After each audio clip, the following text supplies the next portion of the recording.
Welcome to Once Upon a Classic, and thank you for joining us for A Room with a View by Forster. In this immersive experience, you will not only hear the full unabridged text, but also enjoy carefully curated illustrations that bring every scene to life.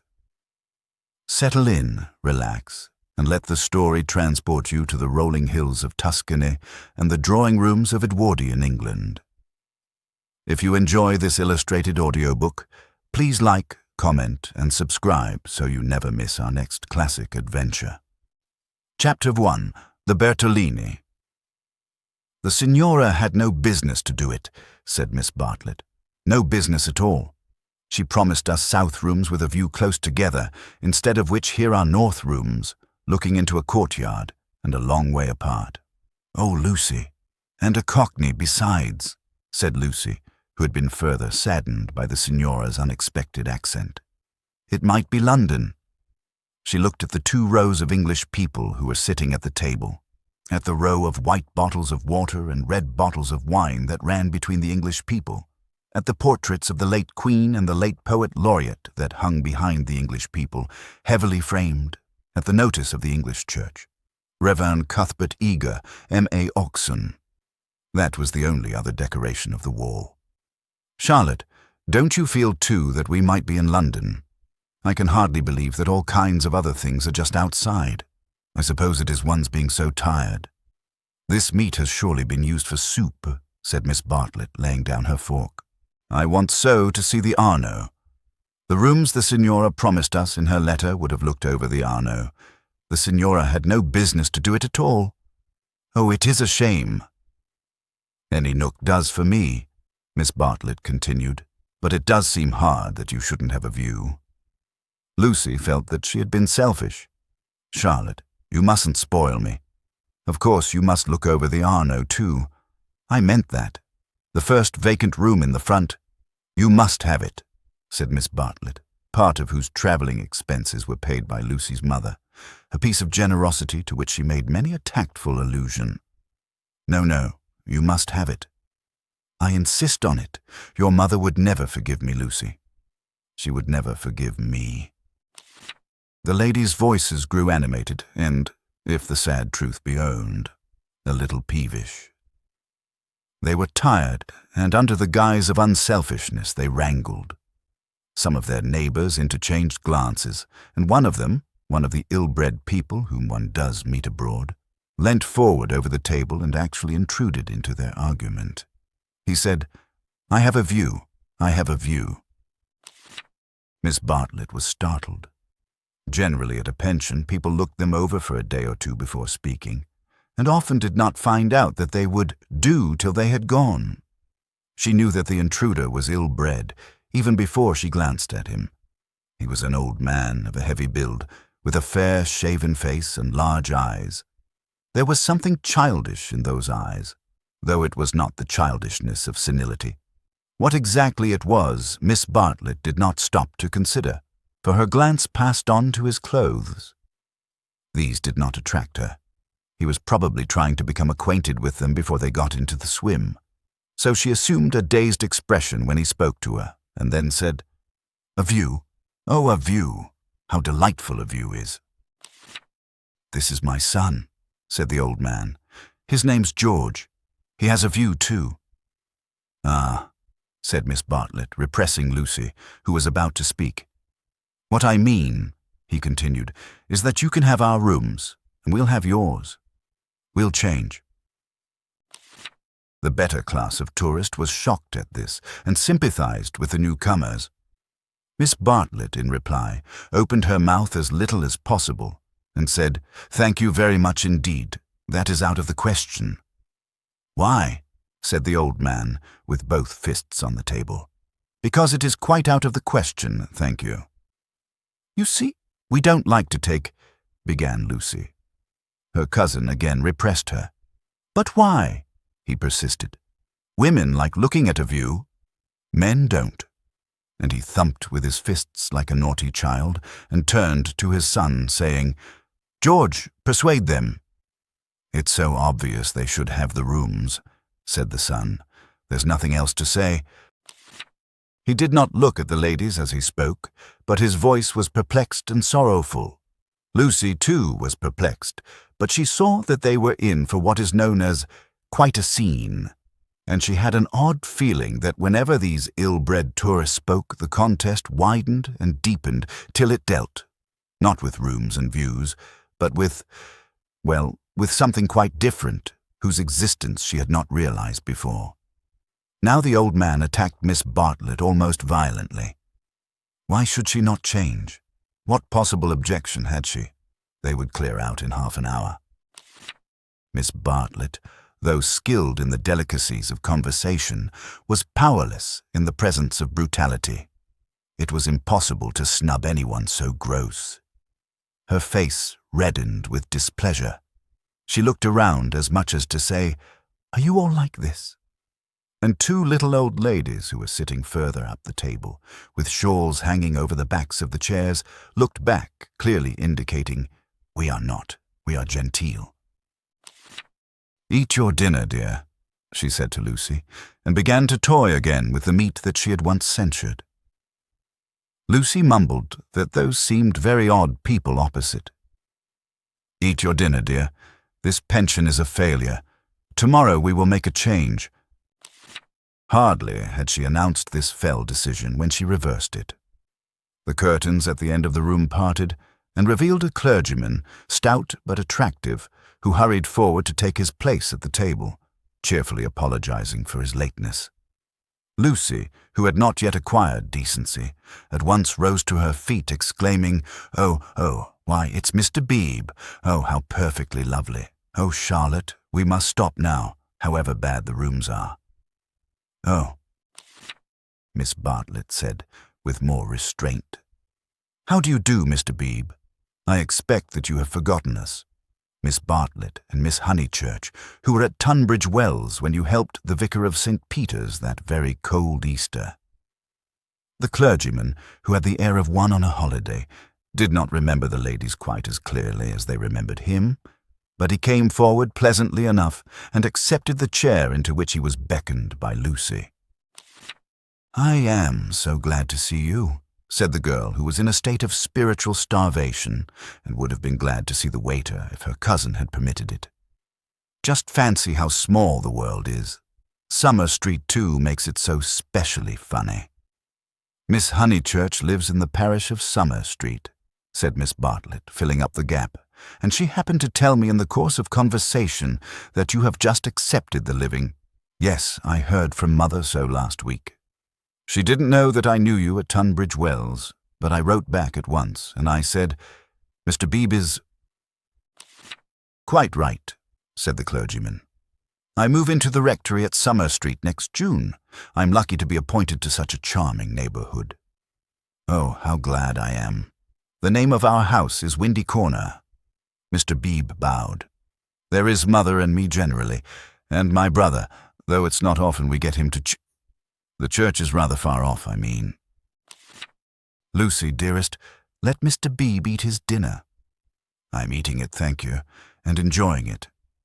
He preferred to talk to Lucy, whose playing he remembered, rather than to Miss Bartlett, who probably remembered his sermons. He asked the girl whether she knew Florence well, and was informed at some length that she had never been there before. It is delightful to advise a newcomer, and he was first in the field. "Don't neglect the country round," his advice concluded. "The first fine afternoon drive up to Fiesole, and round by Settignano, or something of that sort." "No," cried a voice from the top of the table. "Mr. Beebe, you are wrong. The first fine afternoon your ladies must go to Prato." "That lady looks so clever," whispered Miss Bartlett to her cousin. "We are in luck." And indeed, a perfect torrent of information burst on them. People told them what to see, when to see it, how to stop the electric trams, how to get rid of the beggars, how much to give for a vellum blotter, how much the place would grow upon them. The pension Bertolini had decided, almost enthusiastically, that they would do.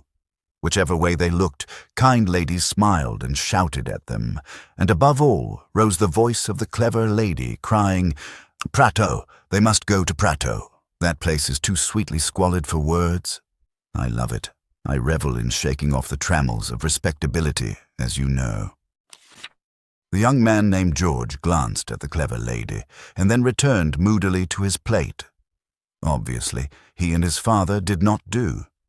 Lucy, in the midst of her success, found time to wish they did. It gave her no extra pleasure that anyone should be left in the cold. And when she rose to go, she turned back and gave the two outsiders a nervous little bow. The father did not see it. The son acknowledged it, not by another bow, but by raising his eyebrows and smiling. He seemed to be smiling across something.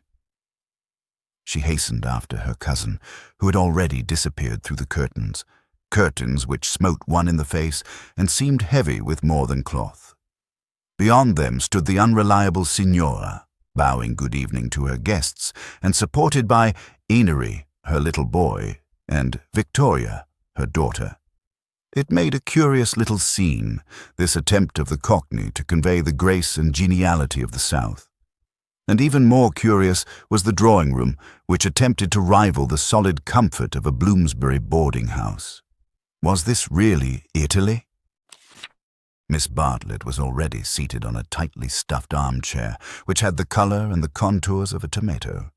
She was talking to Mr. Beebe, and as she spoke, her long, narrow head drove backwards and forwards, slowly, regularly, as though she were demolishing some invisible obstacle. "We are most grateful to you," she was saying. "The first evening means so much. When you arrived, we were in for a peculiarly mauvais quart d'heure. Nine." He expressed his regret. "Do you by any chance know the name of an old man who sat opposite us at dinner?" "Emerson. Is he a friend of yours?" "We are friendly, as one is in pensions." "Then I will say no more." He pressed her very slightly, and she said more. "I am, as it were," she concluded, "the chaperone of my young cousin Lucy, and it would be a serious thing if I put her under an obligation to people of whom we know nothing. His manner was somewhat unfortunate. I hope I acted for the best." "You acted very naturally," said he. He seemed thoughtful, and after a few moments added, "All the same, I don't think much harm would have come of accepting." "No harm, of course, but we could not be under an obligation. He is rather a peculiar man." Again he hesitated, and then said gently, "I think he would not take advantage of your acceptance, nor expect you to show gratitude. He has the merit, if it is one, of saying exactly what he means. He has rooms he does not value, and he thinks you would value them. He no more thought of putting you under an obligation than he thought of being polite. It is so difficult, at least I find it difficult, to understand people who speak the truth." Lucy was pleased and said, "I was hoping that he was nice. I do so always hope that people will be nice." "I think he is. Nice and tiresome. I differ from him on almost every point of any importance, and so, I expect, I may say I hope, you will differ. But his is a type one disagrees with rather than deplores. When he first came here, he not unnaturally put people's backs up. He has no tact and no manners. I don't mean by that he has bad manners, and he will not keep his opinions to himself. We nearly complained about him to our depressing signora, but I am glad to say we thought better of it." "Am I to conclude," said Miss Bartlett, "that he is a socialist?" Mr. Beebe accepted the convenient word, not without a slight twitching of the lips. "And presumably he has brought up his son to be a socialist too." "I hardly know George, for he hasn't learnt to talk yet. He seems a nice creature, and I think he has brains. Of course, he has all his father's mannerisms, and it is quite possible that he too may be a socialist." "Oh, you relieve me," said Miss Bartlett. "So you think I ought to have accepted their offer? You feel I have been narrow-minded and suspicious?" "Not at all," he answered. "I never suggested that."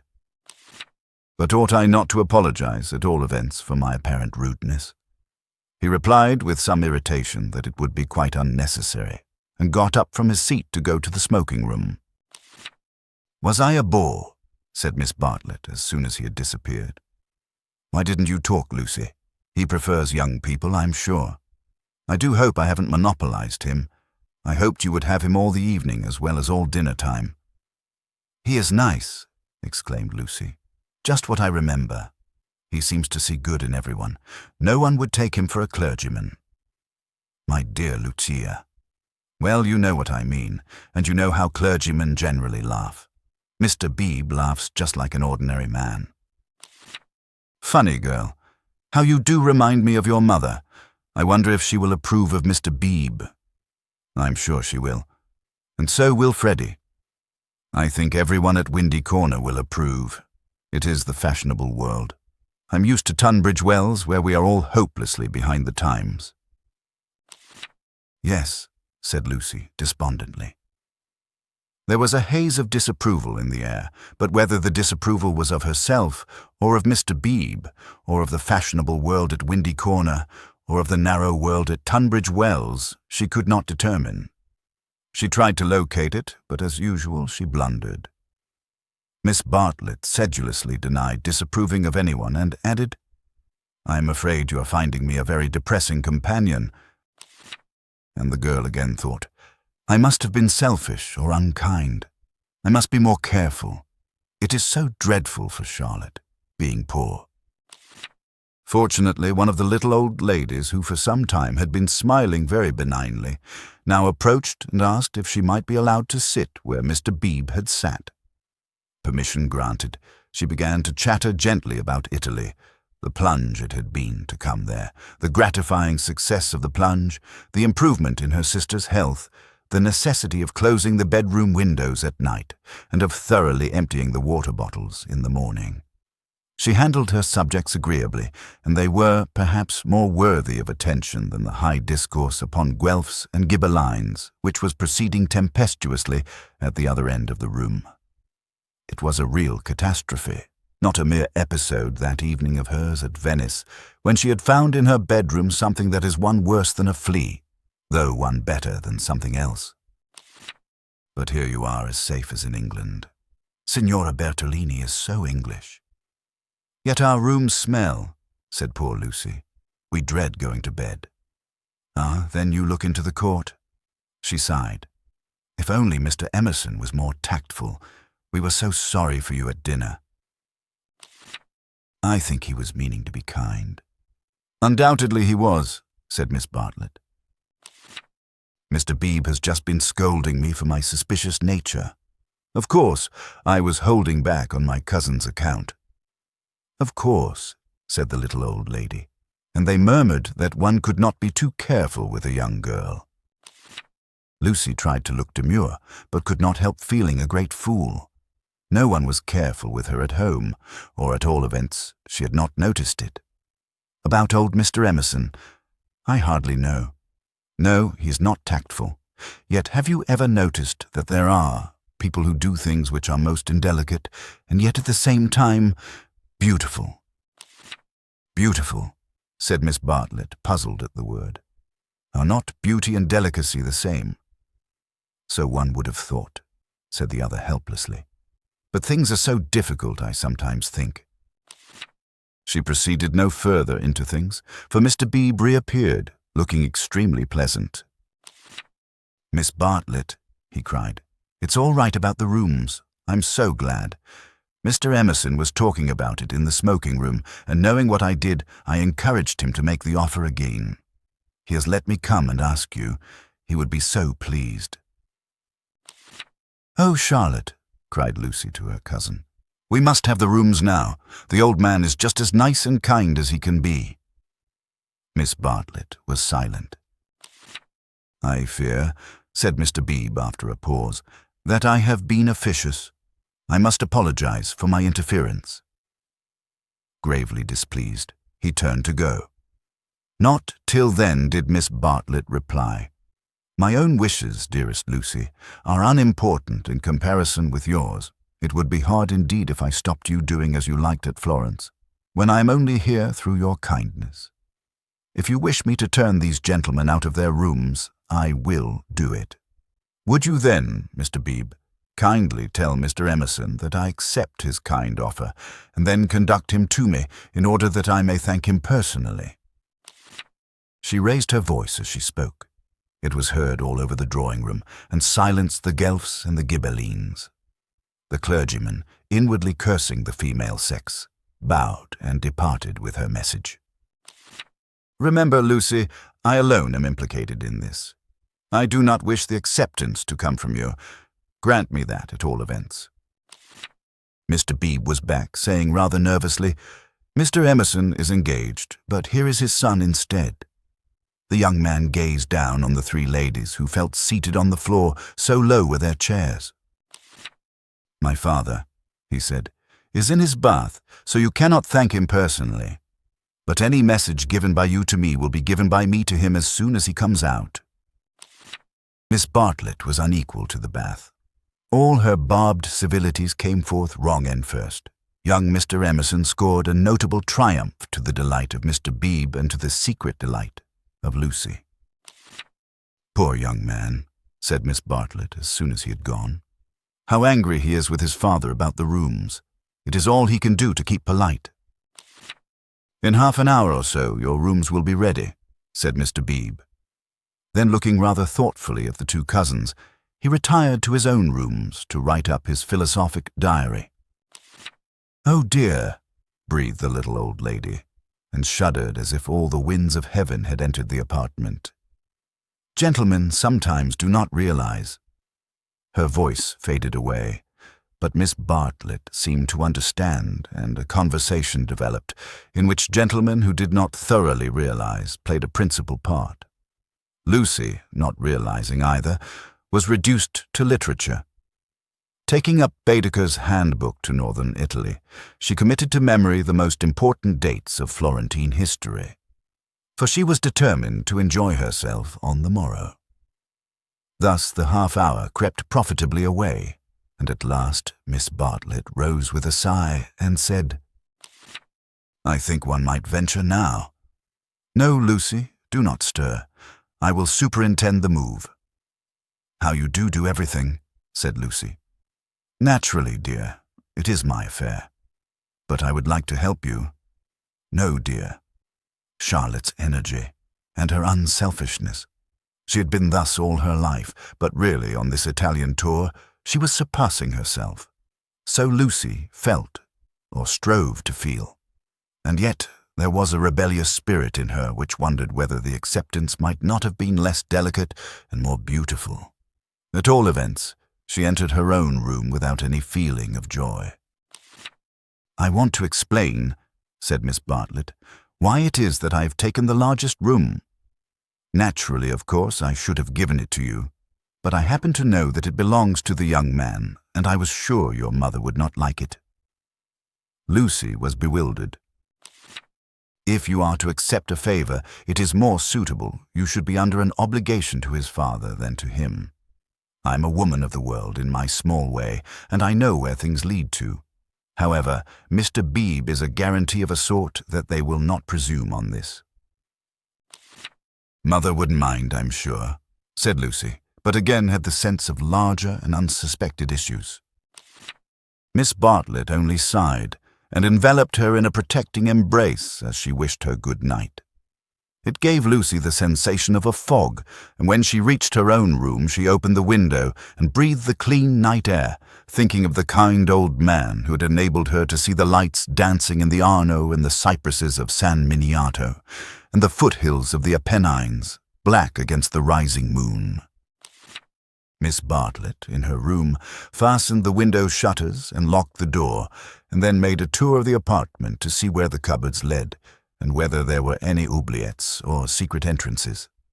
It was then that she saw, pinned up over the washstand, a sheet of paper on which was scrawled an enormous note of interrogation.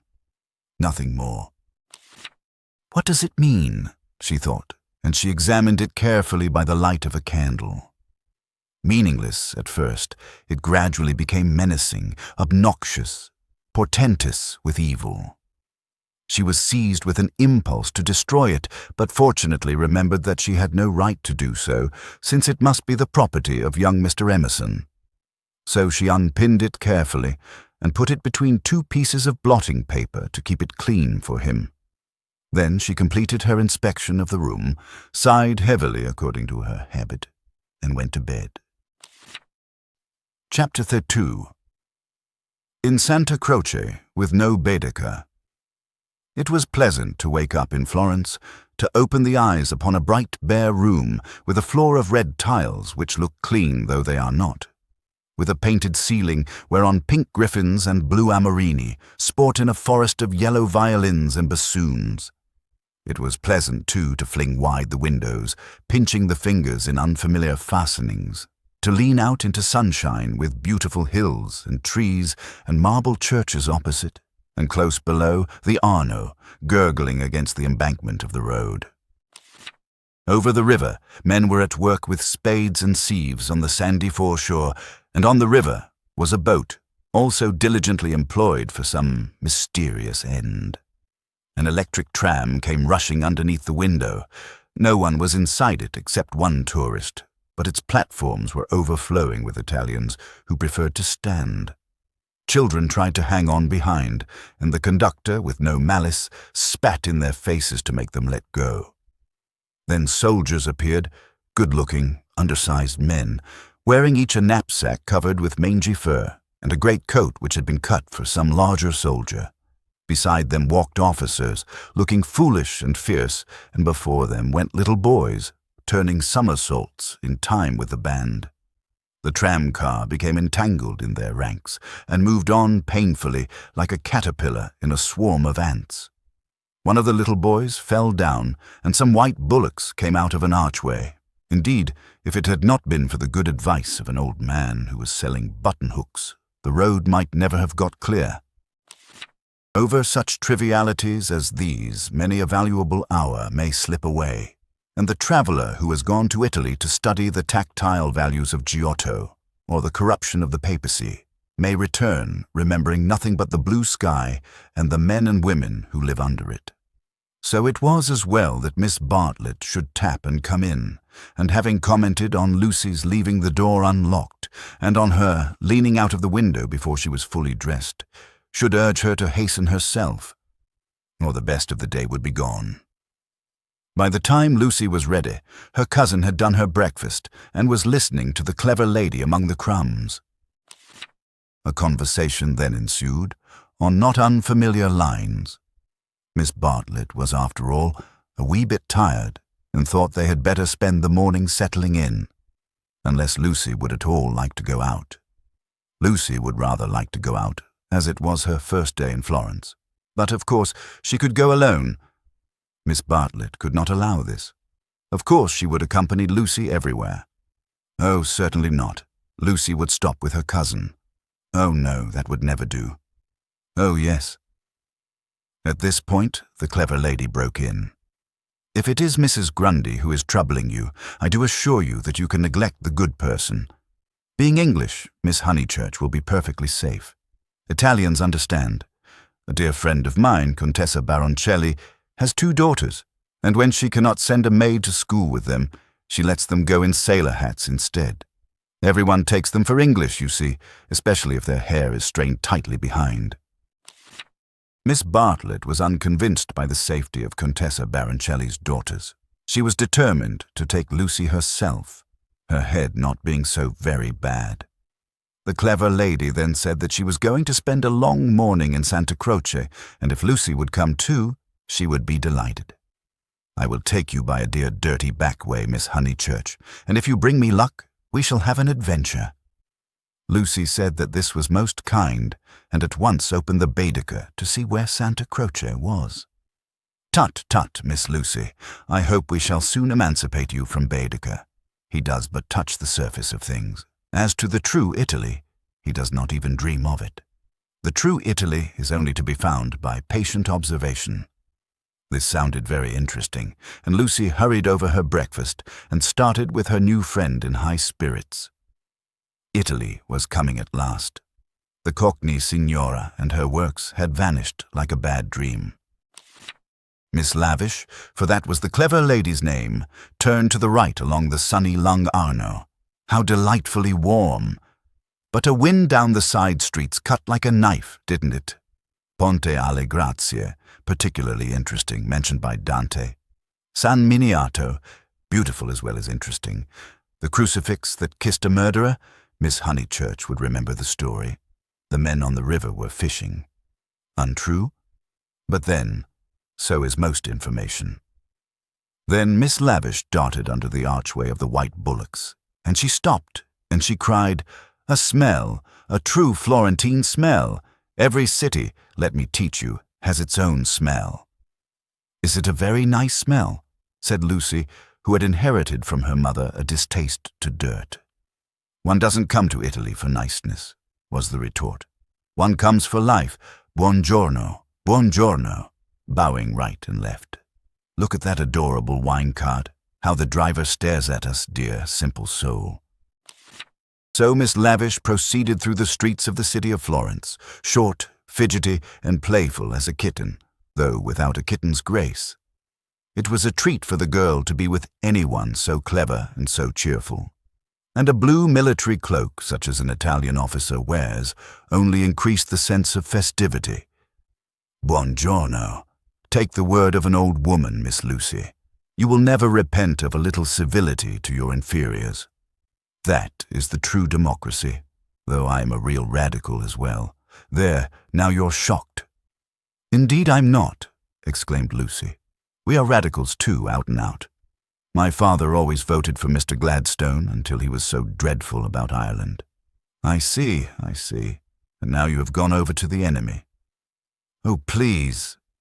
If my father was alive, I'm sure he would vote radical again now that Ireland is all right. And as it is, the glass over our front door was broken last election, and Freddie is sure it was the Tories. But Mother says nonsense. A tramp." "Shameful. A manufacturing district, I suppose?" "No, in the Surrey Hills, about 5 miles from Dorking, looking over the Weald." Miss Lavish seemed interested and slackened her trot. "What a delightful part. I know it so well. It is full of the very nicest people. Do you know Sir Harry Otway, a radical if ever there was?" "Very well indeed." "And old Mrs. Butterworth, the philanthropist?" "Why, she rents a field of us." "How funny." Miss Lavish looked at the narrow ribbon of sky and murmured, "Oh, you have property in Surrey?" "Hardly any," said Lucy, fearful of being thought a snob. "Only 30 acres, just the garden, all downhill, and some fields." Miss Lavish was not disgusted, and said it was just the size of her aunt's Suffolk estate. Italy receded. They tried to remember the last name of Lady Louisa someone, who had taken a house near Summer Street the other year, but she had not liked it, which was odd of her. And just as Miss Lavish had got the name, she broke off and exclaimed, bless us and save us. We've lost the way." Certainly they had seemed a long time in reaching Santa Croce, the tower of which had been plainly visible from the landing window. But Miss Lavish had said so much about knowing her Florence by heart that Lucy had followed her with no misgivings. Lost. My dear Miss Lucy, during our political diatribes we have taken a wrong turning. How those horrid Conservatives would jeer at us. What are we to do? 2 lone females in an unknown town. Now, this is what I call an adventure. Lucy, who wanted to see Santa Croce, suggested, as a possible solution, that they should ask the way there. "Oh, but that is the word of a craven, and no, you are not to look at your Baedeker. Give it to me. I shan't let you carry it. We will simply drift." Accordingly, they drifted through a series of those grey-brown streets, neither commodious nor picturesque, in which the eastern quarter of the city abounds. Lucy soon lost interest in the discontent of Lady Louisa, and became discontented herself. For one ravishing moment, Italy appeared. She stood in the square of the Annunziata and saw in the living terracotta those divine babies whom no cheap reproduction can ever stale. There they stood, with their shining limbs bursting from the garments of charity and their strong white arms extended against circlets of heaven. Lucy thought she had never seen anything more beautiful, but Miss Lavish, with a shriek of dismay, dragged her forward, declaring that they were out of their path now by at least a mile. The hour was approaching at which the continental breakfast begins, or rather ceases, to tell, and the ladies bought some hot chestnut paste out of a little shop, because it looked so typical. It tasted partly of the paper in which it was wrapped, partly of hair oil, partly of the great unknown. But it gave them strength to drift into another piazza, large and dusty, on the farther side of which rose a black and white facade of surpassing ugliness. Miss Lavish spoke to it dramatically. It was Santa Croce. The adventure was over. "Stop a minute. Let those two people go on, or I shall have to speak to them. I do detest conventional intercourse. Nasty. They're going into the church too. Oh, the British are abroad. We sat opposite them at dinner last night. They have given us their rooms. They were so very kind. Look at their figures," laughed Miss Lavish. "They walk through my Italy like a pair of cows. It's very naughty of me, but I would like to set an examination paper at Dover and turn back every tourist who couldn't pass it." "What would you ask us?" Miss Lavish laid her hand pleasantly on Lucy's arm, as if to suggest that she, at all events, would get full marks. In this exalted mood, they reached the steps of the great church and were about to enter it when Miss Lavish stopped, squeaked, flung up her arms, and cried, "There goes my local colour box. I must have a word with him." And in a moment she was away over the piazza, her military cloak flapping in the wind. Nor did she slacken speed till she caught up an old man with white whiskers and nipped him playfully upon the arm. Lucy waited for nearly 10 minutes. Then she began to get tired. The beggars worried her, the dust blew in her eyes, and she remembered that a young girl ought not to loiter in public places. She descended slowly into the piazza with the intention of rejoining Miss Lavish, who was really almost too original. But at that moment Miss Lavish and her local colour box moved also, and disappeared down a side street, both gesticulating largely. Tears of indignation came to Lucy's eyes, partly because Miss Lavish had jilted her, partly because she had taken her Baedeker. How could she find her way home? How could she find her way about in Santa Croce? Her first morning was ruined, and she might never be in Florence again. A few minutes ago she had been all high spirits, talking as a woman of culture, and half persuading herself that she was full of originality. Now she entered the church depressed and humiliated, not even able to remember whether it was built by the Franciscans or the Dominicans. Of course, it must be a wonderful building, but how like a barn, and how very cold. Of course, it contained frescoes by Giotto, in the presence of whose tactile values she was capable of feeling what was proper. But who was to tell her which they were? She walked about disdainfully, unwilling to be enthusiastic over monuments of uncertain authorship or date. There was no one even to tell her which, of all the sepulchral slabs that paved the nave and transepts, was the one that was really beautiful, the one that had been most praised by Mr. Ruskin. Then the pernicious charm of Italy worked on her, and, instead of acquiring information, she began to be happy. She puzzled out the Italian notices, the notices that forbade people to introduce dogs into the church, the notice that prayed people, in the interest of health and out of respect to the sacred edifice in which they found themselves, not to spit. She watched the tourists. Their noses were as red as their Baedekers, so cold was Santa Croce. She beheld the horrible fate that overtook 3 papists, 2 he-babies and a she-baby, who began their career by sousing each other with the holy water and then proceeded to the Machiavelli memorial, dripping but hallowed. Advancing towards it very slowly and from immense distances, they touched the stone with their fingers, with their handkerchiefs, with their heads, and then retreated. What could this mean? They did it again and again. Then Lucy realized that they had mistaken Machiavelli for some saint, hoping to acquire virtue. Punishment followed quickly. The smallest he-baby stumbled over one of the sepulchral slabs so much admired by Mr. Ruskin, and entangled his feet in the features of a recumbent bishop. Protestant as she was, Lucy darted forward. She was too late. He fell heavily upon the prelate's upturned toes. "Hateful bishop," exclaimed the voice of old Mr. Emerson, who had darted forward also. "Hard in life, hard in death. Go out into the sunshine, little boy, and kiss your hand to the sun, for that is where you ought to be. Intolerable bishop!"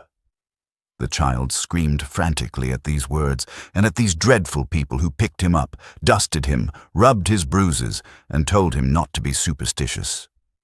"Look at him," said Mr. Emerson to Lucy. "Here's a mess, a baby hurt, cold, and frightened. But what else can you expect from a church?" The child's legs had become as melting wax. Each time that old Mr. Emerson and Lucy set it erect, it collapsed with a roar. Fortunately, an Italian lady, who ought to have been saying her prayers, came to the rescue. By some mysterious virtue, which mothers alone possess, she stiffened the little boy's backbone and imparted strength to his knees. He stood. Still gibbering with agitation, he walked away. "You are a clever woman," said Mr. Emerson. "You have done more than all the relics in the world. I'm not of your creed, but I do believe in those who make their fellow creatures happy. There is no scheme of the universe." He paused for a phrase. "Niente," said the Italian lady, and returned to her prayers. "I'm not sure she understands English," suggested Lucy. In her chastened mood, she no longer despised the Emersons.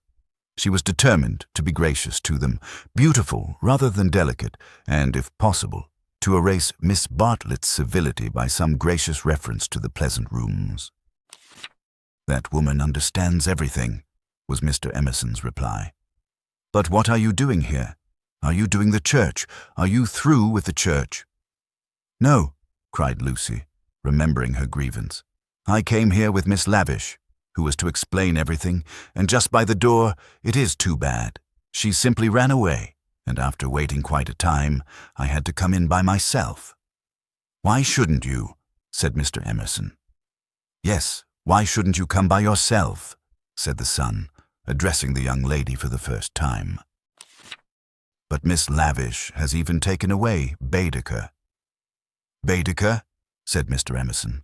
"I'm glad it's Bub that you minded. It's worth minding, the loss of a Baedeker. That's worth minding." Lucy was puzzled. She was again conscious of some new idea, and was not sure whither it would lead her. "If you've no Baedeker," said the son, "you'd better join us." Was this where the idea would lead? She took refuge in her dignity. "Thank you very much, but I could not think of that. I hope you do not suppose that I came to join on to you. I really came to help with the child, and to thank you for so kindly giving us your rooms last night. I hope that you have not been put to any great inconvenience." "My dear," said the old man gently, "I think that you are repeating what you have heard older people say. You are pretending to be touchy, but you are not really. Stop being so tiresome, and tell me instead what part of the church you want to see. To take you to it will be a real pleasure."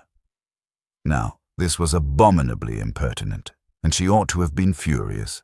But it is sometimes as difficult to lose one's temper as it is difficult at other times to keep it. Lucy could not get cross. Mr. Emerson was an old man, and surely a girl might humor him.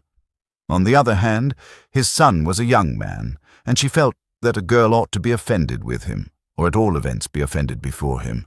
It was at him that she gazed before replying. "I am not touchy, I hope. It is the Giottos that I want to see, if you will kindly tell me which they are." The son nodded.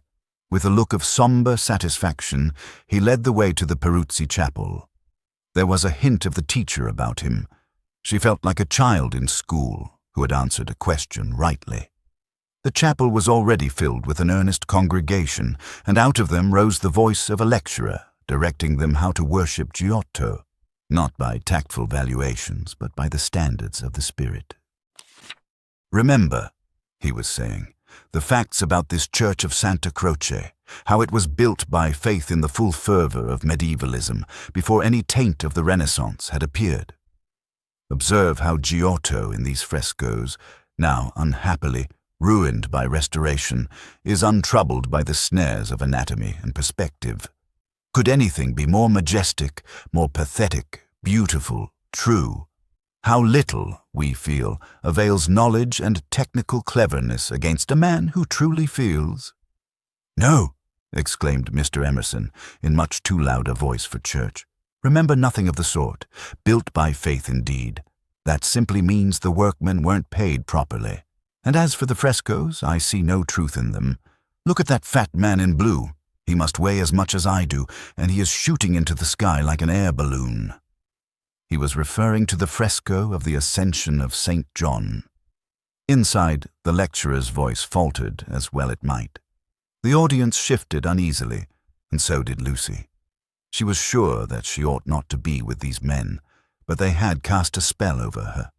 They were so serious and so strange that she could not remember how to behave. Now, did this happen, or didn't it? Yes or no? George replied, "It happened like this.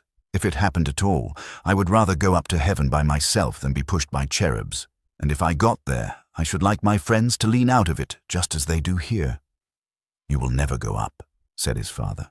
"You and I, dear boy, will lie at peace in the earth that bore us, and our names will disappear as surely as our work survives. Some of the people can only see the empty grave, not the saint, whoever he is, going up. It did happen like that, if it happened at all." "Pardon me," said a frigid voice.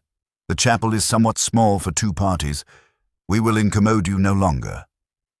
The lecturer was a clergyman, and his audience must be also his flock, for they held prayer books as well as guidebooks in their hands. They filed out of the chapel in silence. Amongst them were the two little old ladies of the Pension Bertolini, Miss Teresa and Miss Catherine Allen. "Stop!" cried Mr. Emerson. "There's plenty of room for us all. Stop!" The procession disappeared without a word. Soon the lecturer could be heard in the next chapel, describing the life of St. Francis. "George, I do believe that clergyman is the Brixton curate." George went into the next chapel and returned, saying, "Perhaps he is. I don't remember." "Then I had better speak to him and remind him who I am. It's that Mr. Eager. Why did he go? Did we talk too loud? How vexatious. I shall go and say we are sorry. Hadn't I better? Then perhaps he will come back." "He will not come back," said George. But Mr. Emerson, contrite and unhappy, hurried away to apologize to the Reverend Cuthbert Eager. Lucy, apparently absorbed in a lunette, could hear the lecture again interrupted, the anxious, aggressive voice of the old man, the curt, injured replies of his opponent. The son, who took every little contretemps as if it were a tragedy, was listening also. "My father has that effect on nearly everyone," he informed her. "He will try to be kind." "I hope we all try," said she, smiling nervously, "because we think it improves our characters. But he is kind to people because he loves them, and they find him out and are offended or frightened." "How silly of them," said Lucy, though in her heart she sympathized. "I think that a kind action done tactfully—" "Tact!" He threw up his head in disdain. Apparently she had given the wrong answer. She watched the singular creature pace up and down the chapel. For a young man, his face was rugged and, until the shadows fell upon it, hard. Enshadowed, it sprang into tenderness. She saw him once again at Rome on the ceiling of the Sistine Chapel, carrying a burden of acorns. Healthy and muscular, he yet gave her the feeling of grayness, of tragedy that might only find solution in the night. The feeling soon passed. It was unlike her to have entertained anything so subtle. Born of silence and of unknown emotion, it passed when Mr. Emerson returned, and she could re-enter the world of rapid talk, which was alone familiar to her. "Were you snubbed?" asked his son tranquilly. "But we have spoilt the pleasure of I don't know how many people. They won't come back." Full of innate sympathy, quickness to perceive good in others, vision of the brotherhood of man. Scraps of the lecture on St. Francis came floating round the partition wall. "Don't let us spoil yours," he continued to Lucy. Have you looked at those saints?" "Yes," said Lucy. "They are lovely. Do you know which is the tombstone that is praised in Ruskin?" He did not know, and suggested that they should try to guess it. George, rather to her relief, refused to move, and she and the old man wandered not unpleasantly about Santa Croce, which, though it is like a barn, has harvested many beautiful things inside its walls.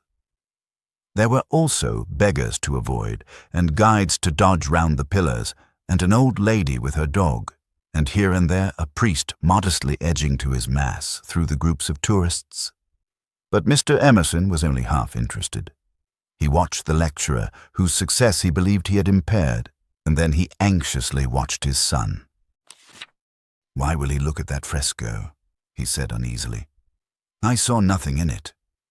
"I like Giotto," she replied.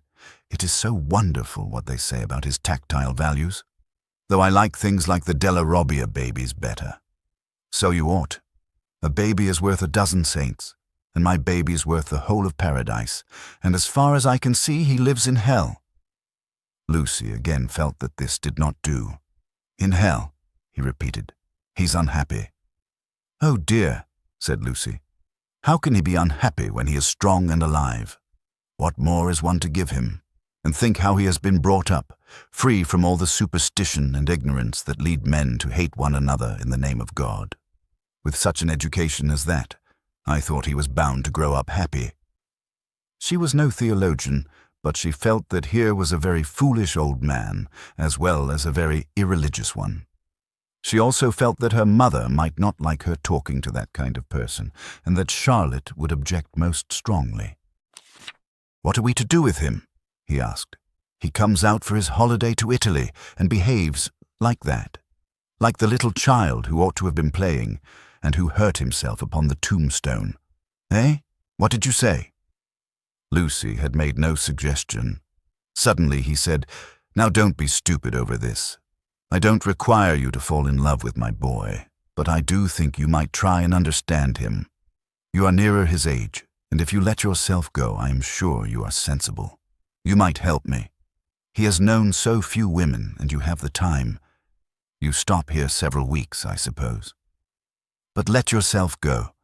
You're inclined to get muddled, if I may judge from last night. Let yourself go.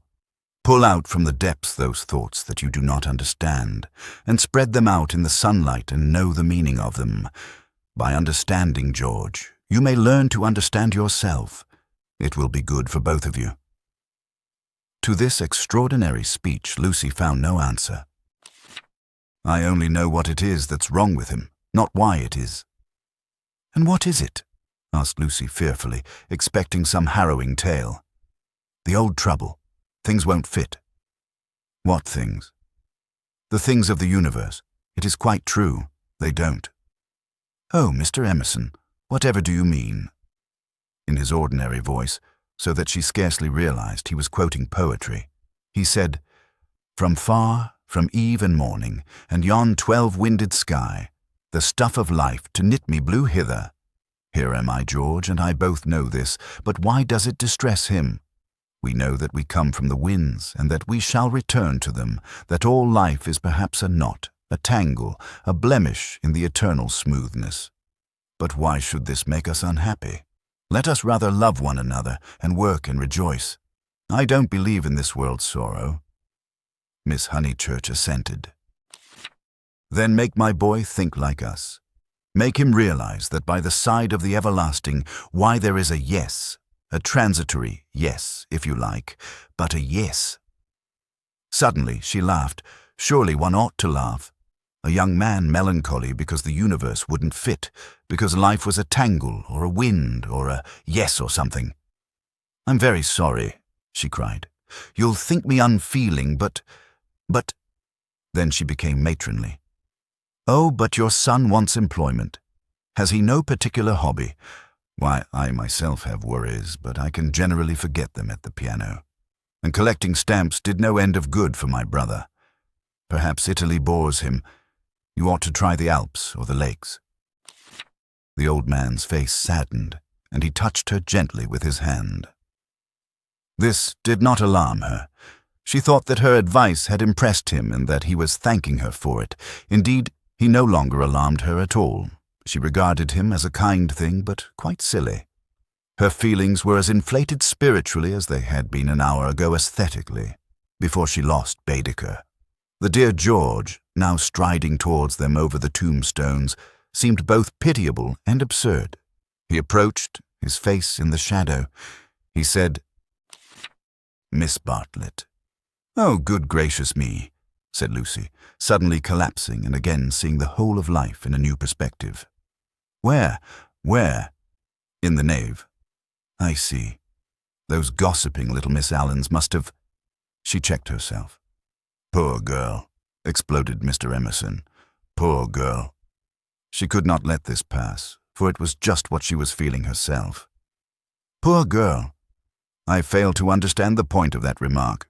I think myself a very fortunate girl, I assure you. I'm thoroughly happy and having a splendid time. Pray don't waste time mourning over me. There's enough sorrow in the world, isn't there, without trying to invent it. Goodbye. Thank you both so much for all your kindness. Ah, yes, there does come my cousin. A delightful morning. Santa Croce is a wonderful church. She joined her cousin. Chapter 3. Music, Violets, and the letter S. It so happened that Lucy, who found daily life rather chaotic, entered a more solid world when she opened the piano. She was then no longer either deferential or patronizing, no longer either a rebel or a slave. The kingdom of music is not the kingdom of this world.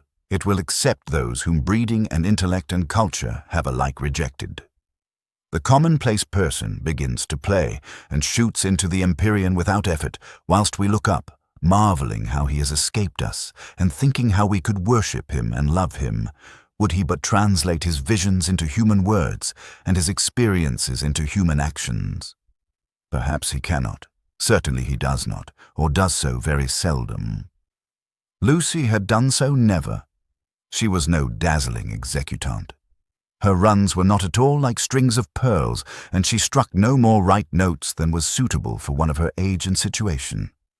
Nor was she the passionate young lady who performed so tragically on a summer's evening with the window open. Passion was there, but it could not be easily labelled. It slipped between love and hatred and jealousy, and all the furniture of the pictorial style. And she was tragical only in the sense that she was great, for she loved to play on the side of victory. Victory of what and over what? That is more than the words of daily life can tell us. But that some sonatas of Beethoven are written tragic no one can gainsay. Yet they can triumph or despair as the player decides, and Lucy had decided that they should triumph. A very wet afternoon at the Bertolini permitted her to do the things she really liked, and after lunch she opened the little draped piano. A few people lingered round and praised her playing, but finding that she made no reply, dispersed to their rooms to write up their diaries or to sleep. She took no notice of Mr. Emerson looking for his son, nor of Miss Bartlett looking for Miss Lavish, nor of Miss Lavish looking for her cigarette case. Like every true performer, she was intoxicated by the mere feel of the notes. They were fingers caressing her own, and by touch, not by sound alone, did she come to her desire. Mr. Beebe, sitting unnoticed in the window, pondered this illogical element in Miss Honeychurch and recalled the occasion at Tunbridge Wells when he had discovered it. It was at one of those entertainments where the upper classes entertain the lower. The seats were filled with a respectful audience, and the ladies and gentlemen of the parish, under the auspices of their vicar, sang or recited or imitated the drawing of a champagne cork. Among the promised items was Miss Honeychurch, piano, Beethoven, and Mr. Beebe was wondering whether it would be Adelaide or the March of the Ruins of Athens when his composure was disturbed by the opening bars of Opus 3. He was in suspense all through the introduction, for not until the pace quickens does one know what the performer intends. With the roar of the opening theme, he knew that things were going extraordinarily. In the chords that herald the conclusion, he heard the hammer strokes of victory. He was glad that she only played the first movement, for he could have paid no attention to the winding intricacies of the measures of 9/16. The audience clapped, no less respectful. It was Mr. Beebe who started the stamping. It was all that one could do. "Who is she?" he asked the vicar afterwards. "Cousin of one of my parishioners. I do not consider her choice of a piece happy. Beethoven is so usually simple and direct in his appeal that it is sheer perversity to choose a thing like that, which, if anything, disturbs. Introduce me. She will be delighted. She and Miss Bartlett are full of the praises of your sermon." "My sermon?" cried Mr. Beebe. "Why ever did she listen to it?" When he was introduced, he understood why, for Miss Honeychurch, disjoined from her music stool, was only a young lady with a quantity of dark hair and a very pretty, pale, undeveloped face. She loved going to concerts. She loved stopping with her cousin. She loved iced coffee and meringues. He did not doubt that she loved his sermon also. But before he left Tunbridge Wells, he made a remark to the vicar, which he now made to Lucy herself when she closed the little piano and moved dreamily towards him. "If Miss Honeychurch ever takes to live as she plays, it will be very exciting both for us and for her." Lucy at once re-entered daily life. "Oh, what a funny thing! Someone said just the same to Mother, and she said she trusted I should never live a duet. Doesn't Mrs. Honeychurch like music? She doesn't mind it, but she doesn't like one to get excited over anything. She thinks I'm silly about it. She thinks I can't make out. Once, you know, I said that I liked my own playing better than anyone's. She has never got over it. Of course, I didn't mean that I played well. I only meant, of course," said he, wondering why she bothered to explain. "Music," said Lucy, as if attempting some generality. She could not complete it, and looked out absently upon Italy in the wet. The whole life of the South was disorganized, and the most graceful nation in Europe had turned into formless lumps of clothes. The street and the river were dirty yellow, the bridge was dirty gray, and the hills were dirty purple.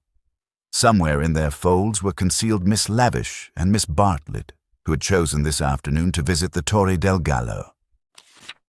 "What about music?" said Mr. Beebe. "Poor Charlotte will be sopped," was Lucy's reply.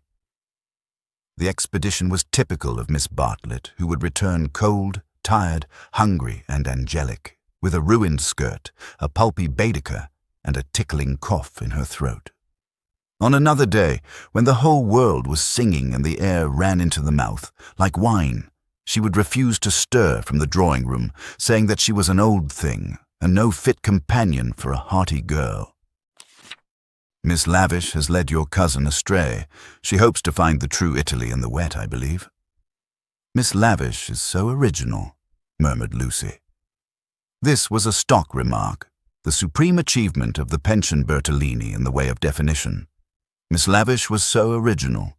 Mr. Beebe had his doubts, but they would have been put down to clerical narrowness.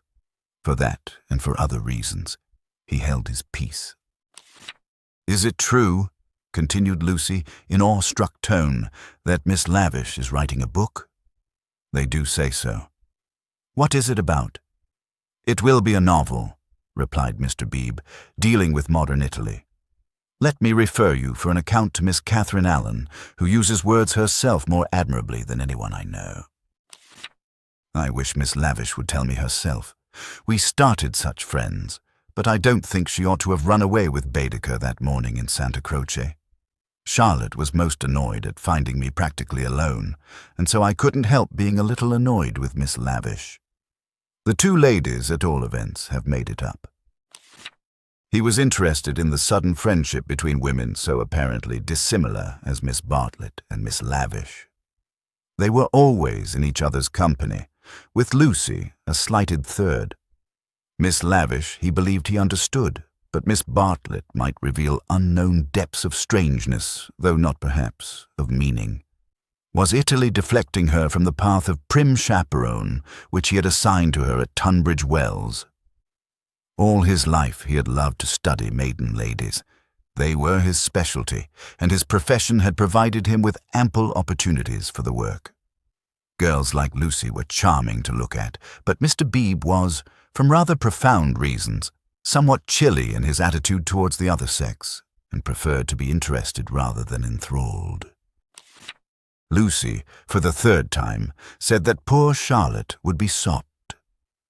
The Arno was rising in flood, washing away the traces of the little carts upon the foreshore, but in the southwest there had appeared a dull haze of yellow, which might mean better weather if it did not mean worse. She opened the window to inspect, and a cold blast entered the room, drawing a plaintive cry from Miss Catherine Allen, who entered at the same moment by the door. "Oh, dear Miss Honeychurch, you will catch a chill, and Mr. Beebe here besides. Who would suppose this is Italy? There is my sister actually nursing the hot water can. No comforts or proper provisions." She sidled towards them and sat down, self-conscious, as she always was, on entering a room which contained one man, or a man and one woman. "I could hear your beautiful playing, Miss Honeychurch, though I was in my room with the door shut. Doors shut, indeed most necessary. No one has the least idea of privacy in this country, and one person catches it from another." Lucy answered suitably. Mr. Beebe was not able to tell the ladies of his adventure at Modena, where the chambermaid burst in upon him in his bath, exclaiming cheerfully, "Fa niente, sono vecchia." He contented himself with saying, "I quite agree with you, Miss Allen. The Italians are a most unpleasant people. They pry everywhere, they see everything, and they know what we want before we know it ourselves. We are at their mercy. They read our thoughts, they foretell our desires. From the cab driver down to Giotto, they turn us inside out, and I resent it. Yet in their heart of hearts they are, how superficial. They have no conception of the intellectual life. How right is Signora Bertolini, who exclaimed to me the other day, 'Oh, Mr. Beebe, if you knew what I suffer over the children's education. I won't have my little Victoria taught by a ignorant Italian what can't explain nothing.'" Miss Allen did not follow, but gathered that she was being mocked in an agreeable way.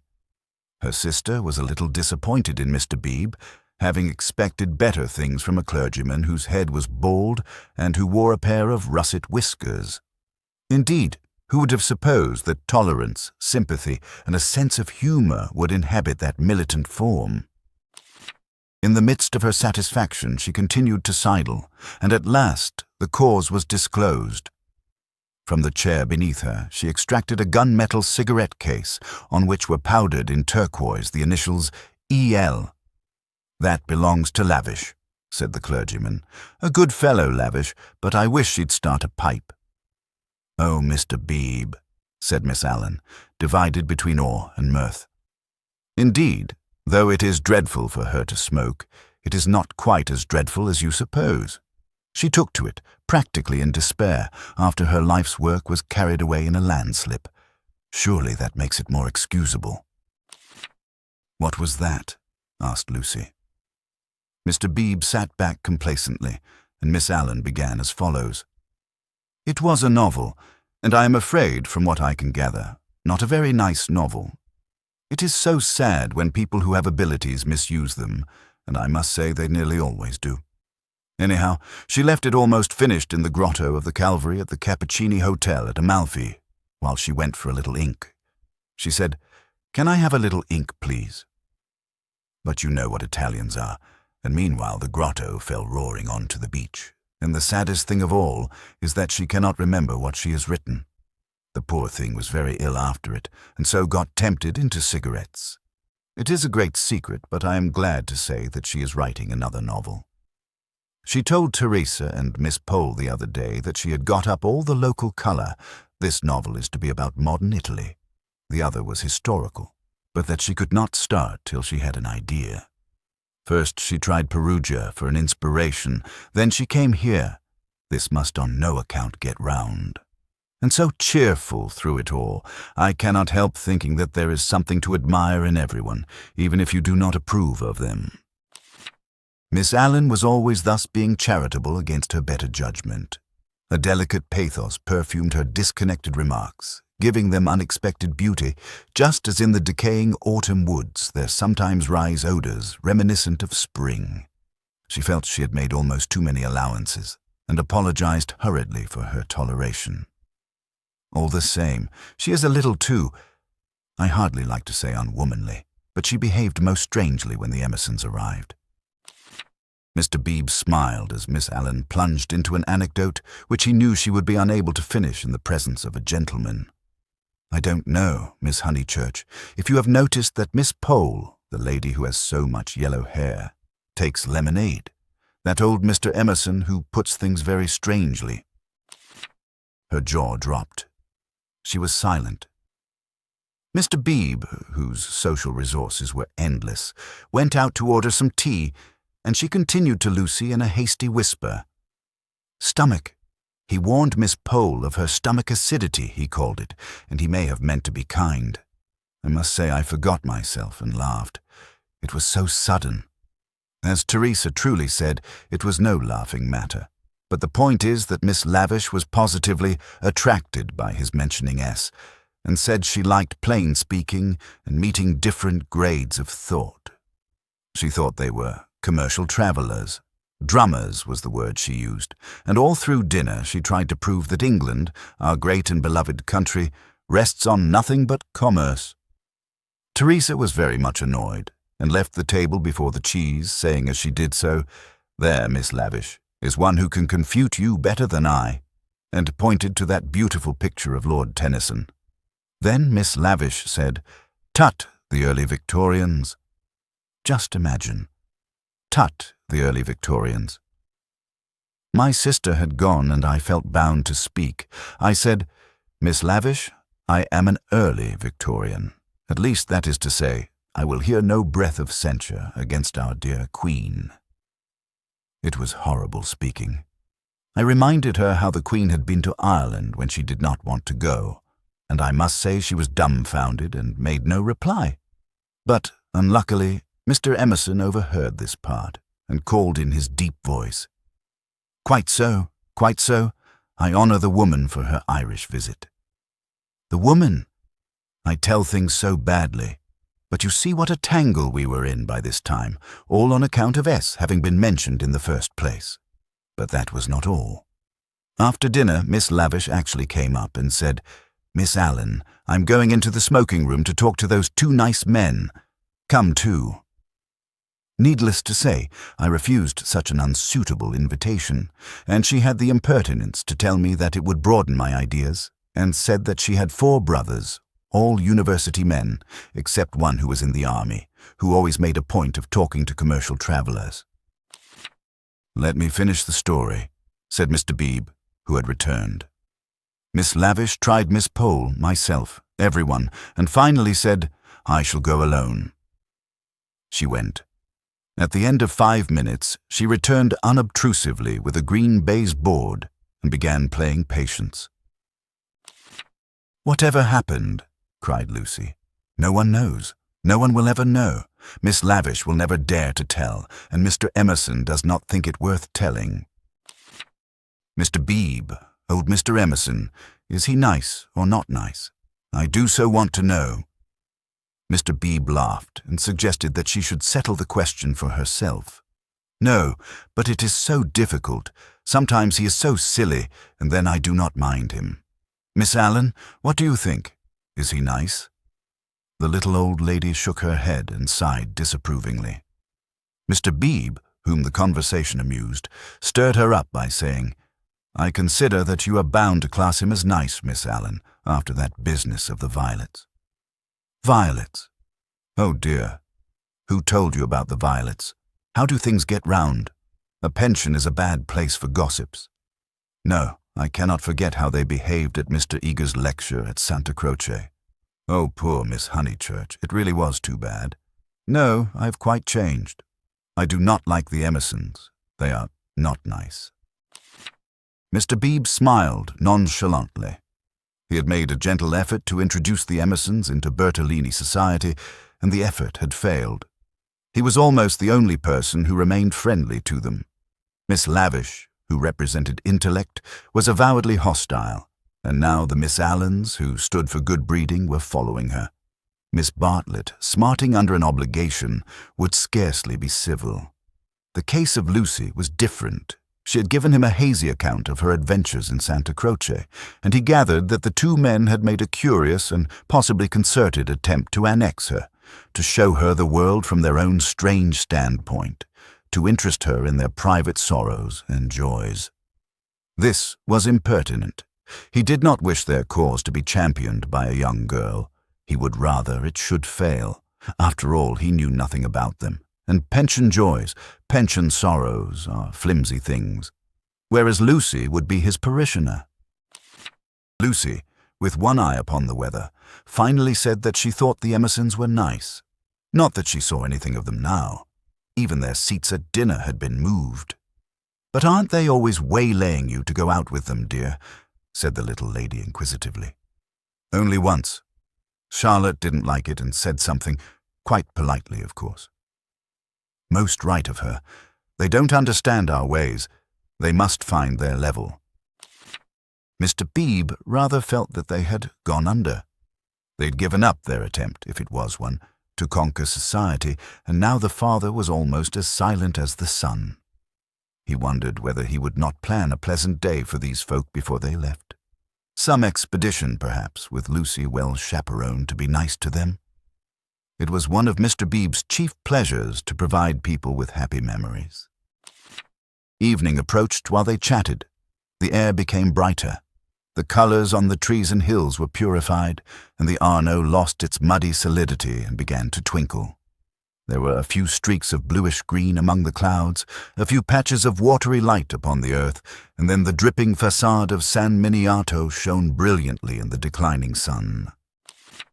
"Too late to go out," said Miss Allen in a voice of relief. "All the galleries are shut." "I think I shall go out," said Lucy. "I want to go round the town in the circular tram, on the platform by the driver." Her two companions looked grave.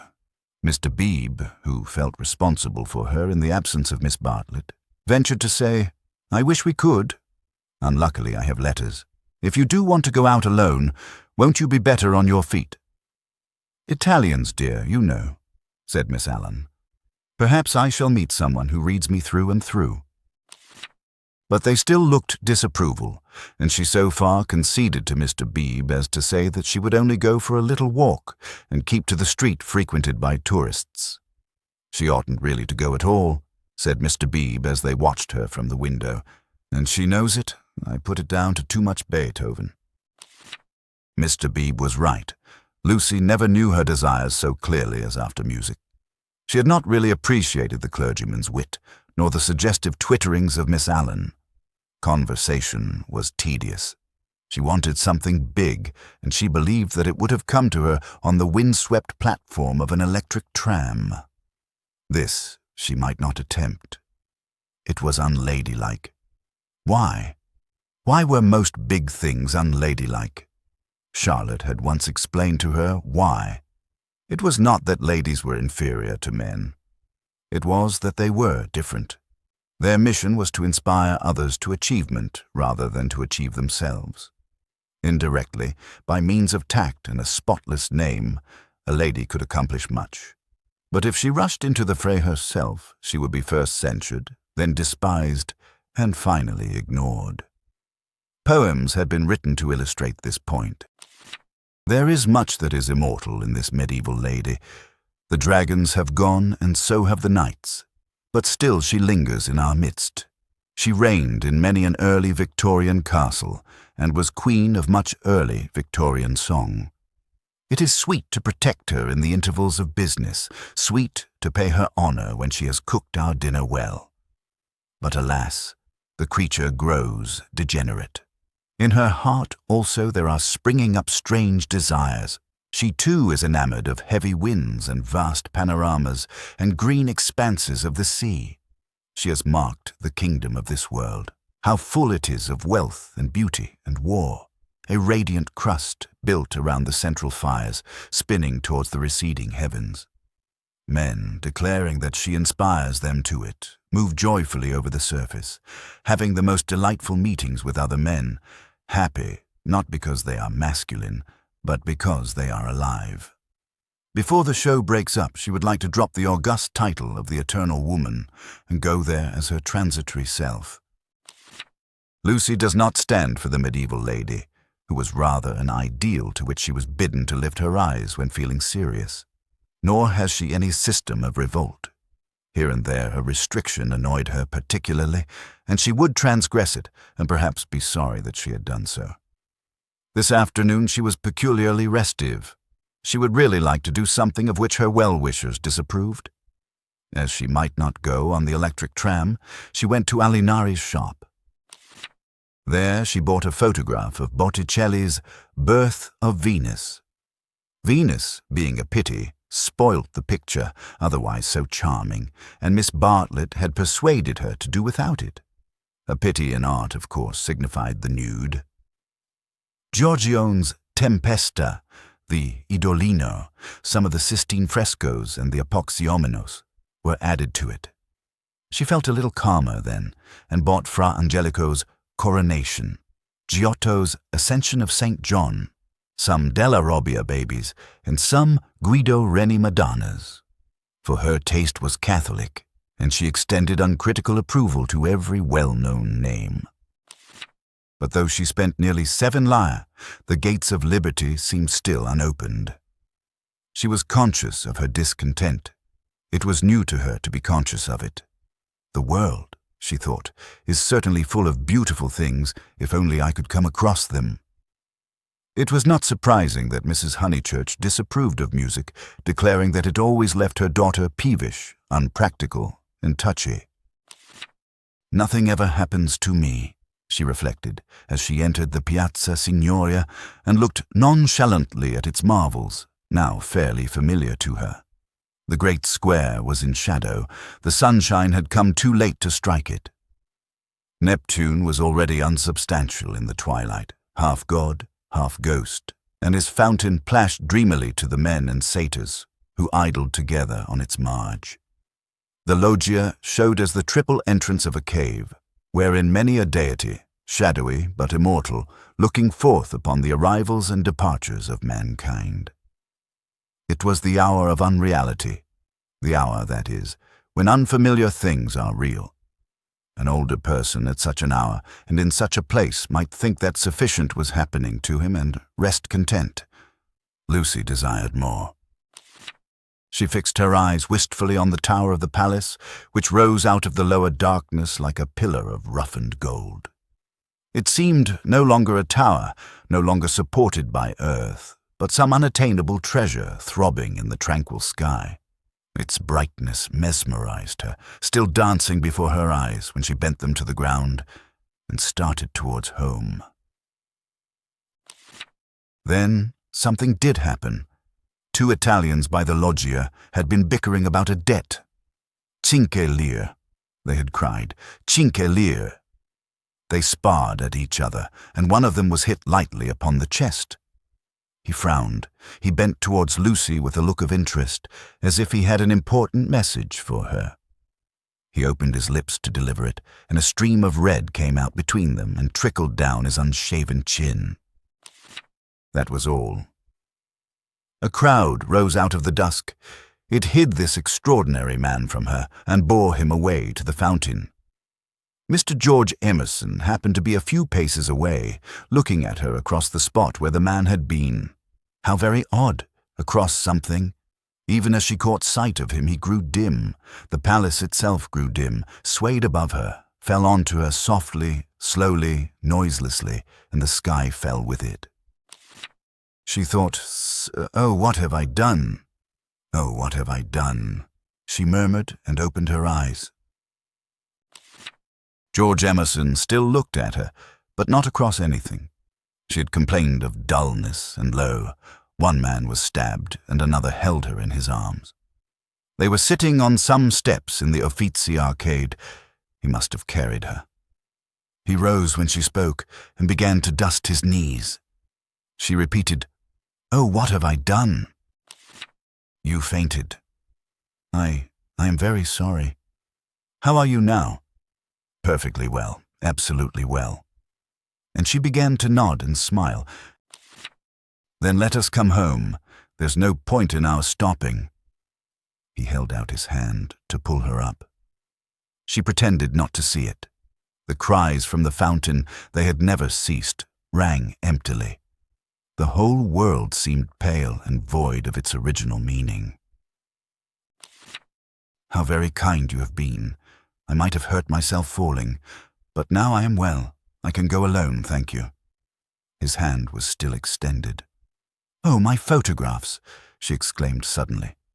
"What photographs?" "I bought some photographs at Alinari's. I must have dropped them out there in the square." She looked at him cautiously. "Would you add to your kindness by fetching them?" He added to his kindness. As soon as he had turned his back, Lucy arose with the running of a maniac and stole down the arcade towards the Arno.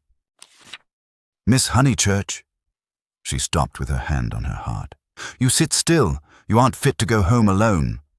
"Yes, I am. Thank you so very much." "No, you aren't. You'd go openly if you were." "But I had rather." "Then I don't fetch your photographs. I'd rather be alone." He said imperiously, "The man is dead. The man is probably dead. Sit down till you are rested." She was bewildered and obeyed him. "And don't move till I come back." In the distance, she saw creatures with black hoods, such as appear in dreams. The palace tower had lost the reflection of the declining day and joined itself to earth. How should she talk to Mr. Emerson when he returned from the shadowy square? Again the thought occurred to her. Oh, what have I done? The thought that she, as well as the dying man, had crossed some spiritual boundary. He returned, and she talked of the murder. Oddly enough, it was an easy topic. She spoke of the Italian character. She became almost garrulous over the incident that had made her faint 5 minutes before. Being strong physically, she soon overcame the horror of blood. She rose without his assistance, and though wings seemed to flutter inside her, she walked firmly enough towards the Arno. There a cabman signaled to them. They refused him. "And the murderer tried to kiss him, you say. How very odd Italians are, and gave himself up to the police. Mr. Beebe was saying that Italians know everything, but I think they are rather childish. When my cousin and I were at the pity yesterday, what was that?" He had thrown something into the stream. "What did you throw in?" "Things I didn't want," he said crossly. "Mr. Emerson." "Well, where are the photographs?" He was silent. "I believe it was my photographs that you threw away." "I didn't know what to do with them," he cried, and his voice was that of an anxious boy. Her heart warmed towards him for the first time. "They were covered with blood. There, I'm glad I've told you, and all the time we were making conversation I was wondering what to do with them." He pointed downstream. "They've gone." The river swirled under the bridge. "I did mind them so, and one is so foolish. It seemed better that they should go out to the sea. I don't know. I may just mean that they frightened me." Then the boy verged into a man. "For something tremendous has happened. I must face it without getting muddled. It isn't exactly that a man has died. Something warned Lucy that she must stop him. It has happened," he repeated, "and I mean to find out what it is. Mr. Emerson." He turned towards her, frowning as if she had disturbed him in some abstract quest. "I want to ask you something before we go in." They were close to their pension.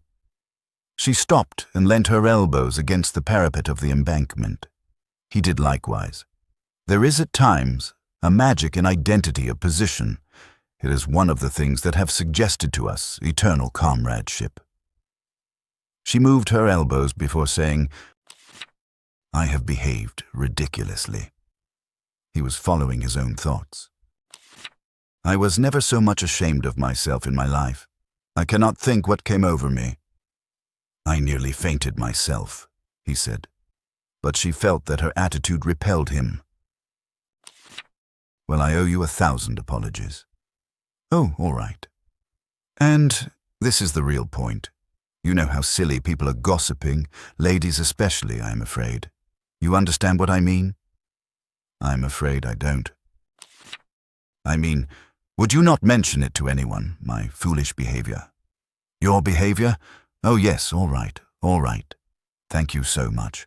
And would you— She could not carry her request any further. The river was rushing below them, almost black in the advancing night. He had thrown her photographs into it, and then he had told her the reason. It struck her that it was hopeless to look for chivalry in such a man. He would do her no harm by idle gossip. He was trustworthy, intelligent, and even kind. He might even have a high opinion of her. But he lacked chivalry. His thoughts, like his behavior, would not be modified by awe. It was useless to say to him, "And would you—" and hope that he would complete the sentence for himself, averting his eyes from her nakedness like the night in that beautiful picture. She had been in his arms, and he remembered it, just as he remembered the blood on the photographs that she had bought in Alinari's shop. It was not exactly that a man had died. Something had happened to the living. They had come to a situation where character tells, and where childhood enters upon the branching paths of youth. "Well, thank you so much," she repeated. "How quickly these accidents do happen, and then one returns to the old life." "I don't." Anxiety moved her to question him. His answer was puzzling. "I shall probably want to live." "But why, Mr. Emerson? What do you mean?" "I shall want to live, I say."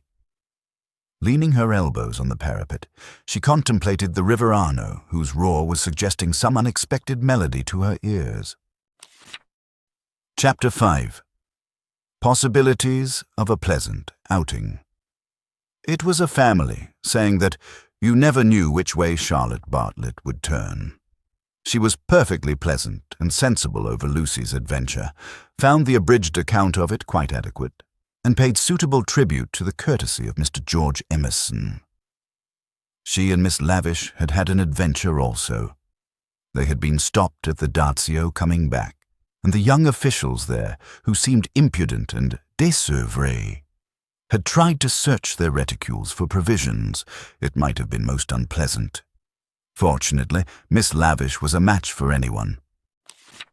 For good or for evil, Lucy was left to face her problem alone.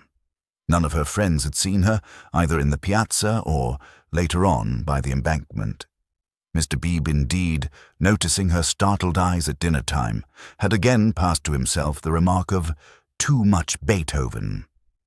But he only supposed that she was ready for an adventure, not that she had encountered it. This solitude oppressed her. She was accustomed to have her thoughts confirmed by others, or, at all events, contradicted. It was too dreadful not to know whether she was thinking right or wrong. At breakfast next morning she took decisive action. There were two plans between which she had to choose. Mr. Beebe was walking up to the Torre del Gallo with the Emersons and some American ladies. Would Miss Bartlett and Miss Honeychurch join the party? Charlotte declined for herself.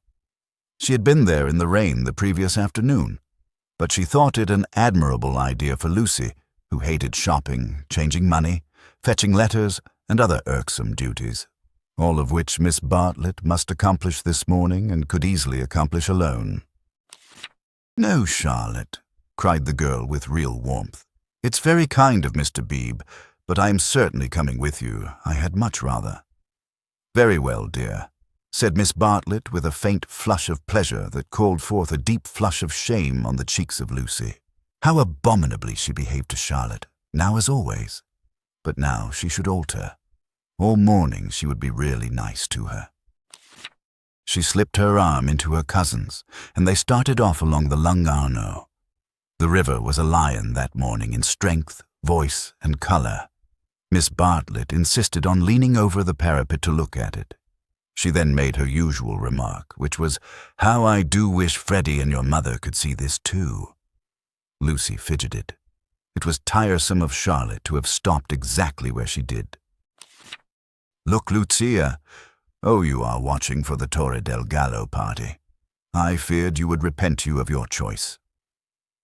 Serious as the choice had been, Lucy did not repent. Yesterday had been a muddle, queer and odd, The kind of thing one could not write down easily on a paper, but she had a feeling that Charlotte and her shopping were preferable to George Emerson and the summit of the Torre del Gallo. Since she could not unravel the tangle, she must take care not to re-enter it. She could protest sincerely against Miss Bartlett's insinuations. But though she had avoided the chief actor, the scenery unfortunately remained. Charlotte, with the complacency of fate, led her from the river to the Piazza Signoria. She could not have believed that stones, a loggia, a fountain, a palace tower would have such significance. For a moment she understood the nature of ghosts. The exact site of the murder was occupied, not by a ghost, but by Miss Lavish, who had the morning newspaper in her hand. She hailed them briskly. The dreadful catastrophe of the previous day had given her an idea, which she thought would work up into a book. "Oh, let me congratulate you," said Miss Bartlett, "after your despair of yesterday. What a fortunate thing!" "Aha, Miss Honeychurch, come you here, I am in luck. Now, you are to tell me absolutely everything that you saw from the beginning." Lucy poked at the ground with her parasol. "But perhaps you would rather not?" "I'm sorry. If you could manage without it, I think I would rather not." The elder ladies exchanged glances, not of disapproval. It is suitable that a girl should feel deeply. "It is I who am sorry," said Miss Lavish. "We literary hacks are shameless creatures. I believe there's no secret of the human heart into which we wouldn't pry." She marched cheerfully to the fountain and back and did a few calculations in realism. Then she said that she had been in the piazza since 8 o'clock collecting material. A good deal of it was unsuitable, but of course one always had to adapt. The two men had quarreled over a 5-franc note. For the 5-franc note she should substitute a young lady, which would raise the tone of the tragedy, and at the same time furnish an excellent plot. "What is the heroine's name?" asked Miss Bartlett. "Leonora," said Miss Lavish. Her own name was Eleanor. "I do hope she's nice." That desideratum would not be omitted. "And what is the plot?" Love, murder, abduction, revenge was the plot. But it all came while the fountain plashed to the satyrs in the morning sun. "I hope you will excuse me for boring on like this," Miss Lavish concluded. "It is so tempting to talk to really sympathetic people. Of course, this is the barest outline. There will be a deal of local colouring, descriptions of Florence and the neighbourhood, and I shall also introduce some humorous characters. And let me give you all fair warning. I intend to be unmerciful to the British tourist." "Oh, you wicked woman," cried Miss Bartlett. "I am sure you are thinking of the Emersons." Miss Lavish gave a Machiavellian smile. "I confess that in Italy my sympathies are not with my own countrymen. It is the neglected Italians who attract me, and whose lives I am going to paint so far as I can. For I repeat, and I insist, and I have always held most strongly, that a tragedy such as yesterday's is not the less tragic because it happened in humble life." There was a fitting silence when Miss Lavish had concluded. Then the cousins wished success to her labours and walked slowly away across the square. "She is my idea of a really clever woman," said Miss Bartlett. "That last remark struck me as so particularly true. It should be a most pathetic novel." Lucy assented. At present, her great aim was not to get put into it. Her perceptions this morning were curiously keen, and she believed that Miss Lavish had her on trial for an ingénué. "She is emancipated, but only in the very best sense of the word," continued Miss Bartlett slowly. "None but the superficial would be shocked at her. We had a long talk yesterday. She believes in justice and truth and human interest. She told me also that she has a high opinion of the destiny of woman." "Mr. Eager? Why, how nice. What a pleasant surprise." "Ah, not for me," said the chaplain blandly, "for I have been watching you and Miss Honeychurch for quite a little time." "We were chatting to Miss Lavish." His brow contracted. "So I saw. Were you indeed? Andate via, sono occupato." The last remark was made to a vendor of panoramic photographs, who was approaching with a courteous smile. I'm about to venture a suggestion. Would you and Miss Honeychurch be disposed to join me in a drive someday this week? A drive in the hills.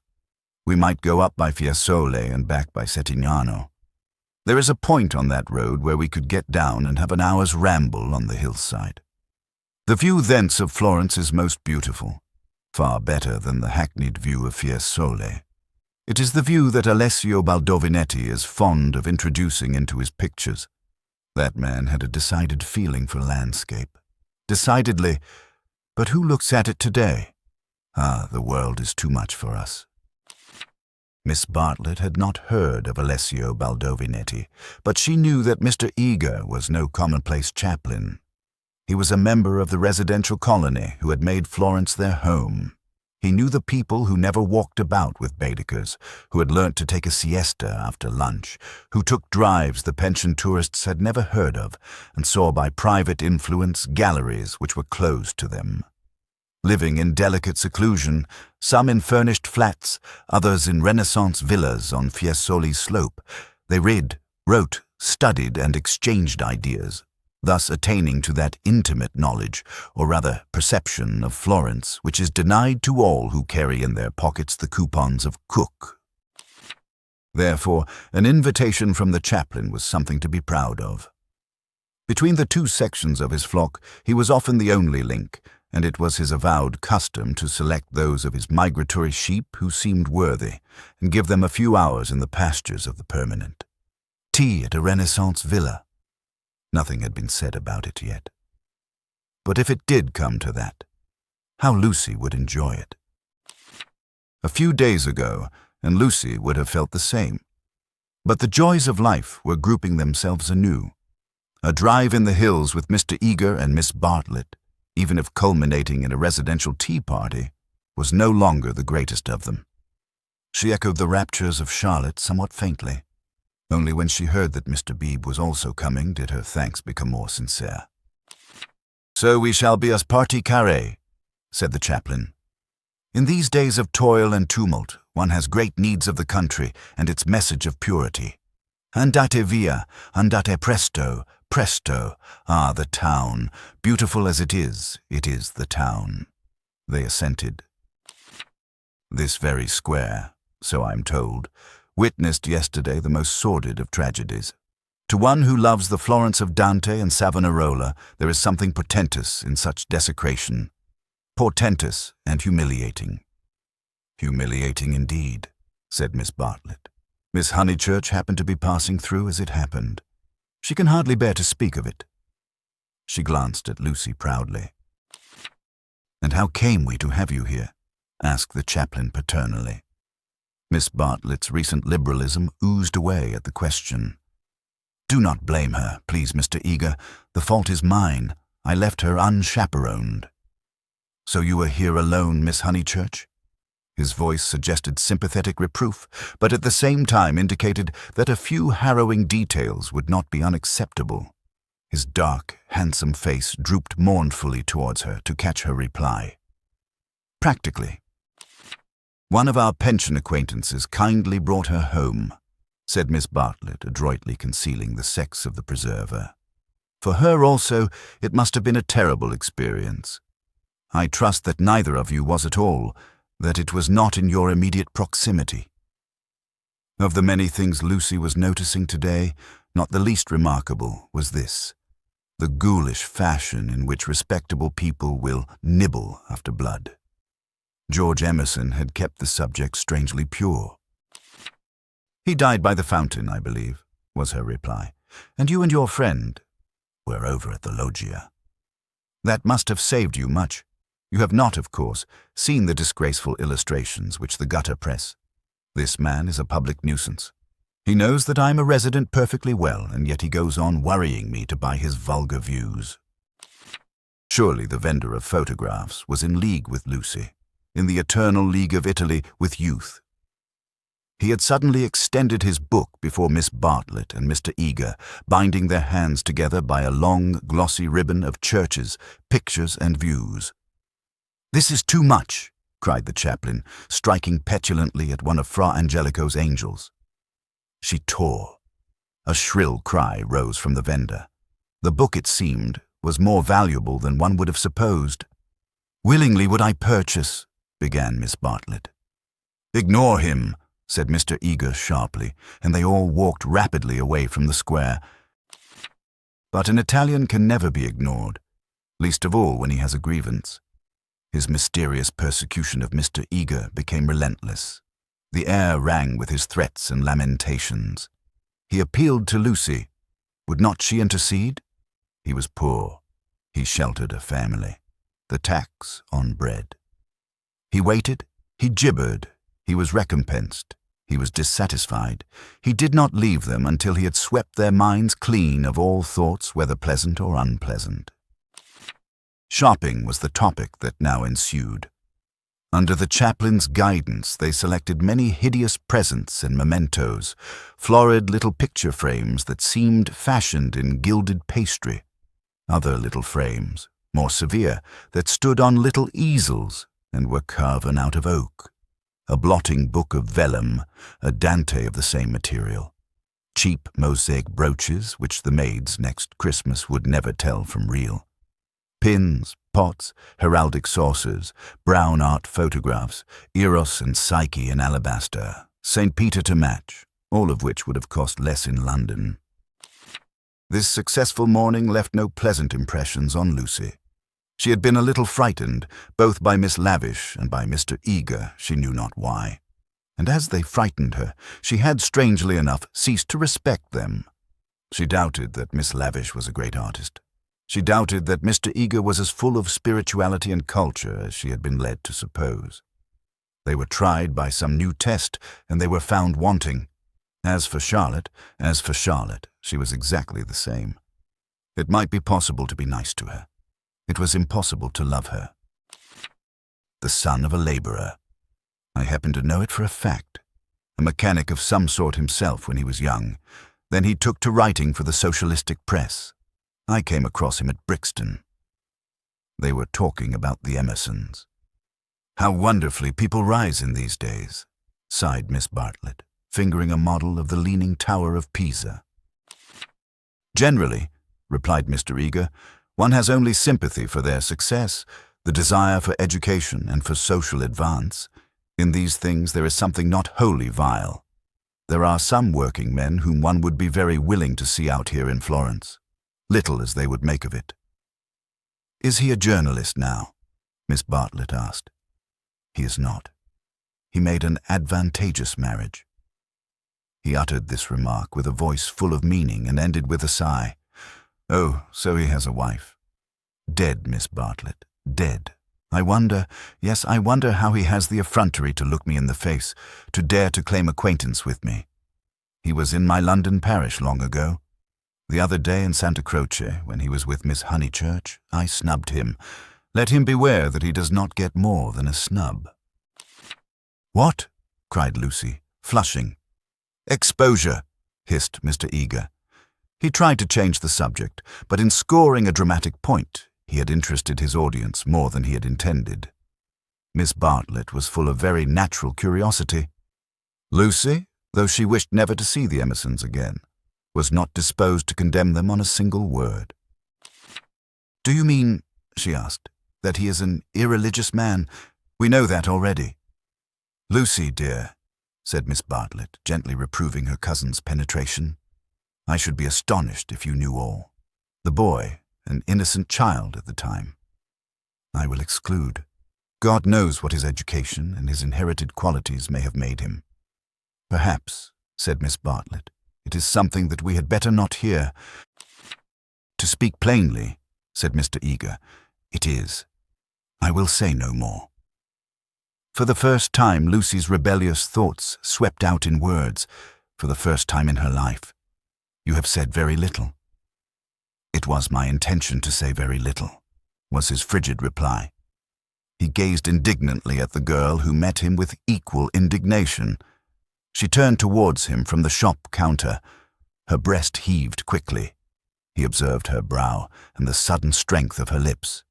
It was intolerable that she should disbelieve him. "Murder, if you want to know," he cried angrily. "That man murdered his wife."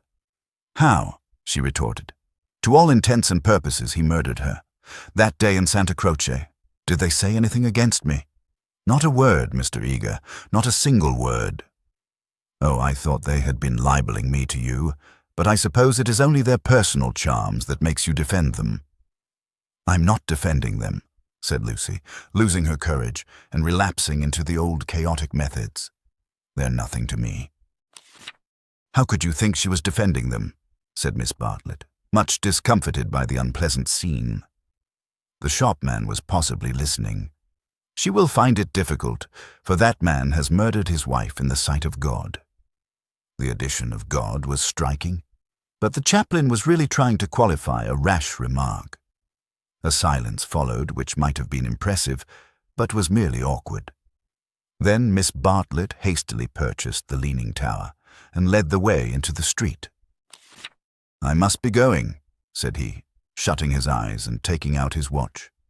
Miss Bartlett thanked him for his kindness and spoke with enthusiasm of the approaching drive. Drive? Oh, is our drive to come off? Lucy was recalled to her manners, and after a little exertion, the complacency of Mr. Eager was restored. Bother the drive, exclaimed the girl as soon as he had departed.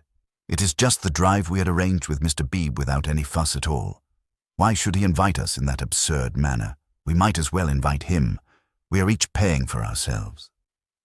Miss Bartlett, who had intended to lament over the Emersons, was launched by this remark into unexpected thoughts. If that is so, dear, if the drive we and Mr. Beebe are going with Mr. Eager is really the same as the one we are going with Mr. Beebe, then I foresee a sad kettle of fish. How? Because Mr. Beebe has asked Eleanor Lavish to come too. That will mean another carriage. Far worse. Mr. Eager does not like Eleanor. She knows it herself. The truth must be told. She is too unconventional for him. They were now in the newspaper room at the English Bank. Lucy stood by the central table, heedless of Punch and the Graphic, trying to answer, or at all events to formulate the questions rioting in her brain. The well-known world had broken up, and there emerged Florence, a magic city where people thought and did the most extraordinary things. Murder, accusations of murder, a lady clinging to one man and being rude to another, were these the daily incidents of her streets? Was there more in her frank beauty than met the eye, the power, perhaps, to evoke passions, good and bad, and to bring them speedily to a fulfillment? Happy Charlotte, who, though greatly troubled over things that did not matter, seemed oblivious to things that did, who could conjecture with admirable delicacy where things might lead to, but apparently lost sight of the goal as she approached it. Now she was crouching in the corner, trying to extract a circular note from a kind of linen nose-bag which hung in chaste concealment round her neck. She had been told that this was the only safe way to carry money in Italy. It must only be broached within the walls of the English Bank. As she groped, she murmured, "Whether it is Mr. Beebe who forgot to tell Mr. Eager, or Mr. Eager who forgot when he told us, or whether they have decided to leave Eleanor out altogether, which they could scarcely do. But in any case, we must be prepared. It is you they really want. I'm only asked for appearances. You shall go with the two gentlemen, and I and Eleanor will follow behind. A one-horse carriage would do for us. Yet how difficult it is." "It is indeed," replied the girl with a gravity that sounded sympathetic. "What do you think about it?" asked Miss Bartlett, flushed from the struggle and buttoning up her dress. "I don't know what I think, nor what I want. Oh dear, Lucy, I do hope Florence isn't boring you. Speak the word and, as you know, I would take you to the ends of the earth tomorrow." "Thank you, Charlotte," said Lucy, and pondered over the offer. There were letters for her at the bureau, one from her brother, full of athletics and biology, one from her mother, delightful as only her mother's letters could be. She had read in it of the crocuses which had been bought for yellow and were coming up puce, of the new parlour maid who had watered the ferns with essence of lemonade, of the semi-detached cottages which were ruining Summer Street and breaking the heart of Sir Harry Otway. She recalled the free, pleasant life of her home, where she was allowed to do everything, and where nothing ever happened to her. The road up through the pine woods, the clean drawing room, the view over the Sussex Weald, all hung before her, bright and distinct, but pathetic as the pictures in a gallery to which, after much experience, a traveller returns. "And the news?" asked Miss Bartlett. "Mrs. Vyse and her son have gone to Rome," said Lucy, giving the news that interested her least. "Do you know the Vyses?" "Oh, not that way back. We can never have too much of the dear Piazza Signoria. They're nice people, the Vyses. So clever, my idea of what's really clever. Don't you long to be in Rome?" "I die for it." The Piazza Signoria is too stony to be brilliant. It has no grass, no flowers, no frescoes, no glittering walls of marble or comforting patches of ruddy brick. By an odd chance, unless we believe in a presiding genius of places, the statues that relieve its severity suggest not the innocence of childhood nor the glorious bewilderment of youth, but the conscious achievements of maturity. Perseus and Judith, Hercules and Thusnelda, they have done or suffered something, and though they are immortal, immortality has come to them after experience, not before. Here, not only in the solitude of nature, might a hero meet a goddess, or a heroine a god. "Charlotte," cried the girl suddenly, "here's an idea. What if we popped off to Rome tomorrow, straight to the Vyses' hotel? For I do know what I want. I'm sick of Florence." "No, you said you'd go to the ends of the earth." Do. Miss Bartlett, with equal vivacity, replied, "Oh, you droll person. Pray, what would become of your drive in the hills?" They passed together through the gaunt beauty of the square, laughing over the unpractical suggestion. It was Phaethon who drove them to Fiesole that memorable day, a youth all irresponsibility and fire, recklessly urging his master's horses up the stony hill. Mr. Beebe recognized him at once. Neither the ages of faith nor the age of doubt had touched him. He was Phaethon in Tuscany driving a cab, and it was Persephone whom he asked leave to pick up on the way, saying that she was his sister. Persephone, tall and slender and pale, returning with the spring to her mother's cottage, and still shading her eyes from the unaccustomed light. To her, Mr. Eager objected, saying that here was the thin edge of the wedge, and one must guard against imposition. But the ladies interceded, and when it had been made clear that it was a very great favor, the goddess was allowed to mount beside the god. Phaethon at once slipped the left rein over her head, thus enabling himself to drive with his arm round her waist. She did not mind. Mr. Eager, who sat with his back to the horses, saw nothing of the indecorous proceeding, and continued his conversation with Lucy. The other two occupants of the carriage were old Mr. Emerson and Miss Lavish. For a dreadful thing had happened. Mr. Beebe, without consulting Mr. Eager, had doubled the size of the party. And though Miss Bartlett and Miss Lavish had planned all the morning how the people were to sit, at the critical moment when the carriages came round they lost their heads, and Miss Lavish got in with Lucy, while Miss Bartlett, with George Emerson and Mr. Beebe, followed on behind. It was hard on the poor chaplain to have his party carré thus transformed. Tea at a Renaissance villa, if he had ever meditated it, was now impossible. Lucy and Miss Bartlett had a certain style about them, and Mr. Beebe, though unreliable, was a man of parts, but a shoddy lady writer and a journalist who had murdered his wife in the sight of God. They should enter no villa at his introduction. Lucy, elegantly dressed in white, sat erect and nervous amid these explosive ingredients, attentive to Mr. Eager, repressive towards Miss Lavish, watchful of old Mr. Emerson, hitherto fortunately asleep, thanks to a heavy lunch and the drowsy atmosphere of spring. She looked on the expedition as the work of fate, but for it she would have avoided George Emerson successfully. In an open manner he had shown that he wished to continue their intimacy. She had refused, not because she disliked him, but because she did not know what had happened and suspected that he did know. And this frightened her. For the real event, whatever it was, had taken place not in the loggia, but by the river. To behave wildly at the sight of death is pardonable, but to discuss it afterwards, to pass from discussion into silence and through silence into sympathy, that is an error, not of a startled emotion, but of the whole fabric. There was really something blameworthy, she thought, in their joint contemplation of the shadowy stream, in the common impulse which had turned them to the house without the passing of a look or word.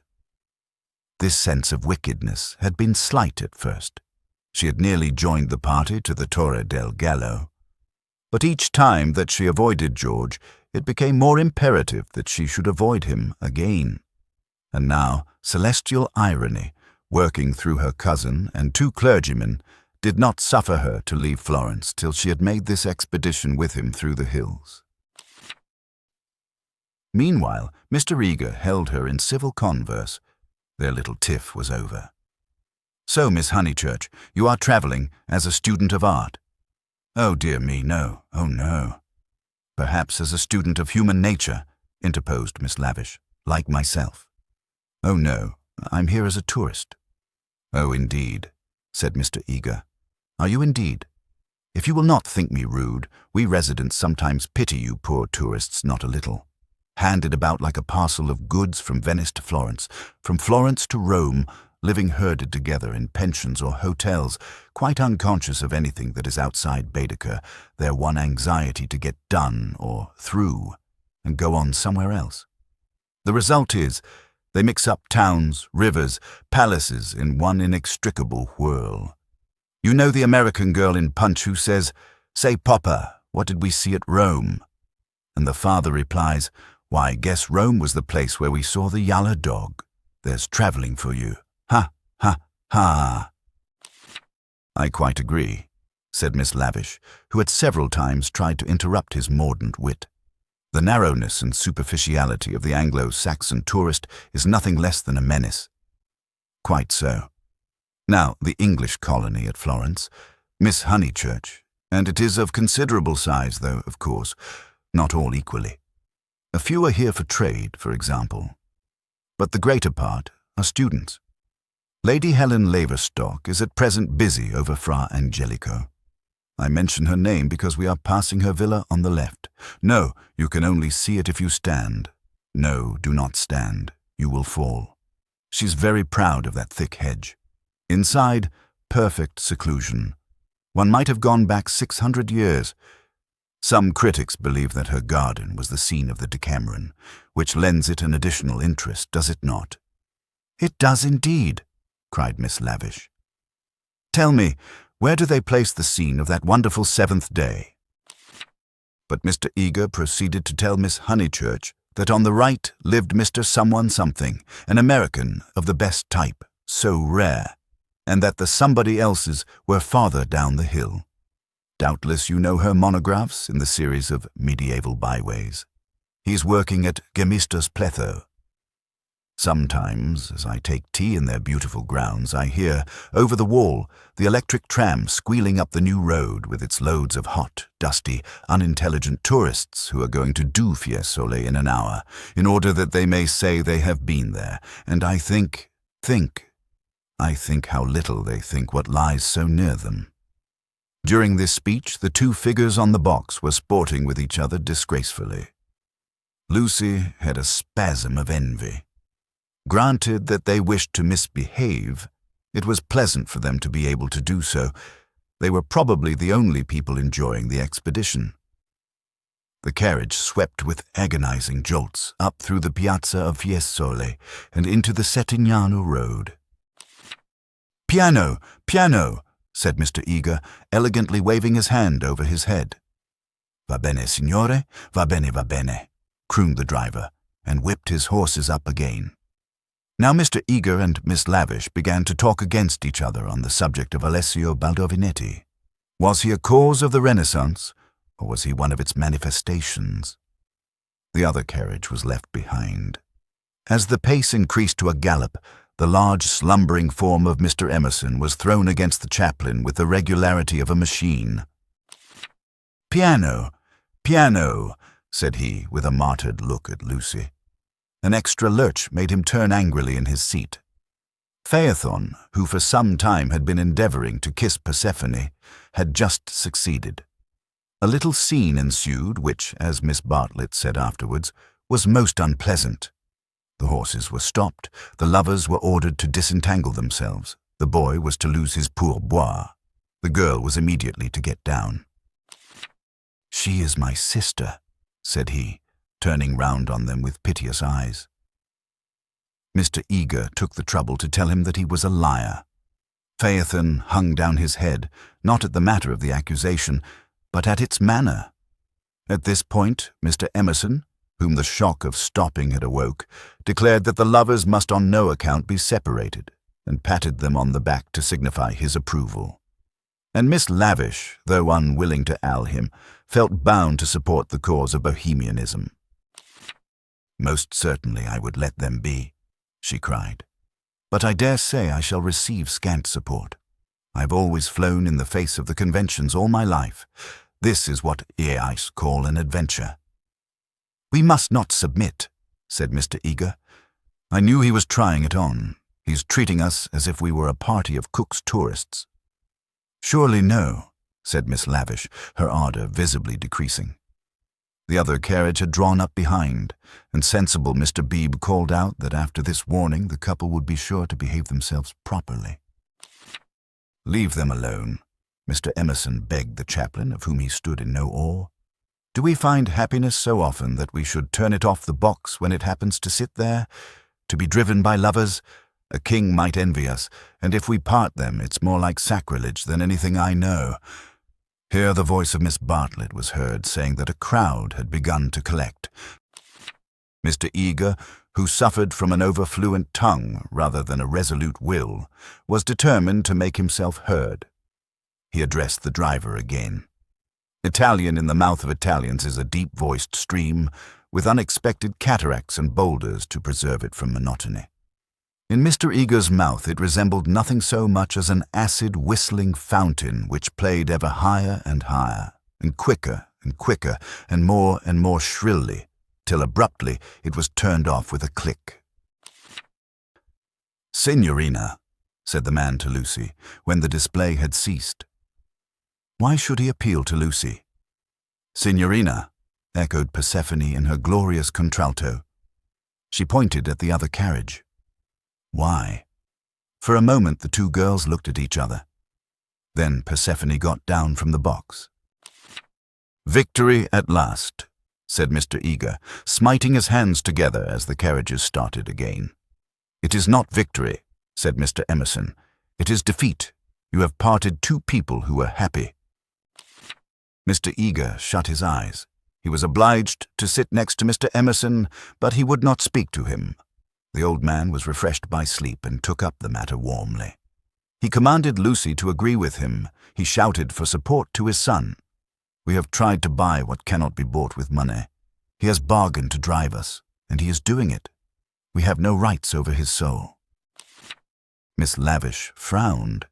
It is hard when a person you have classed as typically British speaks out of his character. "He was not driving us well," she said. "He jolted us." "That I deny. It was as restful as sleeping. Aha, he is jolting us now. Can you wonder? He would like to throw us out, and most certainly he is justified. And if I were superstitious, I'd be frightened of the girl too. It doesn't do to injure young people. Have you ever heard of Lorenzo de' Medici?" Miss Lavish bristled. "Most certainly I have. Do you refer to Lorenzo il Magnifico, or to Lorenzo, Duke of Urbino, or to Lorenzo surnamed Lorenzino on account of his diminutive stature?" "The Lord knows. Possibly he does know, for I refer to Lorenzo the poet. He wrote a line, so I heard yesterday, which runs like this: 'Don't go fighting against the spring.'" Mr. Eager could not resist the opportunity for erudition. "Non fate guerra al maggio," he murmured. "War not with the May would render a correct meaning. The point is, we have warred with it. Look." He pointed to the Val d'Arno, which was visible far below them through the budding trees. 50 miles of spring, and we've come up to admire them. Do you suppose there's any difference between spring in nature and spring in man? But there we go, praising the one and condemning the other as improper, ashamed that the same laws work eternally through both. No one encouraged him to talk. Presently, Mr. Eager gave a signal for the carriages to stop and marshalled the party for their ramble on the hill. A hollow like a great amphitheatre, full of terraced steps and misty olives, now lay between them and the heights of Fiesole, and the road, still following its curve, was about to sweep on to a promontory which stood out in the plain.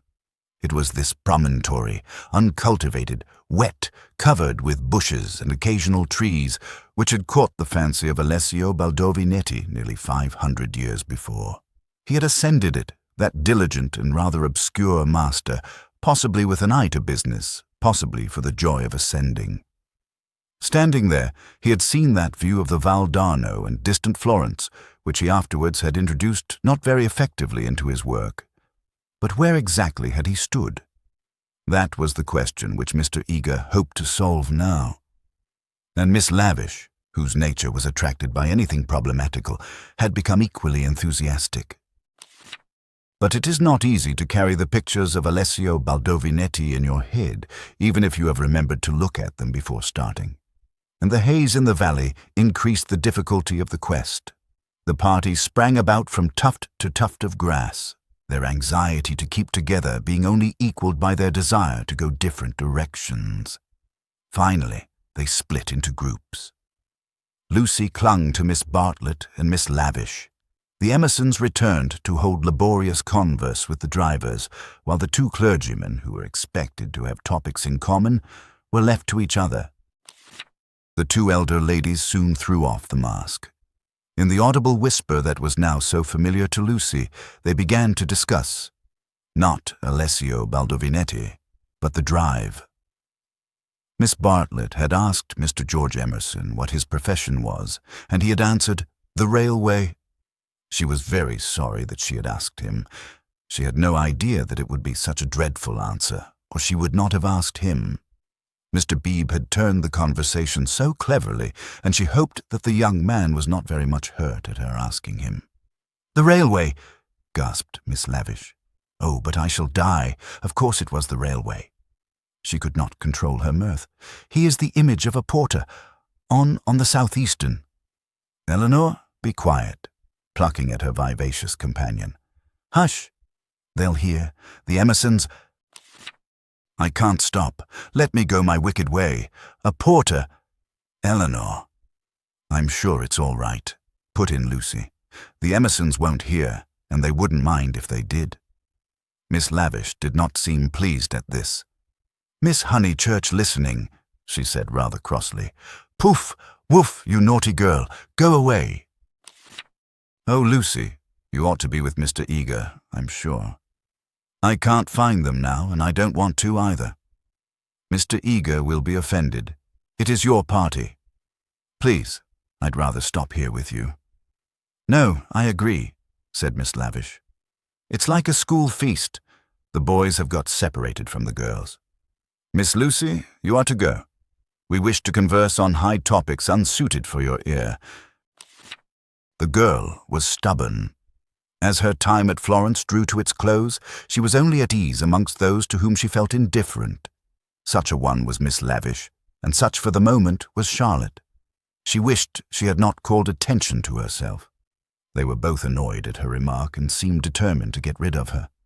"How tired one gets," said Miss Bartlett. "Oh, I do wish Freddie and your mother could be here." Unselfishness with Miss Bartlett had entirely usurped the functions of enthusiasm. Lucy did not look at the view either. She would not enjoy anything till she was safe at Rome. "Then sit you down," said Miss Lavish. "Observe my foresight." With many a smile, she produced two of those mackintosh squares that protect the frame of the tourist from damp grass or cold marble steps. She sat on one. Who was to sit on the other? Lucy. Without a moment's doubt, Lucy. The ground will do for me.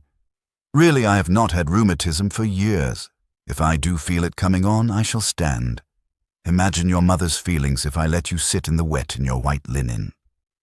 She sat down heavily where the ground looked particularly moist. "Here we are, all settled delightfully. Even if my dress is thinner, it will not show so much being brown. Sit down, dear. You are too unselfish. You don't assert yourself enough." She cleared her throat. "Now don't be alarmed. This isn't a cold. It's the tiniest cough, and I've had it 3 days. It's nothing to do with sitting here at all." There was only one way of treating the situation. At the end of 5 minutes, Lucy departed in search of Mr. Beebe and Mr. Eager, vanquished by the Mackintosh Square. She addressed herself to the drivers, who were sprawling in the carriages, perfuming the cushions with cigars. The miscreant, a bony young man scorched black by the sun, rose to greet her with the courtesy of a host and the assurance of a relative. "Dove," said Lucy, after much anxious thought. His face lit up. Of course he knew where. Not so far either. His arm swept 3/4 of the horizon. He should just think he did know where. He pressed his fingertips to his forehead and then pushed them towards her, as if oozing with visible extract of knowledge. More seemed necessary. What was the Italian for clergyman? "Dove buoni uomini," said she at last. Good. Scarcely the adjective for those noble beings. He showed her his cigar. "Uno più piccolo," was her next remark, implying, "Has the cigar been given to you by Mr. Beebe, the smaller of the two good men?" She was correct as usual. He tied the horse to a tree, kicked it to make it stay quiet, dusted the carriage, arranged his hair, remolded his hat, encouraged his mustache, and in rather less than 1/4 of a minute was ready to conduct her. Italians are born knowing the way. It would seem that the whole earth lay before them, not as a map, but as a chessboard, whereon they continually behold the changing pieces, as well as the squares. Anyone can find places, but the finding of people is a gift from God. He only stopped once, to pick her some great blue violets. She thanked him with real pleasure. In the company of this common man, the world was beautiful and direct. For the first time she felt the influence of spring. His arm swept the horizon gracefully. Violets, like other things, existed in great profusion there. Would she like to see them? "Ma buoni uomini," he bowed. "Certainly. Good men first, violets afterwards." They proceeded briskly through the undergrowth, which became thicker and thicker. They were nearing the edge of the promontory, and the view was stealing round them, but the brown network of the bushes shattered it into countless pieces.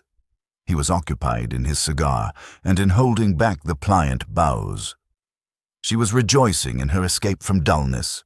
Not a step, not a twig, was unimportant to her. "What is that?" There was a voice in the wood, in the distance behind them. The voice of Mr. Eager. He shrugged his shoulders. An Italian's ignorance is sometimes more remarkable than his knowledge. She could not make him understand that perhaps they had missed the clergyman. The view was forming at last. She could discern the river, the golden plain, other hills. "Eccolo!" he exclaimed. At the same moment, the ground gave way, and with a cry she fell out of the wood. Light and beauty enveloped her. She had fallen onto a little open terrace, which was covered with violets from end to end. "Courage!" cried her companion, now standing some 6 feet above. "Courage and love." She did not answer. From her feet, the ground sloped sharply into view, and violets ran down in rivulets and streams and cataracts, irrigating the hillside with blue, eddying round the tree stems, collecting into pools in the hollows, covering the grass with spots of azure foam. But never again were they in such profusion. This terrace was the wellhead, the primal source whence beauty gushed out to water the earth. Standing at its brink, like a swimmer who prepares, was the good man. But he was not the good man that she had expected, and he was alone. George had turned at the sound of her arrival. For a moment he contemplated her as one who had fallen out of heaven. He saw radiant joy in her face. He saw the flowers beat against her dress in blue waves, The bushes above them closed. He stepped quickly forward and kissed her. Before she could speak, almost before she could feel, a voice called, "Lucy, Lucy, Lucy." The silence of life had been broken by Miss Bartlett, who stood brown against the view. Chapter 7. They Return. Some complicated game had been playing up and down the hillside all the afternoon. What it was, and exactly how the players had sided, Lucy was slow to discover. Mr. Eager had met them with a questioning eye. Charlotte had repulsed him with much small talk. Mr. Emerson, seeking his son, was told whereabouts to find him. Mr. Beebe, who wore the heated aspect of a neutral, was bidden to collect the factions for the return home. There was a general sense of groping and bewilderment. Pan had been amongst them, not the great god Pan, who has been buried these 2,000 years, but the little god Pan, who presides over social contretemps and unsuccessful picnics. Mr. Beebe had lost everyone, and had consumed in solitude the tea basket which he had brought up as a pleasant surprise. Miss Lavish had lost Miss Bartlett. Lucy had lost Mr. Eager. Mr. Emerson had lost George.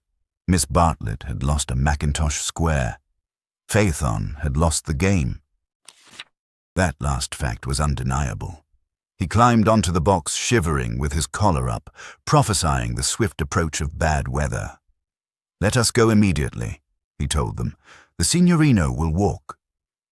"All the way? He will be ours," said Mr. Beebe. "Apparently. I told him it was unwise." He would look no one in the face. Perhaps defeat was particularly mortifying for him. He alone had played skillfully, using the whole of his instinct, while the others had used scraps of their intelligence. He alone had divined what things were, and what he wished them to be. He alone had interpreted the message that Lucy had received 5 days before from the lips of a dying man. Persephone, who spends half her life in the grave, she could interpret it also. Not so these English. They gain knowledge slowly and perhaps too late. The thoughts of a cab driver, however just, seldom affect the lives of his employers. He was the most competent of Miss Bartlett's opponents, but infinitely the least dangerous. Once back in the town, he and his insight and his knowledge would trouble English ladies no more. Of course, it was most unpleasant. She had seen his black head in the bushes. He might make a tavern story out of it. But after all, what have we to do with taverns? Real menace belongs to the drawing-room. It was of drawing-room people that Miss Bartlett thought as she journeyed downwards towards the fading sun. Lucy sat beside her. Mr. Eager sat opposite, trying to catch her eye. He was vaguely suspicious. They spoke of Alessio Baldovinetti. Rain and darkness came on together. The two ladies huddled together under an inadequate parasol. There was a lightning flash, and Miss Lavish, who was nervous, screamed from the carriage in front. At the next flash, Lucy screamed also. Mr. Eager addressed her professionally. "Courage, Miss Honeychurch, courage and faith. If I might say so, there is something almost blasphemous in this horror of the elements. Are we seriously to suppose that all these clouds, all this immense electrical display, is simply called into existence to extinguish you or me? No, of course. Even from the scientific standpoint, the chances against our being struck are enormous. The steel knives, the only articles which might attract the current, are in the other carriage, and in any case, we are infinitely safer than if we were walking. Courage, courage, and faith." Under the rug, Lucy felt the kindly pressure of her cousin's hand. At times, our need for a sympathetic gesture is so great that we care not what exactly it signifies, or how much we may have to pay for it afterwards. Miss Bartlett, by this timely exercise of her muscles, gained more than she would have got in hours of preaching or cross-examination. She renewed it when the two carriages stopped, half into Florence. "Mr. Eager," called Mr. Beebe, "we want your assistance. Will you interpret for us?" "George," cried Mr. Emerson, "ask your driver which way George went." The boy may lose his way. He may be killed. "Go, Mr. Eager," said Miss Bartlett. "Don't ask our driver. Our driver is no help. Go and support poor Mr. Beebe. He is nearly demented." "He may be killed," cried the old man. "He may be killed." "Typical behavior," said the chaplain as he quitted the carriage. "In the presence of reality, that kind of person invariably breaks down." "What does he know?" whispered Lucy as soon as they were alone. "Charlotte, how much does Mr. Eager know?" "Nothing, dearest. He knows nothing, but—" She pointed at the driver. "He knows everything. Dearest, had we better— Shall I?" She took out her purse. "It is dreadful to be entangled with low-class people." He saw it all. Tapping Phaethon's back with her guidebook, she said, "Silenzio," and offered him a franc. "Va bene," he replied, and accepted it.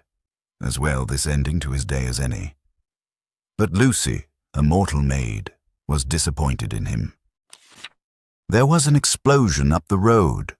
The storm had struck the overhead wire of the tram line, and one of the great supports had fallen. If they had not stopped, perhaps they might have been hurt. They chose to regard it as a miraculous preservation, and the floods of love and sincerity, which fructify every hour of life, burst forth in tumult. They descended from the carriages. They embraced each other. It was as joyful to be forgiven past unworthinesses as to forgive them. For a moment, they realized vast possibilities of good. The older people recovered quickly. In the very height of their emotion, they knew it to be unmanly or unladylike.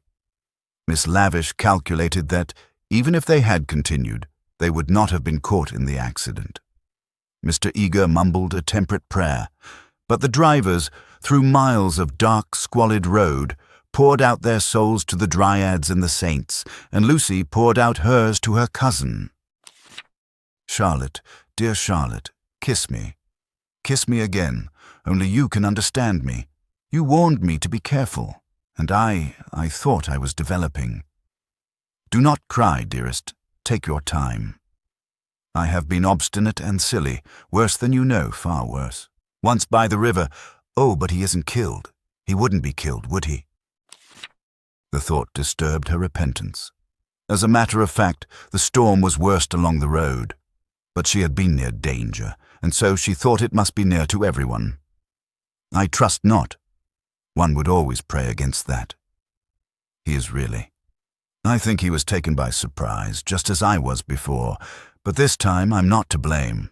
I want you to believe that. I simply slipped into those violets. No, I want to be really truthful. I'm a little to blame. I had silly thoughts. The sky, you know, was gold, and the ground all blue, and for a moment he looked like someone in a book. In a book? Heroes, gods, the nonsense of schoolgirls. And then? But Charlotte, you know what happened then. Miss Bartlett was silent. Indeed, she had little more to learn. With a certain amount of insight, she drew her young cousin affectionately to her. All the way back, Lucy's body was shaken by deep sighs, which nothing could repress. "I want to be truthful," she whispered. "It is so hard to be absolutely truthful. Don't be troubled, dearest. Wait till you are calmer. We will talk it over before bedtime in my room."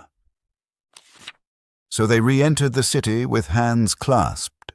It was a shock to the girl to find how far emotion had ebbed in others. The storm had ceased, and Mr. Emerson was easier about his son. Mr. Beebe had regained good humor, and Mr. Eager was already snubbing Miss Lavish. Charlotte alone she was sure of. Charlotte, whose exterior concealed so much insight and love. The luxury of self-exposure kept her almost happy through the long evening. She thought not so much of what had happened as of how she should describe it. All her sensations, her spasms of courage, her moments of unreasonable joy, her mysterious discontent, should be carefully laid before her cousin, and together in divine confidence they would disentangle and interpret them all. At last, thought she, I shall understand myself. I shan't again be troubled by things that come out of nothing and mean I don't know what. Miss Allen asked her to play. She refused vehemently. Music seemed to her the employment of a child. She sat close to her cousin, who, with commendable patience, was listening to a long story about lost luggage. When it was over, she capped it by a story of her own. Lucy became rather hysterical with the delay. In vain she tried to check, or at all events to accelerate, the tale. It was not till a late hour that Miss Bartlett had recovered her luggage and could say in her usual tone of gentle reproach, "Well, dear, I at all events am ready for Bedfordshire. Come into my room, and I will give a good brush to your hair." With some solemnity, the door was shut and a cane chair placed for the girl. Then Miss Bartlett said, "So what is to be done?" She was unprepared for the question. It had not occurred to her that she would have to do anything. A detailed exhibition of her emotions was all that she had counted upon. "What is to be done? A point, dearest, which you alone can settle." The rain was streaming down the black windows, and the great room felt damp and chilly. One candle burnt trembling on the chest of drawers close to Miss Bartlett's toque, which cast monstrous and fantastic shadows on the bolted door. A tram roared by in the dark, and Lucy felt unaccountably sad, though she had long since dried her eyes. She lifted them to the ceiling, where the griffins and bassoons were colourless and vague, the very ghosts of joy. "It has been raining for nearly 4 hours," she said at last. Miss Bartlett ignored the remark. "How do you propose to silence him?" The driver. "My dear girl, no, Mr. George Emerson." Lucy began to pace up and down the room. "I don't understand," she said at last. She understood very well, but she no longer wished to be absolutely truthful. "How are you going to stop him talking about it?" "I have a feeling that talk is a thing he will never do. I, too, intend to judge him charitably, but unfortunately I've met the type before. They seldom keep their exploits to themselves." "Exploits?"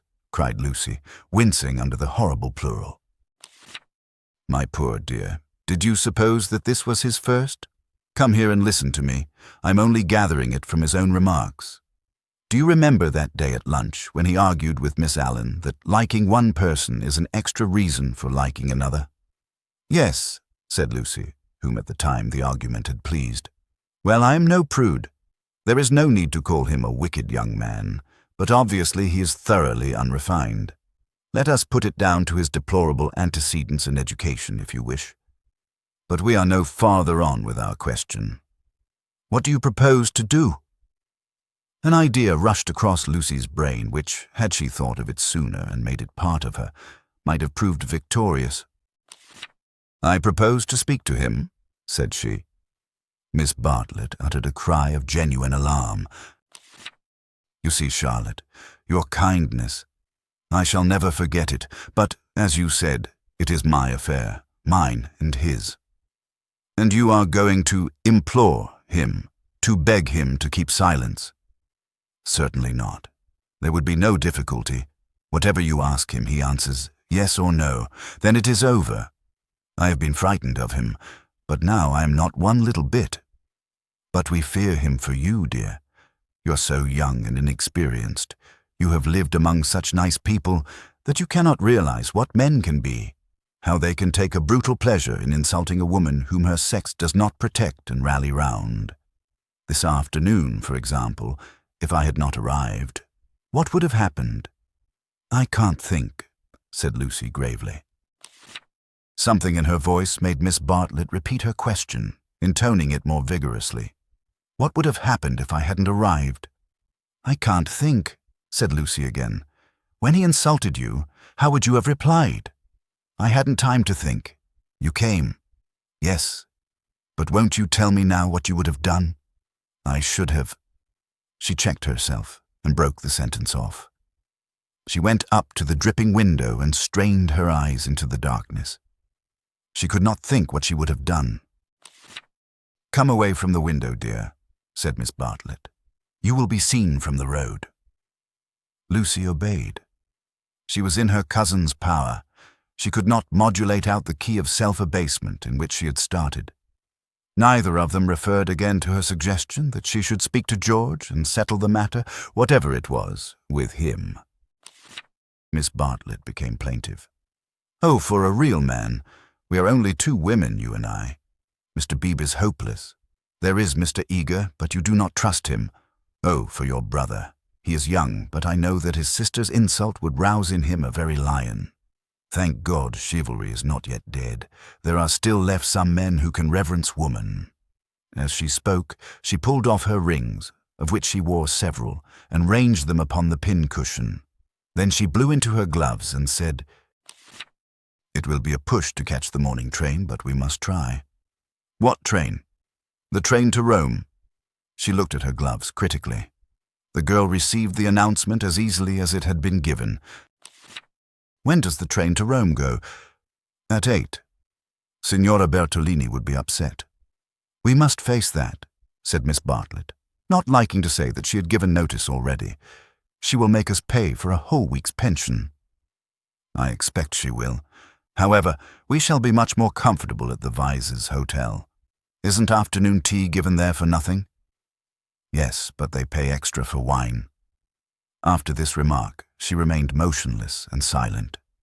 To her tired eyes, Charlotte throbbed and swelled like a ghostly figure in a dream.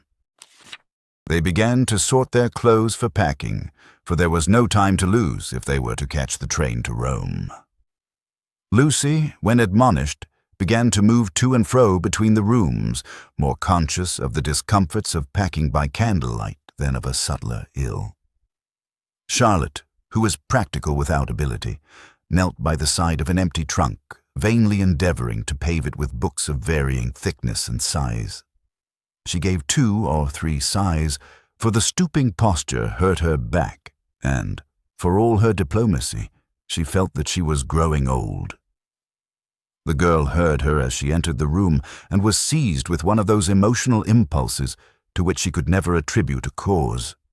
She only felt that the candle would burn better, the packing go easier, the world be happier if she could give and receive some human love. The impulse had come before today, but never so strongly. She knelt down by her cousin's side and took her in her arms. Miss Bartlett returned the embrace with tenderness and warmth. But she was not a stupid woman, and she knew perfectly well that Lucy did not love her, but needed her to love. For it was in ominous tones that she said, after a long pause, "Dearest Lucy, how will you ever forgive me?" Lucy was on her guard at once, knowing by bitter experience what forgiving Miss Bartlett meant. Her emotion relaxed, she modified her embrace a little, and she said, "Charlotte, dear, what do you mean? As if I have anything to forgive." "You have a great deal, and I have a very great deal to forgive myself too. I know well how much I vex you at every turn. But no." Miss Bartlett assumed her favorite role, that of the prematurely aged martyr. "Ah, but yes. I feel that our tour together is hardly the success I'd hoped. I might have known it would not do. You want someone younger and stronger and more in sympathy with you. I'm too uninteresting and old-fashioned, only fit to pack and unpack your things. Please." My only consolation was that you found people more to your taste and were often able to leave me at home. I had my own poor ideas of what a lady ought to do, but I hope I did not inflict them on you more than was necessary. You had your own way about these rooms, at all events. "You mustn't say these things," said Lucy softly. She still clung to the hope that she and Charlotte loved each other, heart and soul. They continued to pack in silence. "I have been a failure," said Miss Bartlett as she struggled with the straps of Lucy's trunk instead of strapping her own. "Failed to make you happy, failed in my duty to your mother. She has been so generous to me. I shall never face her again after this disaster. But Mother will understand. It is not your fault, this trouble, and it isn't a disaster either. It is my fault. It is a disaster. She will never forgive me, and rightly. For instance, what right had I to make friends with Miss Lavish? Every right. When I was here for your sake, if I have vexed you, it is equally true that I have neglected you. Your mother will see this as clearly as I do when you tell her."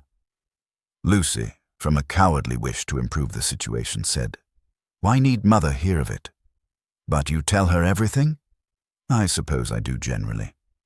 I dare not break your confidence. There is something sacred in it, unless you feel that it is a thing you could not tell her. The girl would not be degraded to this. Naturally, I should have told her. But in case she should blame you in any way, I promise I will not. I am very willing not to. I will never speak of it either to her or to anyone. Her promise brought the long-drawn interview to a sudden close. Miss Bartlett pecked her smartly on both cheeks, wished her good night, and sent her to her own room. For a moment, the original trouble was in the background. George would seem to have behaved like a cad throughout. Perhaps that was the view which one would take eventually. At present, she neither acquitted nor condemned him. She did not pass judgment. At the moment when she was about to judge him, her cousin's voice had intervened, and, ever since, it was Miss Bartlett who had dominated. Miss Bartlett who, even now, could be heard sighing into a crack in the partition wall. Miss Bartlett, who had really been neither pliable nor humble nor inconsistent. She had worked like a great artist. For a time, indeed for years, she had been meaningless, but at the end there was presented to the girl the complete picture of a cheerless, loveless world in which the young rush to destruction until they learn better. A shamefaced world of precautions and barriers which may avert evil, but which do not seem to bring good, if we may judge from those who have used them most. Lucy was suffering from the most grievous wrong which this world has yet discovered. Diplomatic advantage had been taken of her sincerity, of her craving for sympathy and love. Such a wrong is not easily forgotten. Never again did she expose herself without due consideration and precaution against rebuff.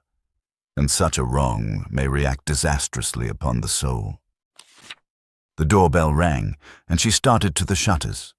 Before she reached them, she hesitated, turned, and blew out the candle. Thus it was that, though she saw someone standing in the wet below, he, though he looked up, did not see her. To reach his room he had to go by hers. She was still dressed. It struck her that she might slip into the passage and just say that she would be gone before he was up, and that their extraordinary intercourse was over. Whether she would have dared to do this was never proved. At the critical moment, Miss Bartlett opened her own door, and her voice said, "I wish one word with you in the drawing-room, Mr. Emerson, please." Soon their footsteps returned, and Miss Bartlett said, "Good night, Mr. Emerson." His heavy, tired breathing was the only reply. The chaperone had done her work. Lucy cried aloud, "It isn't true. It can't all be true. I want not to be muddled. I want to grow older quickly." Miss Bartlett tapped on the wall. "Go to bed at once, dear. You need all the rest you can get." In the morning they left for Rome. Chapter 8. Medieval of the drawing-room curtains at Windy Corner had been pulled to meet, for the carpet was new and deserved protection from the August sun. They were heavy curtains, reaching almost to the ground, and the light that filtered through them was subdued and varied. A poet, none was present, might have quoted, "Life like a dome of many-colored glass," or might have compared the curtains to sluice gates lowered against the intolerable tides of heaven. Without was poured a sea of radiance. Within, the glory, though visible, was tempered to the capacities of man. Two pleasant people sat in the room. One, a boy of 19, was studying a small manual of anatomy and peering occasionally at a bone which lay upon the piano. From time to time he bounced in his chair and puffed and groaned, for the day was hot, and the print small, and the human frame fearfully made. And his mother, who was writing a letter, did continually read out to him what she had written, and continually did she rise from her seat and part the curtains so that a rivulet of light fell across the carpet, and make the remark that they were still there. "Where aren't they?" said the boy, who was Freddie, Lucy's brother. "I tell you I'm getting fairly sick." "For goodness' sake, go out of my drawing-room, then," cried Mrs. Honeychurch, who hoped to cure her children of slang by taking it literally. Freddie did not move or reply. I think things are coming to a head, she observed, rather wanting her son's opinion on the situation if she could obtain it without undue supplication. Time they did. I am glad that Cecil is asking her this once more. It's his third go, isn't it? Freddie, I do call the way you talk unkind. I didn't mean to be unkind. Then he added, but I do think Lucy might have got this off her chest in Italy. I don't know how girls manage things, but she can't have said no properly before, or she wouldn't have to say it again now. Over the whole thing, I can't explain. I do feel so uncomfortable. Do you indeed, dear? How interesting. I feel... Never mind. He returned to his work. Just listen to what I have written to Mrs. Vyse. I said, Dear Mrs. Vyse. Yes, Mother, you told me. A jolly good letter. I said, Dear Mrs. Vyse, Cecil has just asked my permission about it, and I should be delighted if Lucy wishes it. But... She stopped reading. I was rather amused at Cecil asking my permission at all. He has always gone in for unconventionality, and parents nowhere, and so forth. When it comes to the point, he can't get on without me. Nor me. You? Freddie nodded. What do you mean? He asked me for my permission also. She exclaimed, How very odd of him. Why so? Asked the son and heir. Why shouldn't my permission be asked? What do you know about Lucy or girls or anything? Whatever did you say? I said to Cecil, Take her or leave her. It's no business of mine. What a helpful answer. But her own answer, though more normal in its wording, had been to the same effect. The bother is this, began Freddie. Then he took up his work again, too shy to say what the bother was. Mrs. Honeychurch went back to the window. Freddie, you must come. There they still are. I don't see you ought to go peeping like that. Peeping like that? Can't I look out of my own window? But she returned to the writing table, observing as she passed her son, Still page 322? Freddie snorted and turned over 2 leaves. For a brief space they were silent. Close by, beyond the curtains, the gentle murmur of a long conversation had never ceased. The bother is this. I have put my foot in it with Cecil most awfully. He gave a nervous gulp. Not content with permission, which I did give. That is to say, I said, I don't mind. Well, not content with that, he wanted to know whether I wasn't off my head with joy. He practically put it like this. Wasn't it a splendid thing for Lucy and for Windy Corner generally if he married her? And he would have an answer. He said it would strengthen his hand. I hope you gave a careful answer, dear. I answered no, said the boy, grinding his teeth. There, fly into a stew. I can't help it. Had to say it. I had to say no. He ought never to have asked me. Ridiculous child, cried his mother. You think you're so holy and truthful, but really it's only abominable conceit. Do you suppose that a man like Cecil would take the slightest notice of anything you say? I hope he boxed your ears. How dare you say no? Oh, do keep quiet, Mother. I had to say no when I couldn't say yes. I tried to laugh as if I didn't mean what I said, and as Cecil laughed too and went away, it may be all right. But I feel my foot's in it. Oh, do keep quiet, though, and let a man do some work. No, said Mrs. Honeychurch, with the air of one who has considered the subject. I shall not keep quiet. You know all that has passed between them in Rome. You know why he is down here, and yet you deliberately insult him and try to turn him out of my house. Not a bit, he pleaded. I only let out I didn't like him. I don't hate him, but I don't like him. What I mind is that he'll tell Lucy. He glanced at the curtains dismally. Well, I like him, said Mrs. Honeychurch. I know his mother. He's good, he's clever, he's rich, he's well-connected. Oh, you needn't kick the piano. He's well-connected. I'll say it again if you like. He's well-connected. She paused, as if rehearsing her eulogy, but her face remained dissatisfied. She added, and he has beautiful manners. I liked him till just now. I suppose it's having him spoiling Lucy's first week at home. And it's also something that Mr. Beebe said, not knowing. Mr. Beebe? Said his mother, trying to conceal her interest. I don't see how Mr. Beebe comes in. You know Mr. Beebe's funny way, when you never quite know what he means. He said, Mr. Weiss is an ideal bachelor. I was very cute. I asked him what he meant.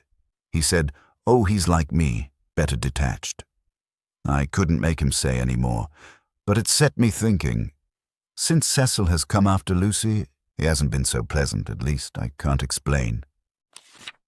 You never can, dear, but I can. You are jealous of Cecil because he may stop Lucy knitting you silk ties. The explanation seemed plausible, and Freddie tried to accept it. But at the back of his brain there lurked a dim mistrust. Cecil praised one too much for being athletic. Was that it? Cecil made one talk in one's own way, this tired one. Was that it? And Cecil was the kind of fellow who would never wear another fellow's cap. Unaware of his own profundity, Freddie checked himself. He must be jealous, or he would not dislike a man for such foolish reasons.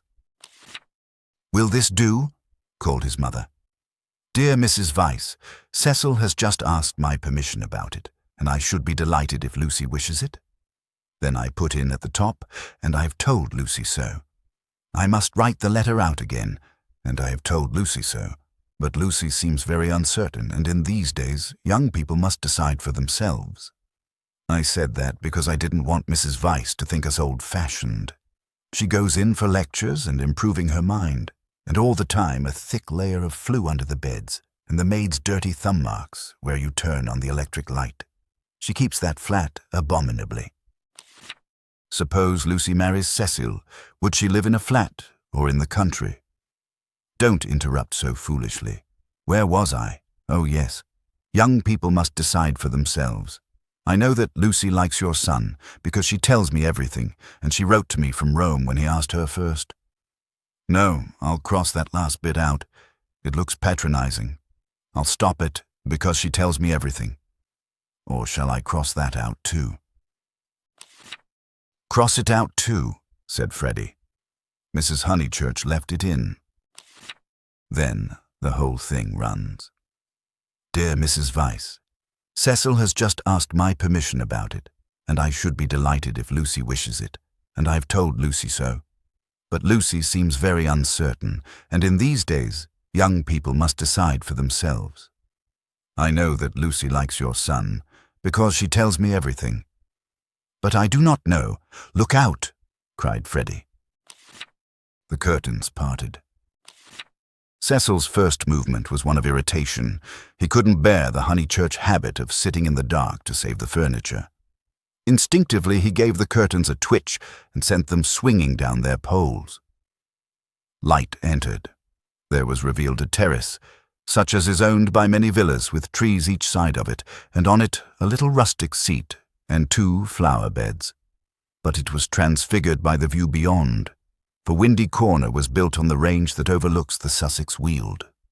Lucy, who was in the little seat, seemed on the edge of a green magic carpet which hovered in the air above the tremulous world. Cecil entered. Appearing thus late in the story, Cecil must be at once described. He was medieval, like a Gothic statue, tall and refined, with shoulders that seemed braced square by an effort of the will, and a head that was tilted a little higher than the usual level of vision. He resembled those fastidious saints who guard the portals of a French cathedral. Well educated, well endowed, and not deficient physically, he remained in the grip of a certain devil whom the modern world knows as self-consciousness, and whom the medieval, with dimmer vision, worshipped as asceticism.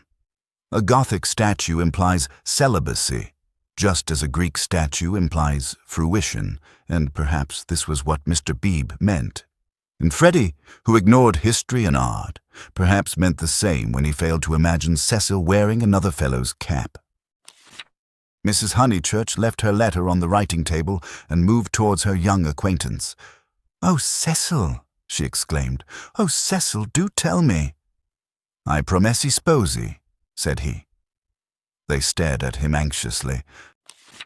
"She has accepted me," he said, and the sound of the thing in English made him flush and smile with pleasure and look more human. "I am so glad," said Mrs. Honeychurch, while Freddie proffered a hand that was yellow with chemicals. They wished that they also knew Italian, for our phrases of approval and of amazement are so connected with little occasions that we fear to use them on great ones. We are obliged to become vaguely poetic or to take refuge in scriptural reminiscences. "Welcome as one of the family," said Mrs. Honeychurch, waving her hand at the furniture. "This is indeed a joyous day. I feel sure that you will make our dear Lucy happy." "I hope so," replied the young man, shifting his eyes to the ceiling. "We mothers," simpered Mrs. Honeychurch, and then realized that she was affected, sentimental, bombastic, all the things she hated most. Why could she not be Freddie, who stood stiff in the middle of the room, looking very cross and almost handsome? "I say, Lucy," called Cecil, for conversation seemed to flag. Lucy rose from the seat. She moved across the lawn and smiled in at them, just as if she was going to ask them to play tennis. Then she saw her brother's face. Her lips parted, and she took him in her arms. He said, "Steady on." "Not a kiss for me?" asked her mother. Lucy kissed her also. "Would you take them into the garden and tell Mrs. Honeychurch all about it?" Cecil suggested, "and I'd stop here and tell my mother." "We go with Lucy," said Freddie, as if taking orders. "Yes, you go with Lucy." They passed into the sunlight. Cecil watched them cross the terrace and descend out of sight by the steps. They would descend, he knew their ways, past the shrubbery and past the tennis lawn and the dahlia bed, until they reached the kitchen garden, and there, in the presence of the potatoes and the peas, the great event would be discussed. Smiling indulgently, he lit a cigarette and rehearsed the events that had led to such a happy conclusion. He had known Lucy for several years, but only as a commonplace girl who happened to be musical. He could still remember his depression that afternoon at Rome, when she and her terrible cousin fell on him out of the blue and demanded to be taken to St. Peter's. That day she had seemed a typical tourist, shrill, crude, and gaunt with travel. But Italy worked some marvel in her.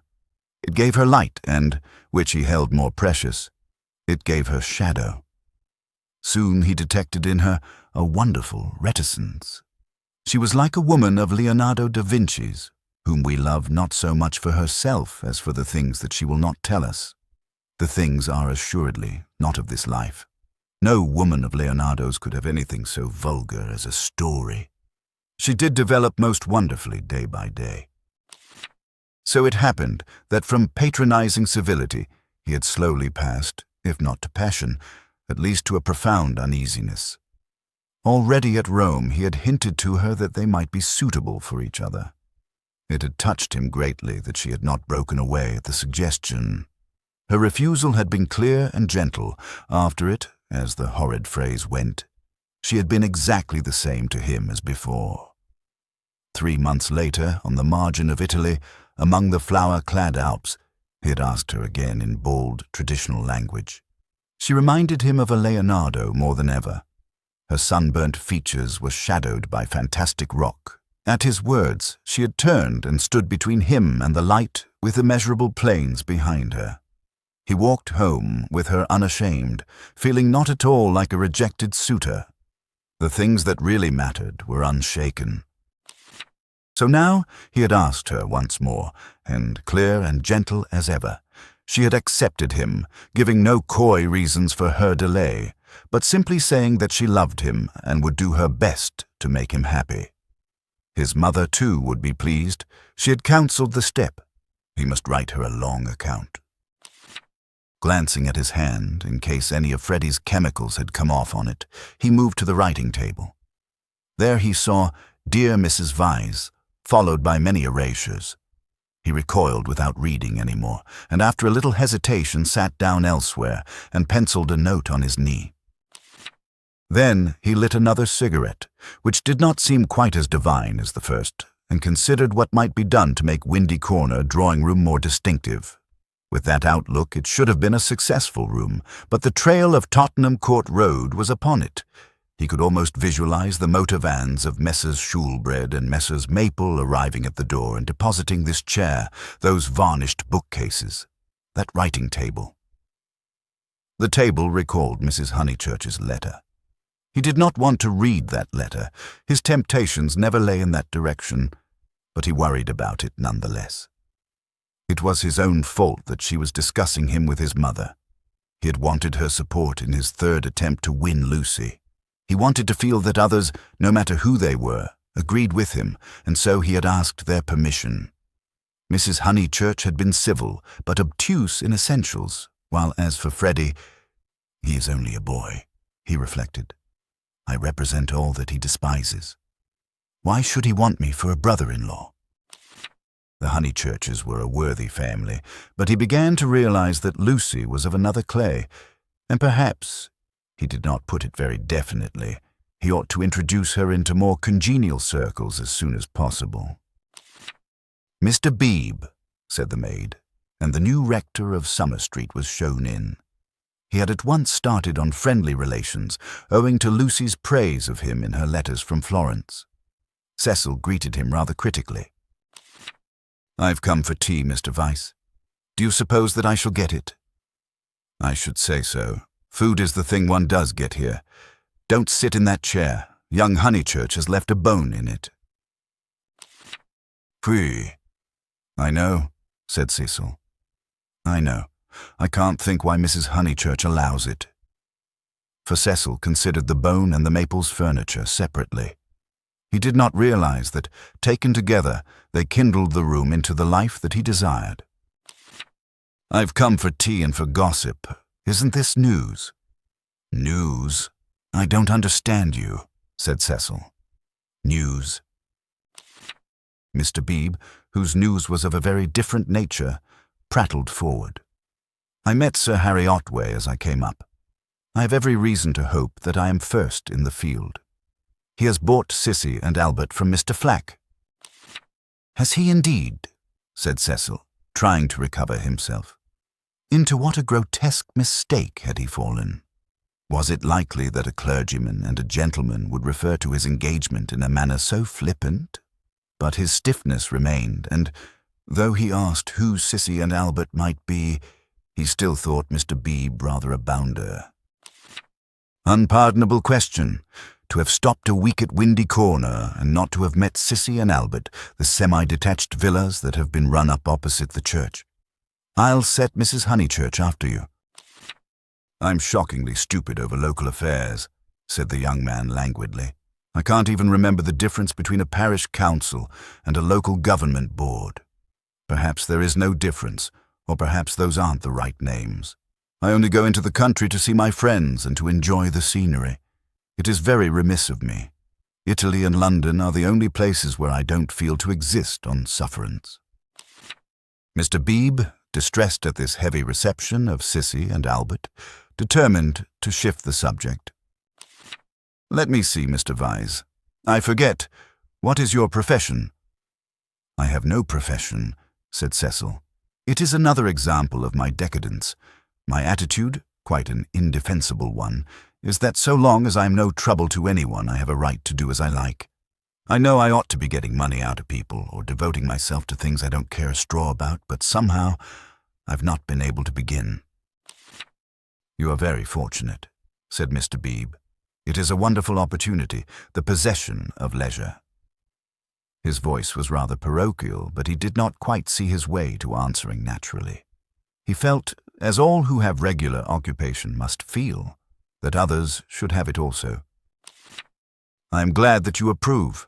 I daren't face the healthy person. For example, Freddie Honeychurch." "Oh, Freddie's a good sort, isn't he?" "Admirable. The sort who has made England what she is." Cecil wondered at himself. Why, on this day of all others, was he so hopelessly contrary? He tried to get right by inquiring effusively after Mr. Beebe's mother, an old lady for whom he had no particular regard. Then he flattered the clergyman, praised his liberal-mindedness, his enlightened attitude towards philosophy and science. "Where are the others?" said Mr. Beebe at last. "I insist on extracting tea before evening service." "I suppose Anne never told them you were here. In this house, one is so coached in the servants the day one arrives.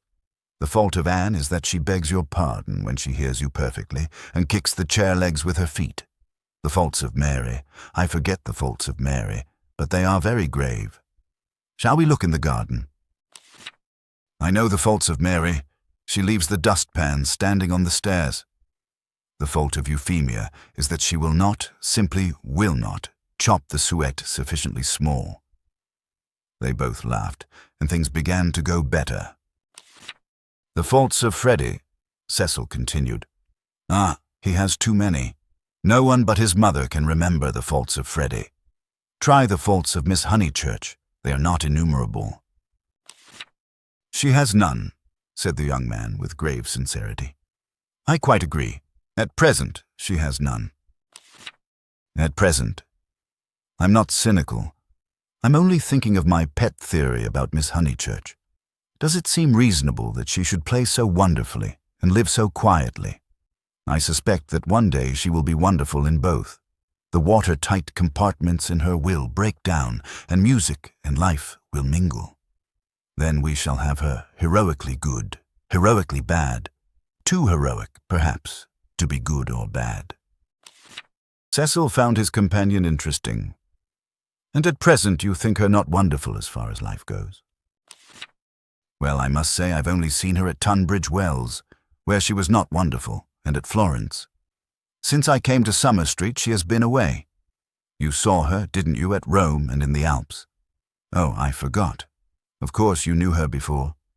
No, she wasn't wonderful in Florence either, but I kept on expecting that she would be."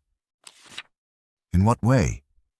Conversation had become agreeable to them, and they were pacing up and down the terrace. "I could as easily tell you what tune she'll play next. There was simply the sense that she had found wings and meant to use them. I can show you a beautiful picture in my Italian diary. Miss Honeychurch as a kite, Miss Bartlett holding the string. Picture number 2, the string breaks." The sketch was in his diary, but it had been made afterwards when he viewed things artistically. At the time he had given surreptitious tugs to the string himself. "But the string never broke?"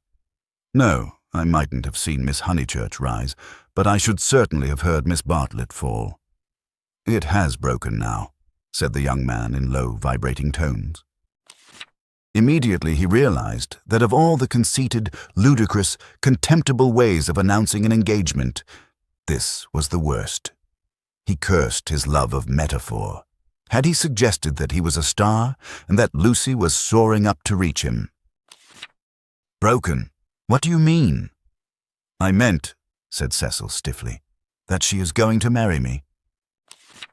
The clergyman was conscious of some bitter disappointment which he could not keep out of his voice. "I am sorry. I must apologize. I had no idea you were intimate with her, or I should never have talked in this flippant, superficial way. Mr. Vyse, you ought to have stopped me." And down the garden he saw Lucy herself. Yes, he was disappointed. Cecil, who naturally preferred congratulations to apologies, drew down his mouth at the corners. Was this the reception his action would get from the world? Of course, he despised the world as a whole. Every thoughtful man should. It is almost a test of refinement. But he was sensitive to the successive particles of it which he encountered. Occasionally he could be quite crude. "I'm sorry I've given you a shock," he said dryly. "I fear that Lucy's choice does not meet with your approval." "Not that. But you ought to have stopped me. I know Miss Honeychurch only a little as time goes. Perhaps I oughtn't to have discussed her so freely with anyone, certainly not with you." "You are conscious of having said something indiscreet?" Mr. Beebe pulled himself together. Really, Mr. Vyse had the art of placing one in the most tiresome positions. He was driven to use the prerogatives of his profession. "No, I have said nothing indiscreet. I foresaw at Florence that her quiet, uneventful childhood must end. and it has ended. I realize dimly enough that she might take some momentous step. She has taken it. She has learnt. You will let me talk freely as I have begun freely. She has learnt what it is to love. The greatest lesson, some people will tell you, that our earthly life provides. It was now time for him to wave his hat at the approaching trio. He did not omit to do so. She has learnt through you, and if his voice was still clerical, it was now also sincere. Let it be your care that her knowledge is profitable to her. Grazie, Tante, said Cecil, who did not like parsons. Have you heard? Shouted Mrs. Honeychurch as she toiled up the sloping garden. Oh, Mr. Beebe, have you heard the news? Freddie, now full of geniality, whistled the wedding march. Youth seldom criticizes the accomplished fact. Indeed I have, he cried. He looked at Lucy. In her presence he could not act the parson any longer, at all events not without apology. Mrs. Honeychurch, I'm going to do what I'm always supposed to do, but generally I'm too shy. I want to invoke every kind of blessing on them, grave and gay, great and small. I want them all their lives to be supremely good and supremely happy as husband and wife, as father and mother. And now I want my tea. You only asked for it just in time, the lady retorted. How dare you be serious at Windy Corner? He took his tone from her. There was no more heavy beneficence, no more attempts to dignify the situation with poetry or the scriptures. None of them dared or was able to be serious anymore. An engagement is so potent a thing that sooner or later it reduces all who speak of it to this state of cheerful awe. Away from it, in the solitude of their rooms, Mr. Beebe, and even Freddie, might again be critical. But in its presence and in the presence of each other, they were sincerely hilarious. It has a strange power, for it compels not only the lips, but the very heart. The chief parallel to compare one great thing with another is the power over us of a temple of some alien creed. Standing outside, we deride or oppose it, or at the most feel sentimental. Inside, though the saints and gods are not ours, we become true believers, in case any true believer should be present. So it was that after the gropings and the misgivings of the afternoon, they pulled themselves together and settled down to a very pleasant tea party. If they were hypocrites, they did not know it, and their hypocrisy had every chance of setting and of becoming true. Anne, putting down each plate as if it were a wedding present, stimulated them greatly. They could not lag behind that smile of hers which she gave them ere she kicked the drawing-room door. Mr. Beebe chirruped. Freddie was at his wittiest, referring to Cecil as the fiasco, family-honored pun on fiancé. Mrs. Honeychurch, amusing and portly, promised well as a mother-in-law.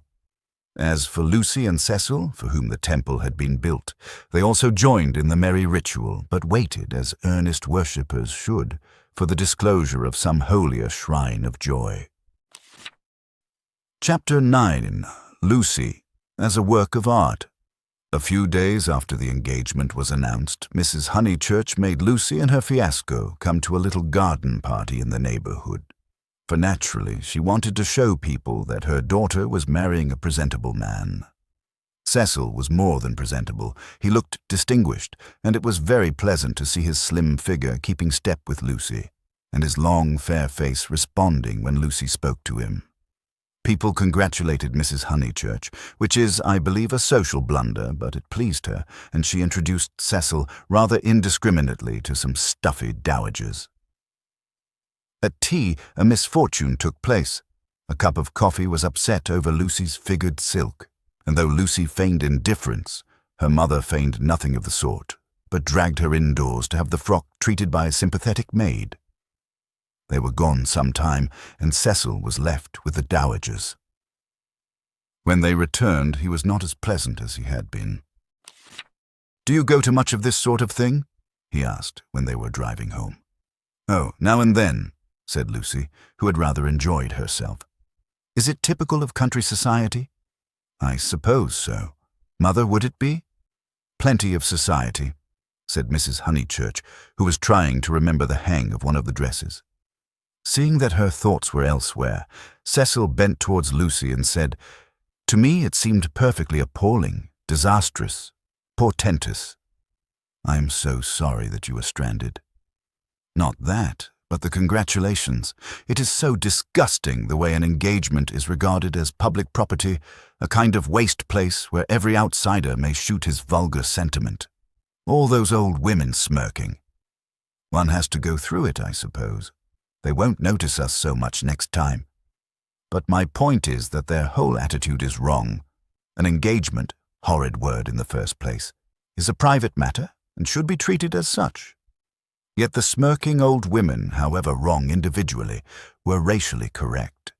The spirit of the generations had smiled through them, rejoicing in the engagement of Cecil and Lucy because it promised the continuance of life on earth.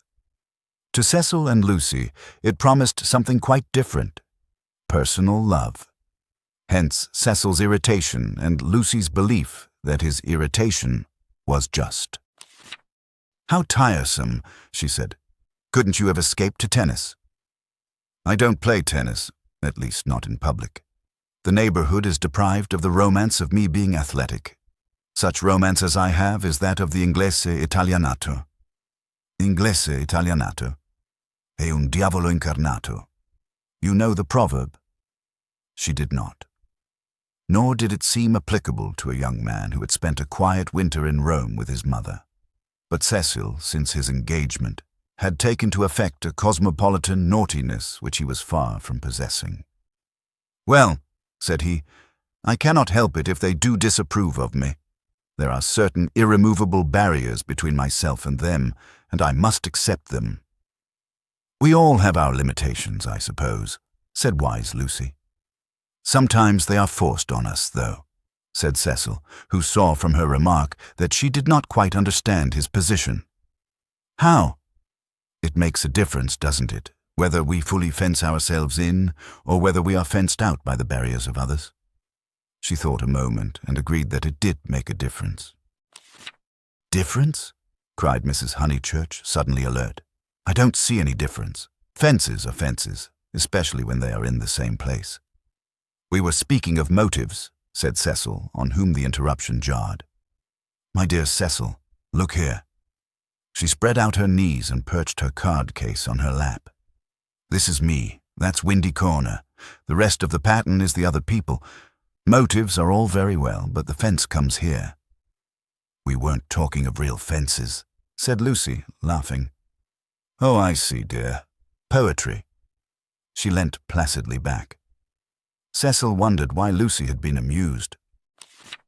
"I tell you who has no fences, as you call them," she said, "and that's Mr. Beebe. A parson fenceless would mean a parson defenseless."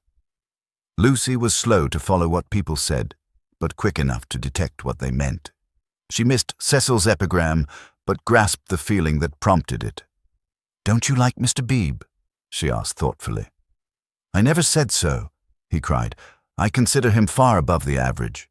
I only denied—" And he swept off on the subject of fences again and was brilliant. "Now, a clergyman that I do hate," said she, wanting to say something sympathetic. "A clergyman that does have fences, and the most dreadful ones, is Mr. Eager, the English chaplain at Florence. He was truly insincere, not merely the manner unfortunate. He was a snob and so conceited, and he did say such unkind things." "What sort of things?" "There was an old man at the Bertolini whom he said had murdered his wife." "Perhaps he had." "No." "Why no?" "He was such a nice old man, I'm sure." Cecil laughed at her feminine inconsequence. "Well, I did try to sift the thing. Mr. Eager would never come to the point. He prefers it vague. Said the old man had practically murdered his wife, had murdered her in the sight of God." "Hush, dear," said Mrs. Honeychurch absently. "But isn't it intolerable that a person whom we're told to imitate should go round spreading slander? It was, I believe, chiefly owing to him that the old man was dropped. People pretended he was vulgar, but he certainly wasn't that." "Poor old man. What was his name?" "Harris," said Lucy glibly. "Let's hope that Mrs. Harris there warn't no sich person," said her mother. Cecil nodded intelligently. "Isn't Mr. Eager a parson of the cultured type?" he asked. "I don't know. I hate him. I've heard him lecture on Giotto. I hate him. Nothing can hide a petty nature. I hate him."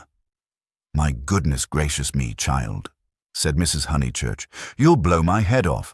Whatever is there to shout over? I forbid you and Cecil to hate any more clergymen." He smiled. There was indeed something rather incongruous in Lucy's moral outburst over Mr. Eager. It was as if one should see the Leonardo on the ceiling of the Sistine. He longed to hint to her that not here lay her vocation, that a woman's power and charm reside in mystery, not in muscular rant. But possibly rant is a sign of vitality. It mars the beautiful creature, but shows that she is alive. After a moment, he contemplated her flushed face and excited gestures with a certain approval. He forbore to repress the sources of youth. Nature, simplest of topics, he thought, lay around them. He praised the pine woods, the deep lasts of bracken, the crimson leaves that spotted the hurt bushes, the serviceable beauty of the turnpike road. The outdoor world was not very familiar to him, and occasionally he went wrong in a question of fact. Mrs. Honeychurch's mouth twitched when he spoke of the perpetual green of the larch. "I count myself a lucky person," he concluded. "When I'm in London, I feel I could never live out of it. When I'm in the country, I feel the same about the country. After all, I do believe that birds and trees and the sky are the most wonderful things in life, and that the people who live amongst them must be the best. It's true that in 9 cases out of 10, they don't seem to notice anything. The country gentleman and the country labourer are each in their way the most depressing of companions. Yet they may have a tacit sympathy with the workings of nature which is denied to us of the town. Do you feel that, Mrs. Honeychurch?" Mrs. Honeychurch started and smiled. She had not been attending. Cecil, who was rather crushed on the front seat of the Victoria, felt irritable and determined not to say anything interesting again. Lucy had not attended either. Her brow was wrinkled, and she still looked furiously cross, the result, he concluded, of too much moral gymnastics. It was sad to see her thus blind to the beauties of an August wood. "Come down, O maid, from yonder mountain height," he quoted, and touched her knee with his own. She flushed again and said, "What height?" "Come down, O maid, from yonder mountain height. What pleasure lives in height?" the shepherd sang. "In height and in the splendor of the hills." Let us take Mrs. Honeychurch's advice and hate clergymen no more. What's this place? "Summer Street, of course," said Lucy, and roused herself.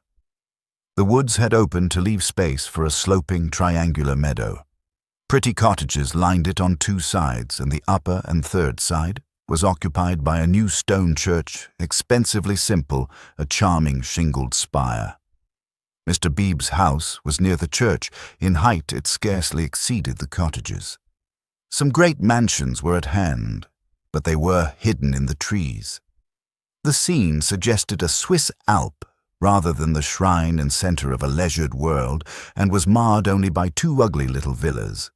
The villas that had competed with Cecil's engagement, having been acquired by Sir Harry Otway the very afternoon that Lucy had been acquired by Cecil.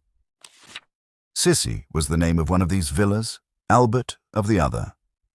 These titles were not only picked out in shaded Gothic on the garden gates, but appeared a second time on the porches, where they followed the semicircular curve of the entrance arch in block capitals.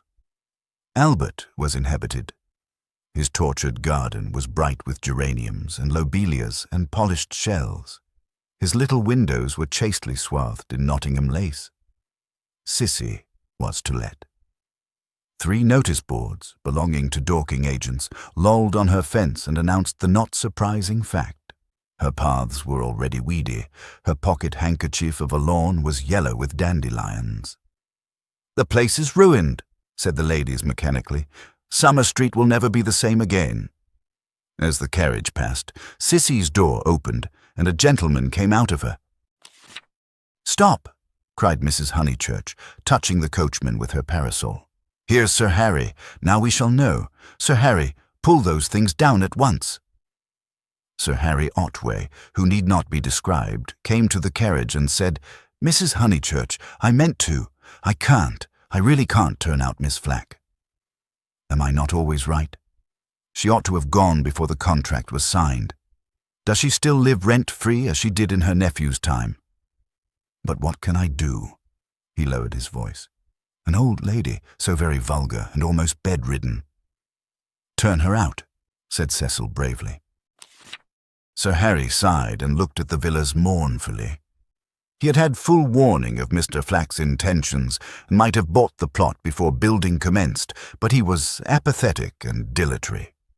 He had known Summer Street for so many years that he could not imagine it being spoiled. Not till Mrs. Flack had laid the foundation stone and the apparition of red and cream brick began to rise did he take alarm. He called on Mr. Flack, the local builder, a most reasonable and respectful man, who agreed that tiles would have made more artistic roof, but pointed out that slates were cheaper. He ventured to differ, however, about the Corinthian columns which were to cling like leeches to the frames of the bow windows, saying that for his part he liked to relieve the façade by a bit of decoration. Sir Harry hinted that a column, if possible, should be structural as well as decorative.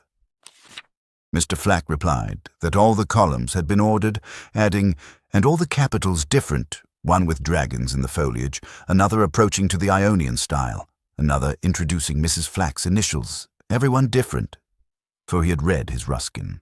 He built his villas according to his desire, and not until he had inserted an immovable aunt into one of them did Sir Harry buy. This futile and unprofitable transaction filled the night with sadness as he leant on Mrs. Honeychurch's carriage. He had failed in his duties to the countryside, and the countryside was laughing at him as well. He had spent money, and yet Summer Street was spoilt as much as ever. All he could do now was to find a desirable tenant for Sissy. Someone really desirable. "The rent is absurdly low," he told them, "and perhaps I am an easy landlord. But it is such an awkward size. It is too large for the peasant class, and too small for anyone the least like ourselves." Cecil had been hesitating whether he should despise the villas or despise Sir Harry for despising them. The latter impulse seemed the more fruitful. "You ought to find a tenant at once," he said maliciously. "It would be a perfect paradise for a bank clerk." "Exactly," said Sir Harry excitedly.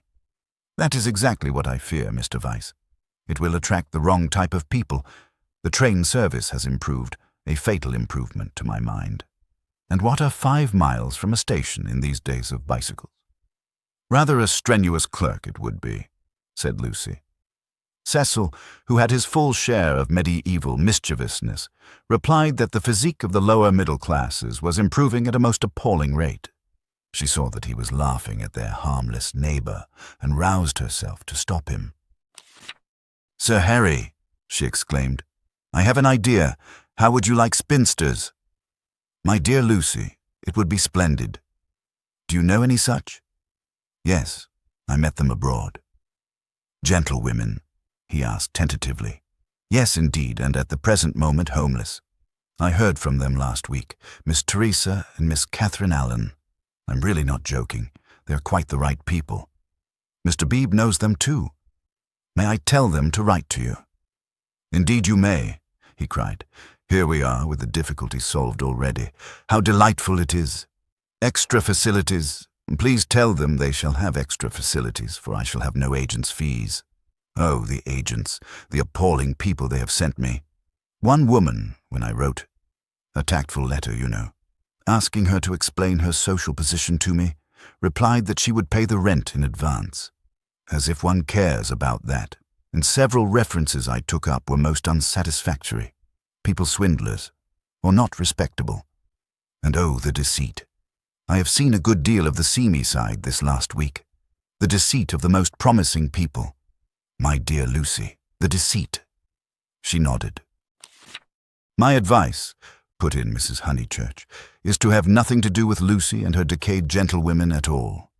I know the type. preserve me from people who have seen better days, and bring heirlooms with them that make the house smell stuffy. It's a sad thing, but I'd far rather let to someone who is going up in the world than to someone who has come down." "I think I follow you," said Sir Harry. "But it is, as you say, a very sad thing." "The Mrs. Allen aren't that," cried Lucy. "Yes, they are," said Cecil. "I haven't met them, but I should say they were a highly unsuitable addition to the neighborhood." "Don't listen to him, Sir Harry. He's tiresome." "It's I who am tiresome," he replied. "I oughtn't to come with my troubles to young people, but really I'm so worried, and Lady Otway will only say that I cannot be too careful, which is quite true, but no real help."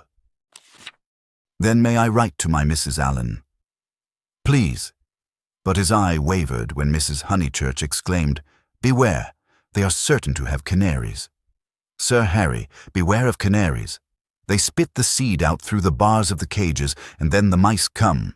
Beware of women altogether. Only let to a man." "Really," he murmured gallantly, though he saw the wisdom of her remark. "Men don't gossip over teacups. If they get drunk, there's an end of them.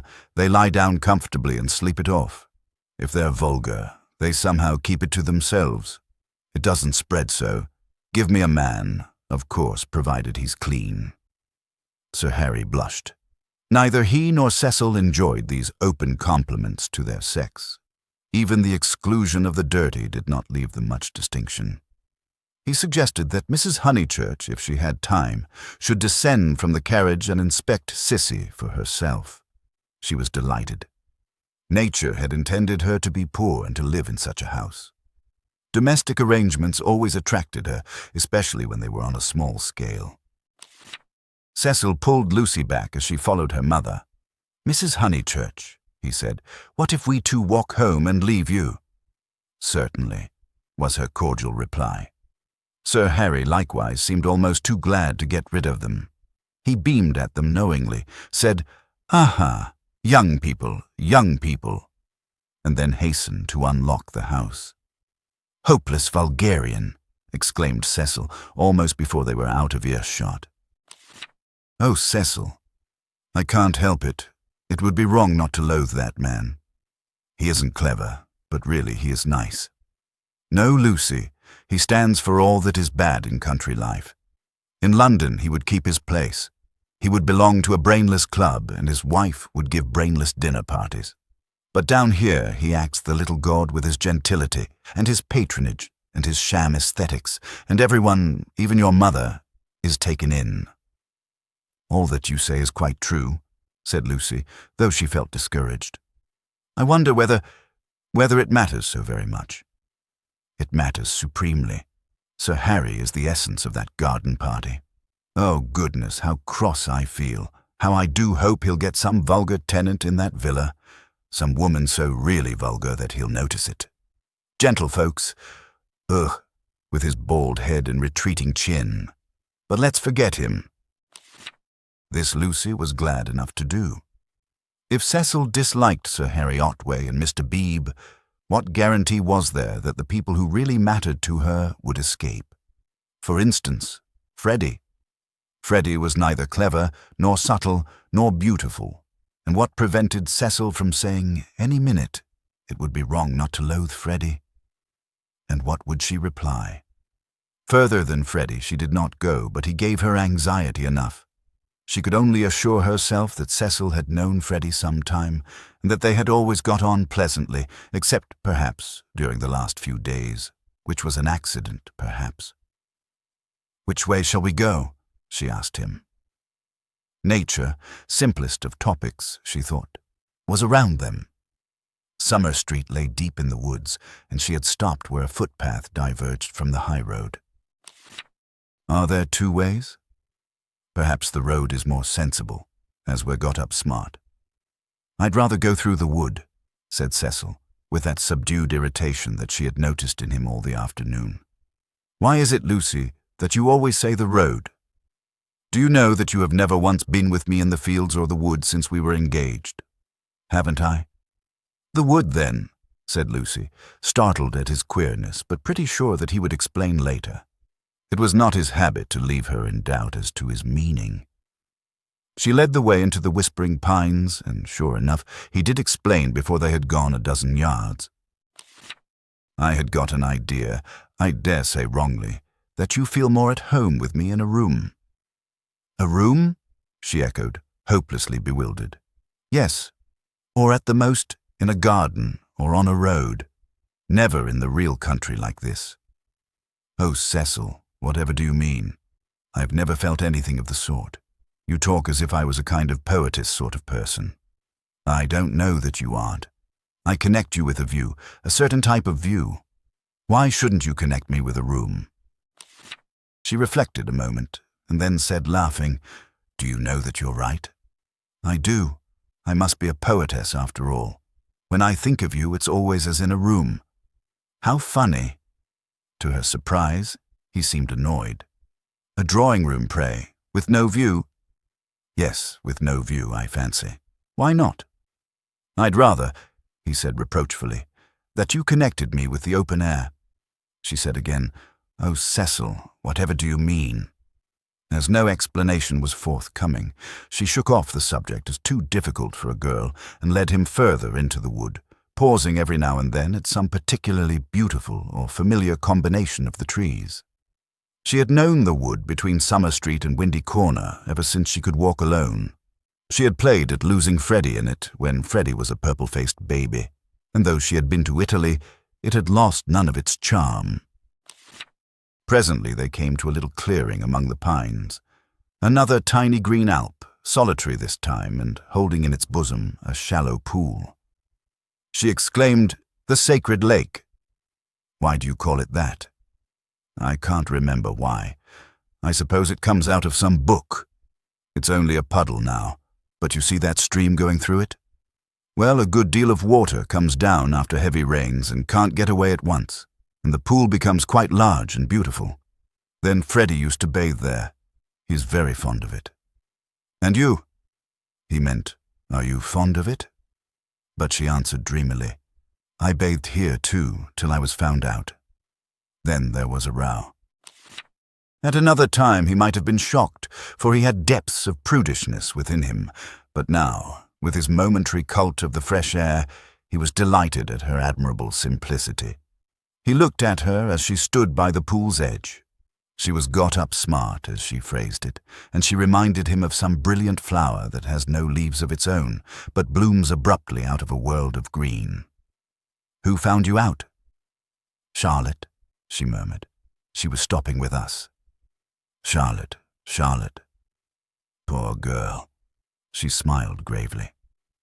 A certain scheme, from which hitherto he had shrunk, now appeared practical. Lucy.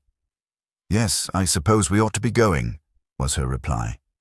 Lucy, I want to ask something of you that I have never asked before. At the serious note in his voice, she stepped frankly and kindly towards him. What, Cecil? Hitherto never. Not even that day on the lawn when you agreed to marry me. He became self-conscious and kept glancing round to see if they were observed. His courage had gone. Yes. Up to now I have never kissed you. She was as scarlet as if he had put the thing most indelicately. No, more you have, she stammered. Then I ask you, may I now? Of course you may, Cecil. You might before. I can't run at you, you know. At that supreme moment, he was conscious of nothing but absurdities. Her reply was inadequate. She gave such a businesslike lift to her veil. As he approached her, he found time to wish that he could recoil. As he touched her, his gold pince-nez became dislodged and was flattened between them. Such was the embrace. He considered, with truth, that it had been a failure. Passion should believe itself irresistible. It should forget civility and consideration and all the other curses of a refined nature. Above all, it should never ask for leave where there is a right of way. Why could he not do as any labourer or navvy, nay, as any young man behind the counter would have done? He recast the scene. Lucy was standing flower-like by the water. He rushed up and took her in his arms. She rebuked him, permitted him, and revered him ever after for his manliness. For he believed that women revere men for their manliness. They left the pool in silence after this one salutation. He waited for her to make some remark which should show him her inmost thoughts. At last she spoke, and with fitting gravity. Emerson was the name, not Harris. What name? The old man's. What old man? That old man I told you about, the one Mr. Eager was so unkind to. He could not know that this was the most intimate conversation they had ever had. Chapter X. Cecil as a humorist. The society out of which Cecil proposed to rescue Lucy was perhaps no very splendid affair, yet it was more splendid than her antecedents entitled her to. Her father, a prosperous local solicitor, had built Windy Corner as a speculation at the time the district was opening up, and, falling in love with his own creation, had ended by living there himself. Soon after his marriage, the social atmosphere began to alter. Other houses were built on the brow of that steep southern slope, and others, again, among the pine trees behind, and northward on the chalk barrier of the downs. Most of these houses were larger than Windy Corner, and were filled by people who came, not from the district, but from London, and who mistook the Honeychurches for the remnants of an indigenous aristocracy. He was inclined to be frightened, but his wife accepted the situation without either pride or humility. "I cannot think what people are doing," she would say, "but it is extremely fortunate for the children." She called everywhere. Her calls were returned with enthusiasm, and by the time people found out that she was not exactly of their milieu, they liked her, and it did not seem to matter. When Mr. Honeychurch died, he had the satisfaction, which few honest solicitors despise, of leaving his family rooted in the best society obtainable. The best obtainable. Certainly many of the immigrants were rather dull, and Lucy realized this more vividly since her return from Italy. Hitherto she had accepted their ideals without questioning. Their kindly affluence, their inexplosive religion, their dislike of paper bags, orange peel, and broken bottles. A radical out and out, she learnt to speak with horror of suburbia. Life, so far as she troubled to conceive it, was a circle of rich, pleasant people with identical interests and identical foes. In this circle, one thought, married and died. Outside it were poverty and vulgarity forever trying to enter, just as the London fog tries to enter the pine woods pouring through the gaps in the northern hills. But in Italy, where anyone who chooses may warm himself in equality, as in the sun, this conception of life vanished. Her senses expanded. She felt that there was no one whom she might not get to like, that social barriers were irremovable, doubtless, but not particularly high. You jump over them just as you jump into a peasant's olive yard in the Apennines, and he is glad to see you. She returned with new eyes. So did Cecil, but Italy had quickened Cecil, not to tolerance, but to irritation. He saw that the local society was narrow, but instead of saying, "Does that very much matter?" he rebelled and tried to substitute for it the society he called broad. He did not realize that Lucy had consecrated her environment by the 1,000 little civilities that create a tenderness in time, and that though her eyes saw its defects, her heart refused to despise it entirely. Nor did he realize a more important point, that if she was too great for this society, she was too great for all society, and had reached the stage where personal intercourse would alone satisfy her. A rebel she was, but not of the kind he understood. A rebel who desired, not a wider dwelling room, but equality beside the man she loved. For Italy was offering her the most priceless of all possessions, her own soul. Playing bumble puppy with Minnie Beebe, niece to the rector, and aged 13, an ancient and most honorable game, which consists in striking tennis balls high into the air so that they fall over the net and immoderately bounce. Some hit Mrs. Honeychurch, others are lost. The sentence is confused, but the better illustrates Lucy's state of mind, for she was trying to talk to Mr. Beebe at the same time. Oh, it has been such a nuisance. First he, then they, no one knowing what they wanted, and everyone so tiresome. But they really are coming now, said Mr. Beebe. I wrote to Miss Teresa a few days ago. She was wondering how often the butcher called, and my reply of once a month must have impressed her favorably. They are coming. I heard from them this morning. I shall hate those Miss Allens, Mrs. Honeychurch cried. Just because they're old and silly, one's expected to say, how sweet. I hate their ifing and butting and anding. And poor Lucy, serve her right, worn to a shadow. Mr. Beebe watched the shadow springing and shouting over the tennis court. Cecil was absent. One did not play bumble puppy when he was there. Well, if they are coming, no, Minnie, not Saturn. Saturn was a tennis ball whose skin was partially unsewn. When in motion, his orb was encircled by a ring. If they are coming, Sir Harry will let them move in before the 29th, and he will cross out the clause about whitewashing the ceilings because it made them nervous, and put in the fair wear and tear one. That doesn't count. I told you not Saturn. Saturn's all right for bumble puppy, cried Freddie, joining them. Minnie, don't you listen to her. Saturn doesn't bounce. Saturn bounces enough. No, he doesn't. Well, he bounces better than the beautiful white devil.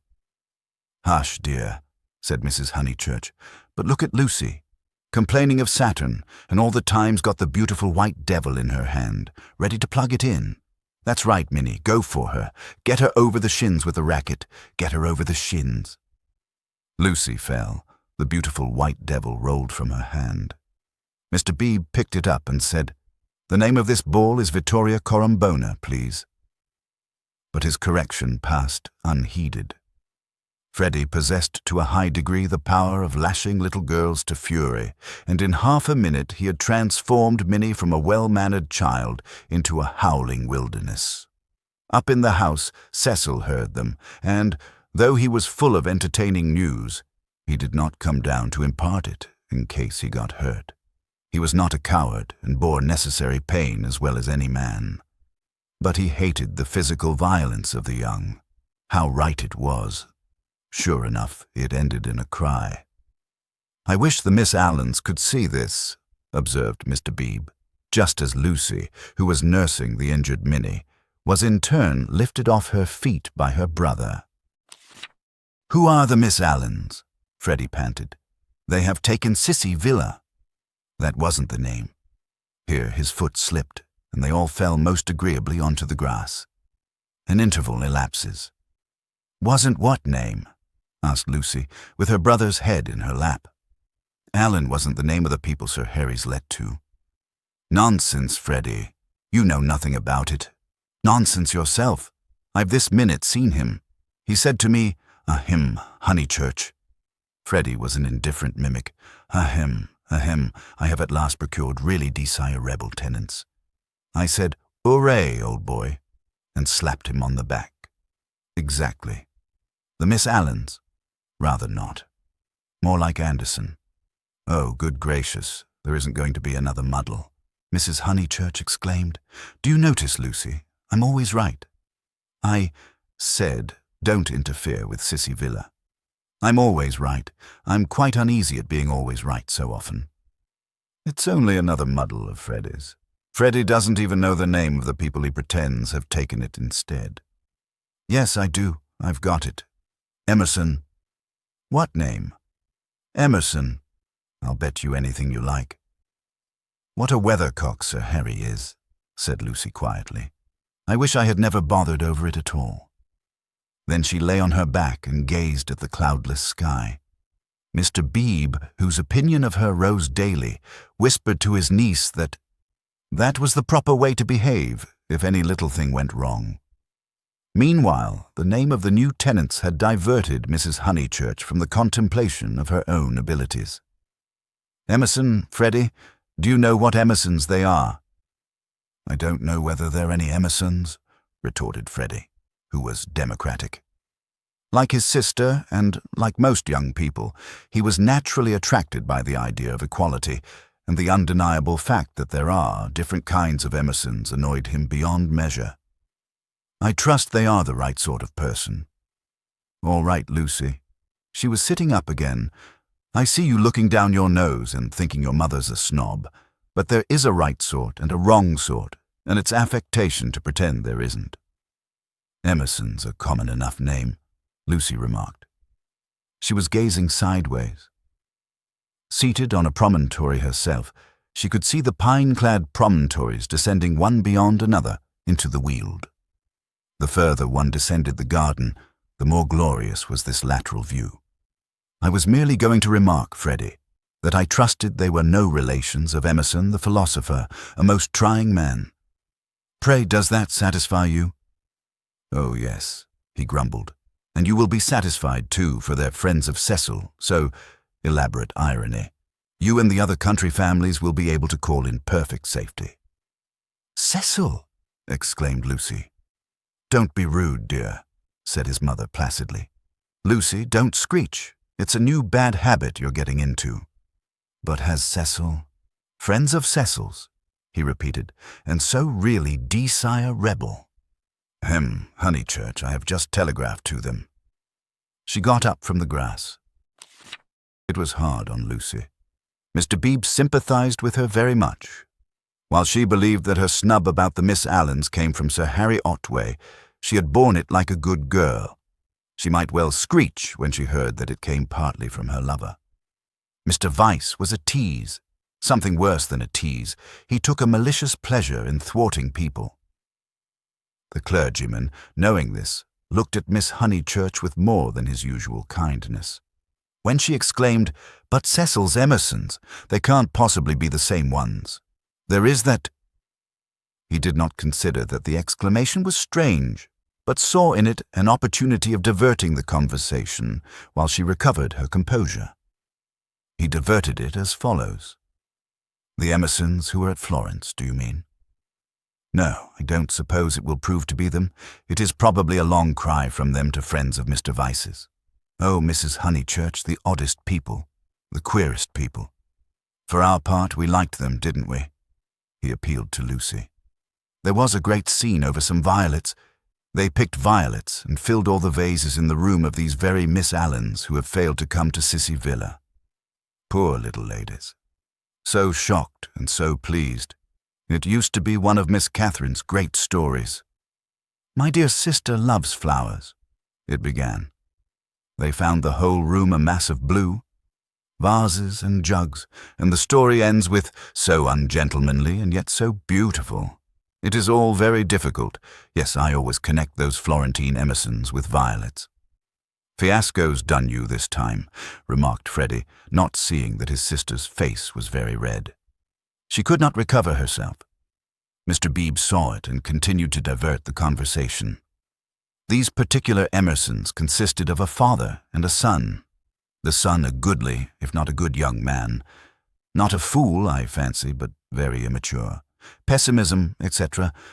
Our special joy was the father. Such a sentimental darling, and people declared he had murdered his wife.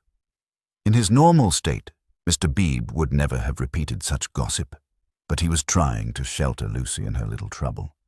He repeated any rubbish that came into his head. "Murdered his wife," said Mrs. Honeychurch. "Lucy, don't desert us. Go on playing bumble puppy. Really, the Pension Bertolini must have been the oddest place.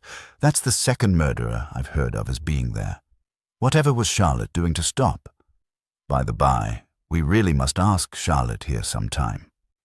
Mr. Beebe could recall no second murderer. He suggested that his hostess was mistaken. At the hint of opposition, she warmed. She was perfectly sure that there had been a second tourist of whom the same story had been told. The name escaped her. What was the name? Oh, what was the name? She clasped her knees for the name. Something in Thackeray. She struck her matronly forehead. Lucy asked her brother whether Cecil was in. "Oh, don't go," he cried and tried to catch her by the ankles. "I must go," she said gravely. "Don't be silly. You always overdo it when you play." As she left them, her mother's shout of "Harris" shivered the tranquil air and reminded her that she had told a lie and had never put it right. Such a senseless lie, too. Yet it shattered her nerves and made her connect these Emersons, friends of Cecil's, with a pair of nondescript tourists. Hitherto, truth had come to her naturally. She saw that for the future she must be more vigilant and be absolutely truthful. Well, at all events, she must not tell lies. She hurried up the garden, still flushed with shame. A word from Cecil would soothe her, she was sure. "Cecil!" "Hello," he called, and leant out of the smoking room window. He seemed in high spirits. "I was hoping you'd come. I heard you all bear gardening, but there's better fun up here. Even I, have won a great victory for the comic muse. George Meredith's right. The cause of comedy and the cause of truth are really the same. And even I, have found tenants for the distressful Sissy Villa. Don't be angry, don't be angry. You'll forgive me when you hear it all?" He looked very attractive when his face was bright, and he dispelled her ridiculous forebodings at once. "I have heard," she said. "Freddie has told us. Naughty Cecil. I suppose I must forgive you. Just think of all the trouble I took for nothing. Certainly the Miss Allens are a little tiresome, and I'd rather have nice friends of yours, but you oughtn't to tease one so." "Friends of mine," he laughed. "But Lucy, the whole joke is to come. Come here." But she remained standing where she was. "Do you know where I met these desirable tenants? In the National Gallery, when I was up to see my mother last week." "What an odd place to meet people," she said nervously. "I don't quite understand." "In the Umbrian room, absolute strangers. They were admiring Luca Signorelli, of course, quite stupidly. However, we got talking and they refreshed me not a little. They had been to Italy. But Cecil," proceeded hilariously. "In the course of conversation, they said that they wanted a country cottage, the father to live there, the son to run down for weekends. I thought, what a chance of scoring off Sir Harry. And I took their address and a London reference, found they weren't actual blackguards, it was great sport, and wrote to him, making out. Cecil. No, it's not fair. I've probably met them before." He bore her down. "Perfectly fair. Anything is fair that punishes a snob. That old man will do the neighborhood a world of good. Sir Harry is too disgusting with his decayed gentlewomen. I meant to read him a lesson sometime. No, Lucy, the classes ought to mix, and before long you'll agree with me. There ought to be intermarriage, all sorts of things. I believe in democracy." "No, you don't," she snapped. "You don't know what the word means." He stared at her and felt again that she had failed to be Leonardesque. "No, you don't." Her face was inartistic, that of a peevish virago. "It isn't fair, Cecil. I blame you. I blame you very much indeed. You had no business to undo my work about the Miss Allens and make me look ridiculous. You call it scoring off Sir Harry, but do you realize that it is all at my expense? I consider it most disloyal of you." She left him. Temper, he thought, raising his eyebrows. No, it was worse than temper. Snobbishness. As long as Lucy thought that his own smart friends were supplanting the Miss Allens, she had not minded. He perceived that these new tenants might be of value educationally. He would tolerate the father and draw out the son, who was silent. In the interests of the comic muse and of truth, he would bring them to Windy Corner. Chapter 15. In Mrs. Vyse's well-appointed flat. The comic muse, though able to look after her own interests, did not disdain the assistance of Mr. Vyse. His idea of bringing the Emersons to Windy Corner struck her as decidedly good, and she carried through the negotiations without a hitch. Sir Harry Otway signed the agreement, met Mr. Emerson, who was duly disillusioned. The Miss Allens were duly offended, and wrote a dignified letter to Lucy, whom they held responsible for the failure. Mr. Beebe planned pleasant moments for the newcomers and told Mrs. Honeychurch that Freddie must call on them as soon as they arrived. Indeed, so ample was the muse's equipment that she permitted Mr. Harris, never a very robust criminal, to droop his head to be forgotten, and to die. Lucy, to descend from bright heaven to earth, whereon there are shadows because there are hills. Lucy was at first plunged into despair, but settled after a little thought that it did not matter the very least. Now that she was engaged, the Emersons would scarcely insult her and were welcome into the neighborhood. And Cecil was welcome to bring whom he would into the neighborhood. Therefore, Cecil was welcome to bring the Emersons into the neighborhood. But, as I say, this took a little thinking, and so illogical are girls. The event remained rather greater and rather more dreadful than it should have done. She was glad that a visit to Mrs. Vyse now fell due. The tenants moved into Sissy Villa while she was safe in the London flat. "Cecil, Cecil, darling," she whispered the evening she arrived, and crept into his arms. Cecil, too, became demonstrative. He saw that the needful fire had been kindled in Lucy. At last she longed for attention, as a woman should, and looked up to him because he was a man. "So you do love me, little thing?" he murmured. "Oh, Cecil, I do. I don't know what I should do without you." Several days passed. Then she had a letter from Miss Bartlett. A coolness had sprung up between the two cousins, and they had not corresponded since they parted in August. The coolness dated from what Charlotte would call the flight to Rome, and in Rome it had increased amazingly. For the companion who is merely uncongenial in the medieval world becomes exasperating in the classical. Charlotte, unselfish in the forum, would have tried a sweeter temper than Lucy's, and once, in the baths of Caracalla, they had doubted whether they could continue their tour. Lucy had said she would join the Vyses. Mrs. Vyse was an acquaintance of her mother, so there was no impropriety in the plan, and Miss Bartlett had replied that she was quite used to being abandoned suddenly. Finally, nothing happened, but the coolness remained, and, for Lucy, was even increased when she opened the letter and read as follows. It had been forwarded from Windy Corner. Tunbridge Wells. September. Dearest Lucia, I have news of you at last. Miss Lavish has been bicycling in your parts, but was not sure whether a call would be welcome. Puncturing her tire near Summer Street, and it being mended while she sat very woe-begone in that pretty churchyard, she saw to her astonishment a door open opposite and the younger Emerson man come out. He said his father had just taken the house. He, said he did not know that you lived in the neighborhood. He never suggested giving Eleanor a cup of tea. Dear Lucy, I'm much worried, and I advise you to make a clean breast of his past behavior to your mother, Freddie, and Mr. Vyse, who will forbid him to enter the house, etc. That was a great misfortune, and I dare say you have told them already. Mr. Vyse is so sensitive. I remember how I used to get on his nerves at Rome.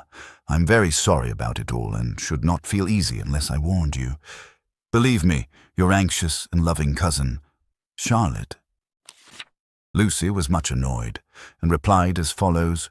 Beauchamp Mansions, S.W. Dear Charlotte, many thanks for your warning.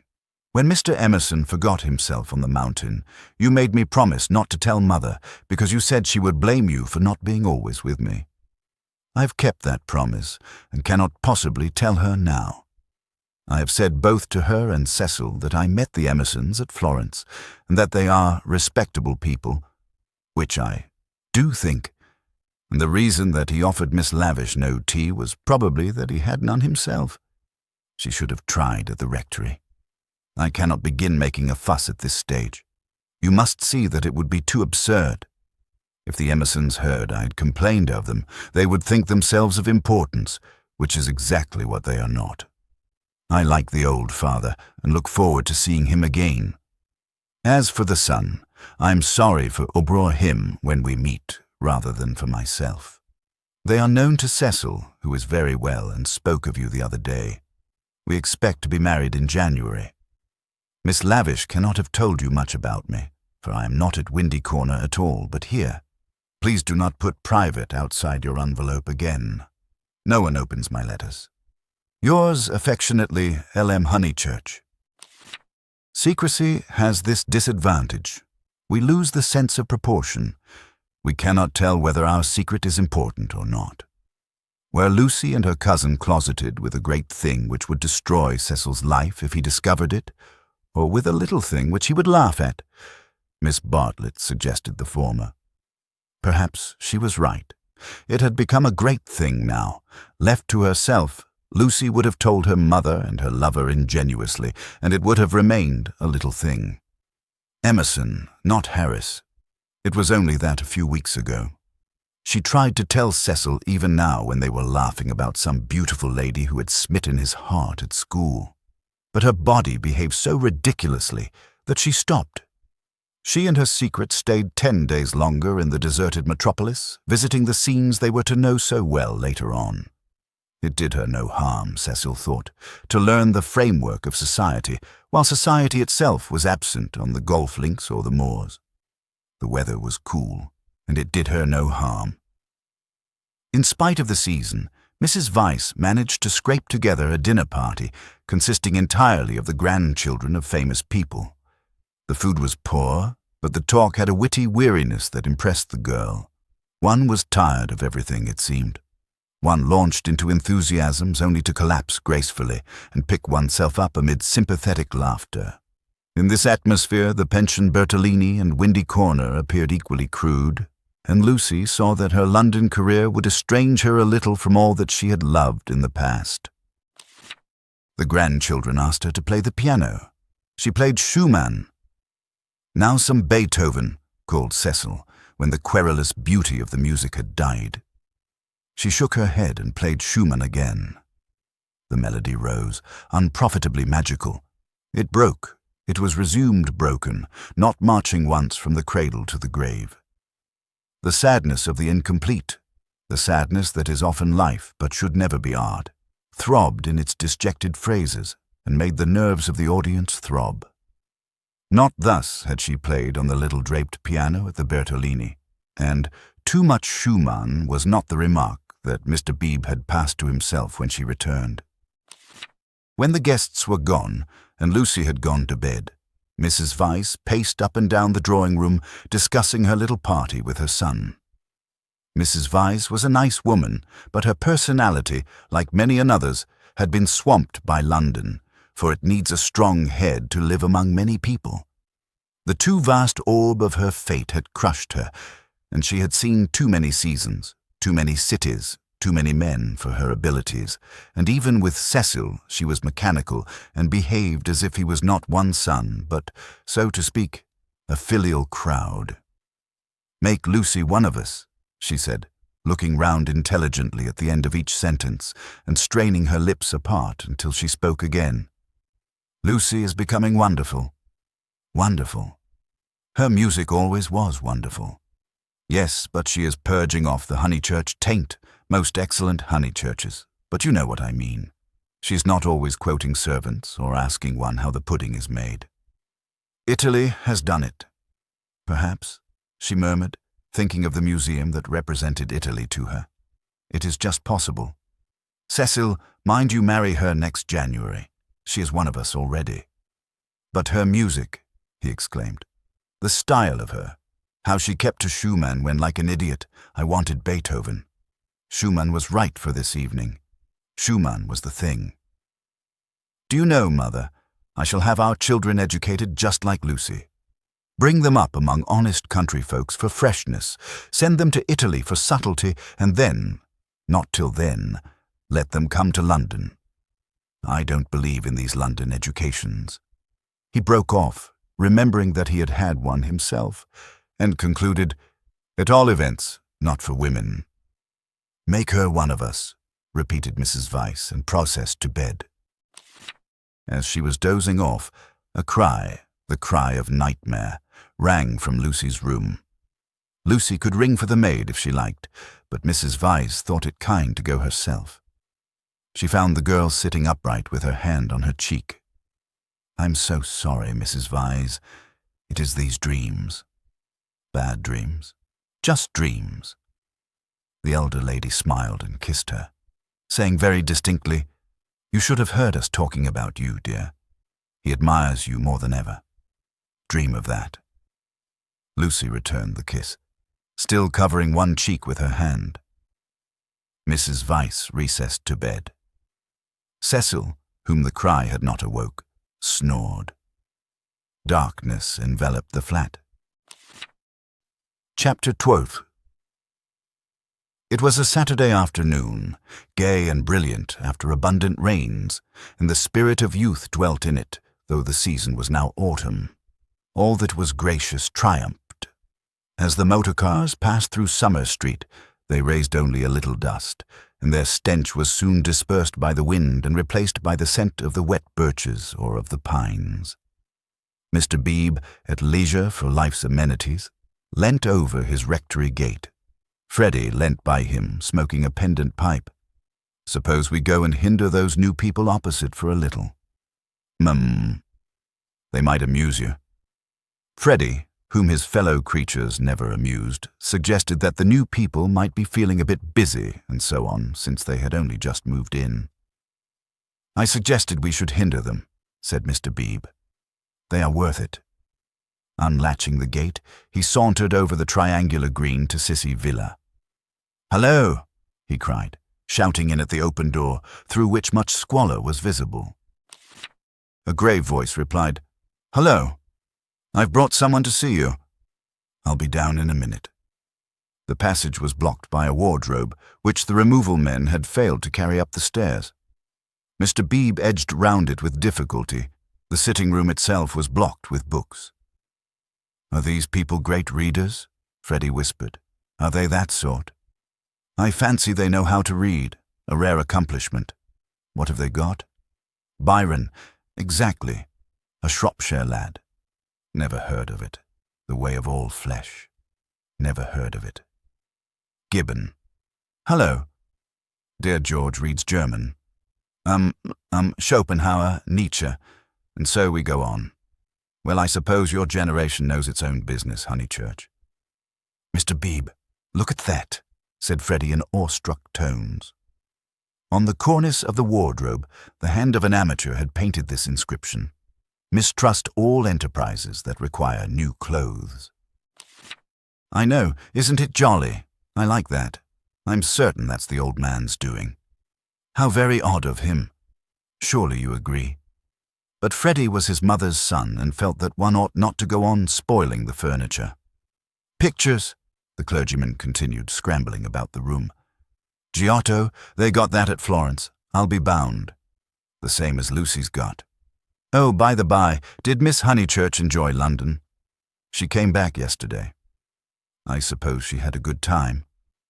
"Yes, very," said Freddie, taking up a book. "She and Cecil are thicker than ever." "That's good hearing. I wish I wasn't such a fool, Mr. Beebe." Mr. Beebe ignored the remark. "Lucy used to be nearly as stupid as I am, but it'll be very different now, Mother thinks. She will read all kinds of books. So will you. Only medical books, not books that you can talk about afterwards. Cecil is teaching Lucy Italian, and he says her playing is wonderful. There are all kinds of things in it that we have never noticed. Cecil says, 'What on earth are those people doing upstairs?' Emerson, we think we'll come another time." George ran downstairs and pushed them into the room without speaking. "Let me introduce Mr. Honeychurch, a neighbor."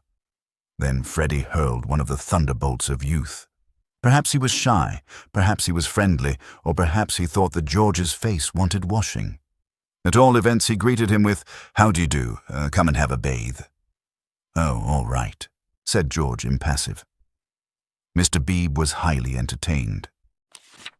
"How do you do? How do you do? Come and have a bathe," he chuckled. "That's the best conversational opening I've ever heard. But I'm afraid it will only act between men.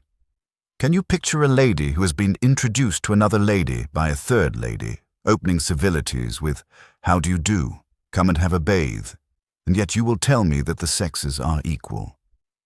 "I tell you that they shall be," said Mr. Emerson, who had been slowly descending the stairs. "Good afternoon, Mr. Beebe. I tell you they shall be comrades, and George thinks the same. We are to raise ladies to our level?" the clergyman inquired. "The Garden of Eden," pursued Mr. Emerson, still descending, "which you place in the past, is really yet to come. We shall enter it when we no longer despise our bodies." Mr. Beebe disclaimed placing the Garden of Eden anywhere. "In this, not in other things, we men are ahead. We despise the body less than women do, but not until we are comrades shall we enter the garden." "I say, what about this bathe?" murmured Freddie, appalled at the mass of philosophy that was approaching him. "I believed in a return to nature once, but how can we return to nature when we have never been with her? Today, I believe that we must discover nature. After many conquests, we shall attain simplicity. It is our heritage. Let me introduce Mr. Honeychurch, whose sister you will remember at Florence." "How do you do? Very glad to see you and that you are taking George for a bathe. Very glad to hear that your sister is going to marry. Marriage is a duty. I'm sure that she will be happy, for we know Mr. Weiss, too. He has been most kind. He met us by chance in the National Gallery and arranged everything about this delightful house. Though I hope I have not vexed Sir Harry Otway. I have met so few liberal landowners, and I was anxious to compare his attitude toward the game laws with the conservative attitude. Ah, this wind. You do well to bathe. Yours is a glorious country, Honeychurch." "Not a bit," mumbled Freddie. "I must, that is to say I have to, have the pleasure of calling on you later on, my mother says, I hope." "Call, my lad? Who taught us that drawing-room twaddle? Call on your grandmother. Listen to the wind among the pines. Yours is a glorious country." Mr. Beebe came to the rescue. "Mr. Emerson, he will call. I shall call. You or your son will return our calls before 10 days have elapsed. I trust that you have realized about the 10 days interval. It does not count that I helped you with the stare-eyes yesterday. It does not count that they are going to bathe this afternoon. Yes, go and bathe, George. Why do you dawdle talking? Bring them back to tea. Bring back some milk, cakes, honey. The change will do you good. George has been working very hard at his office. I can't believe he's well." George bowed his head, dusty and somber, exhaling the peculiar smell of one who has handled furniture. "Do you really want this bathe?" Freddie asked him. "It is only a pond, don't you know? I dare say you are used to something better." "Yes, I have said yes already." Mr. Beebe felt bound to assist his young friend, and led the way out of the house and into the pine woods. How glorious it was! For a little time the voice of old Mr. Emerson pursued them, dispensing good wishes and philosophy. It ceased, and they only heard the fair wind blowing the bracken and the trees.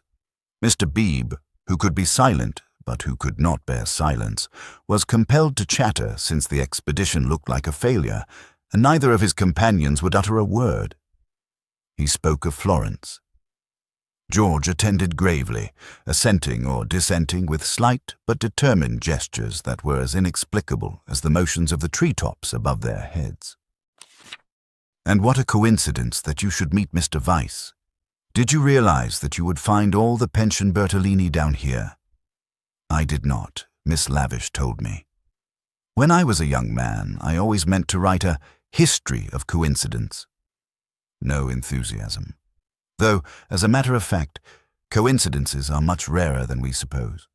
For example, it isn't purely coincidentally that you are here now, when one comes to reflect. To his relief, George began to talk. "It is. I've reflected. It is fate. Everything is fate. We are flung together by fate, drawn apart by fate. Flung together, drawn apart. The 12 winds blow us. We settle nothing." "You have not reflected at all," rapped the clergyman. "Let me give you a useful tip, Emerson. Attribute nothing to fate. Don't say, 'I didn't do this,' for you did it 10 to 1. Now I'll cross-question you. Where did you first meet Miss Honeychurch and myself?" "Italy." "And where did you meet Mr. Weiss, who is going to marry Miss Honeychurch?" "National Gallery." "Looking at Italian art. There you are, and yet you talk of coincidence and fate. You naturally seek out things Italian, and so do we and our friends. This narrows the field immeasurably. We meet again in it." "It is fate that I am here," persisted George, "but you can call it Italy if it makes you less unhappy." Mr. Beebe slid away from such heavy treatment of the subject. But he was infinitely tolerant of the young, and had no desire to snub George. "And so for this and for other reasons, my history of coincidence is still to write." Silence. Wishing to round off the episode, he added, "We are all so glad that you have come." Silence. "Here we are," called Freddie. "Oh, good," exclaimed Mr. Beebe, mopping his brow. "In there's the pond.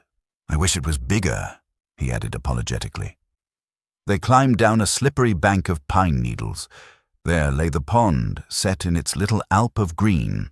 Only a pond, but large enough to contain the human body, and pure enough to reflect the sky.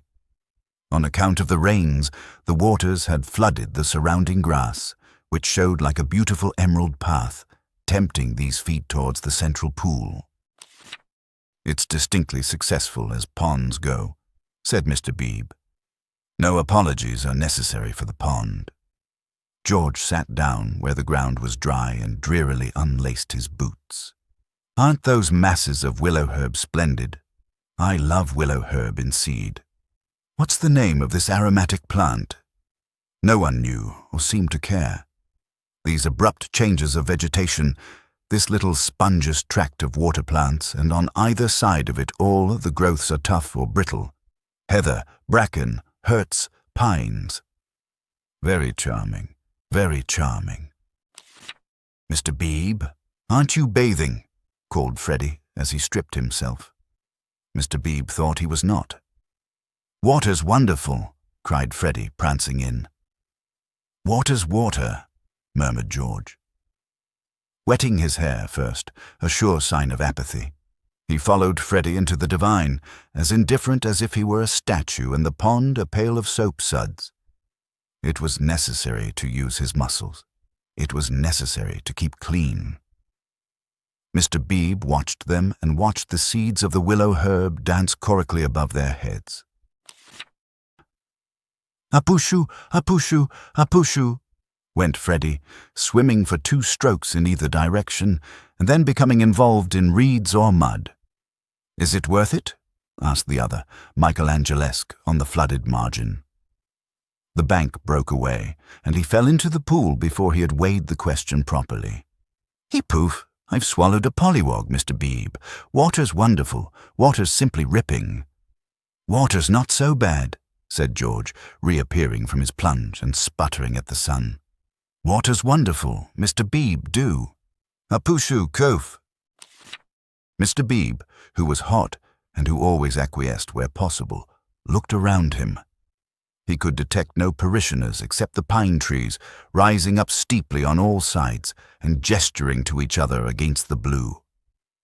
How glorious it was! The world of motor cars and rural deans receded inimitably. Water, sky, evergreens, a wind. These things not even the seasons can touch, and surely they lie beyond the intrusion of man. I may as well wash too. And soon his garments made a 3rd little pile on the sward, and he too asserted the wonder of the water. It was ordinary water, nor was there very much of it, and, as Freddie said, it reminded one of swimming in a salad. The 3 gentlemen rotated in the pool breast high, after the fashion of the nymphs in Götterdämmerung. But either because the rains had given a freshness, or because the sun was shedding a most glorious heat, or because 2 of the gentlemen were young in years, and the 3rd young in spirit, for some reason or other, a change came over them, and they forgot Italy and botany and fate. They began to play. Mr. Beebe and Freddie splashed each other. A little deferentially they splashed George. He was quiet. They feared they had offended him. Then all the forces of youth burst out. He smiled, flung himself at them, splashed them, ducked them, kicked them, muddied them, and drove them out of the pool. "Race you round it, then," cried Freddie, and they raced in the sunshine, and George took a short cut and dirtied his shins, and had to bathe a 2nd time. Then Mr. Beebe consented to run. A memorable sight. They ran to get dry, they bathed to get cool, They played at being Indians in the willow herbs and in the bracken. They bathed to get clean. And all the time 3 little bundles lay discreetly on the sward, proclaiming, "No, we are what matters. Without us shall no enterprise begin. To us shall all flesh turn in the end." "A try! A try!" yelled Freddie, snatching up George's bundle and placing it beside an imaginary goal post. "Soccer rules," George retorted, scattering Freddie's bundle with a kick. "Goal!" "Goal? Pass. Take care, my watch," cried Mr. Beebe. Clothes flew in all directions. "Take care, my hat." "No, that's enough, Freddie. Dress now. No, I say." But the 2 young men were delirious. Away they twinkled into the trees, Freddie with a clerical waistcoat under his arm, George with a wide-awake hat on his dripping hair. "That'll do," shouted Mr. Beebe, remembering that after all he was in his own parish. Then his voice changed, as if every pine tree was a rural dean. "Hi, steady on. I see people coming, you fellows." Yells and widening circles over the dappled earth. "Hi, hi, ladies." Neither George nor Freddie was truly refined. Still, they did not hear Mr. Beebe's last warning, or they would have avoided Mrs. Honeychurch, Cecil, and Lucy, who were walking down to call on old Mrs. Butterworth. Freddie dropped the waistcoat at their feet and dashed into some bracken. George whooped in their faces, turned and scudded away down the path to the pond, still clad in Mr. Beebe's hat. "Gracious alive!" cried Mrs. Honeychurch. "Whoever were those unfortunate people? Oh, dears, look away, and poor Mr. Beebe, too. Whatever has happened?" "Come this way immediately," commanded Cecil, who always felt that he must lead women, though he knew not whither, and protect them, though he knew not against what. He led them now towards the bracken where Freddie sat concealed. "Oh, poor Mr. Beebe! Was that his waistcoat we left in the path? Cecil, Mr. Beebe's waistcoat?" "No business of ours," said Cecil, glancing at Lucy, who was all parasol and evidently minded. "I fancy Mr. Beebe jumped back into the pond." "This way, please, Mrs. Honeychurch. This way." They followed him up the bank, attempting the tense yet nonchalant expression that is suitable for ladies on such occasions. "Well, I can't help it," said a voice close ahead, and Freddie reared a freckled face and a pair of snowy shoulders out of the fronds. "I can't be trodden on, can I?" "Good gracious me, dear. So it's you? What miserable management. Why not have a comfortable bath at home with hot and cold laid on? Look here, mother, a fellow must wash, and a fellow's got to dry, and if another fellow— Dear, no doubt you're right as usual, but you are in no position to argue. Come, Lucy." They turned. "Oh, look, don't look. Oh, poor Mr. Beebe. How unfortunate again." For Mr. Beebe was just crawling out of the pond on whose surface garments of an intimate nature did float, while George, the world-weary George, shouted to Freddie that he had hooked a fish. "And me, I've swallowed one," answered he of the bracken. "I've swallowed a pollywog. It wriggleth in my tummy. I shall die. Emerson, you beast, you've got on my bags." "Hush, dears," said Mrs. Honeychurch, who found it impossible to remain shocked. "And do be sure you dry yourselves thoroughly first. All these colds come of not drying thoroughly." "Mother, do come away," said Lucy. "Oh, for goodness' sake, do come." "Hello," cried George, so that again the ladies stopped. He regarded himself as dressed. Barefoot, bare-chested, radiant and personable against the shadowy woods, he called, "Hello, Miss Honeychurch. Hello." "Bow, Lucy. Better bow." "Whoever is it?" "I shall bow." Miss Honeychurch bowed. That evening and all that night the water ran away. On the morrow the pool had shrunk to its old size and lost its glory. It had been a call to the blood and to the relaxed will, a passing benediction whose influence did not pass, a holiness, a spell, a momentary chalice for youth. Chapter 13. How Miss Bartlett's Boiler was so tiresome. How often had Lucy rehearsed this bow, this interview? But she had always rehearsed them indoors, and with certain accessories which surely we have a right to assume. Who could foretell that she and George would meet in the rout of a civilization, amidst an army of coats and collars and boots that lay wounded over the sunlit earth? She had imagined a young Mr. Emerson who might be shy or morbid or indifferent or furtively impudent. She was prepared for all of these. But she had never imagined one who would be happy and greet her with the shout of the morning star. Indoors herself, partaking of tea with old Mrs. Butterworth, she reflected that it is impossible to foretell the future with any degree of accuracy, that it is impossible to rehearse life. A fault in the scenery, a face in the audience, an eruption of the audience onto the stage, and all our carefully planned gestures mean nothing, or mean too much. I will bow, she had thought. I will not shake hands with him. That will be just the proper thing. She had bowed. But to whom? To gods, to heroes, to the nonsense of schoolgirls. She had bowed across the rubbish that cumbers the world. So ran her thoughts while her faculties were busy with Cecil. It was another of those dreadful engagement calls. Mrs. Butterworth had wanted to see him, and he did not want to be seen.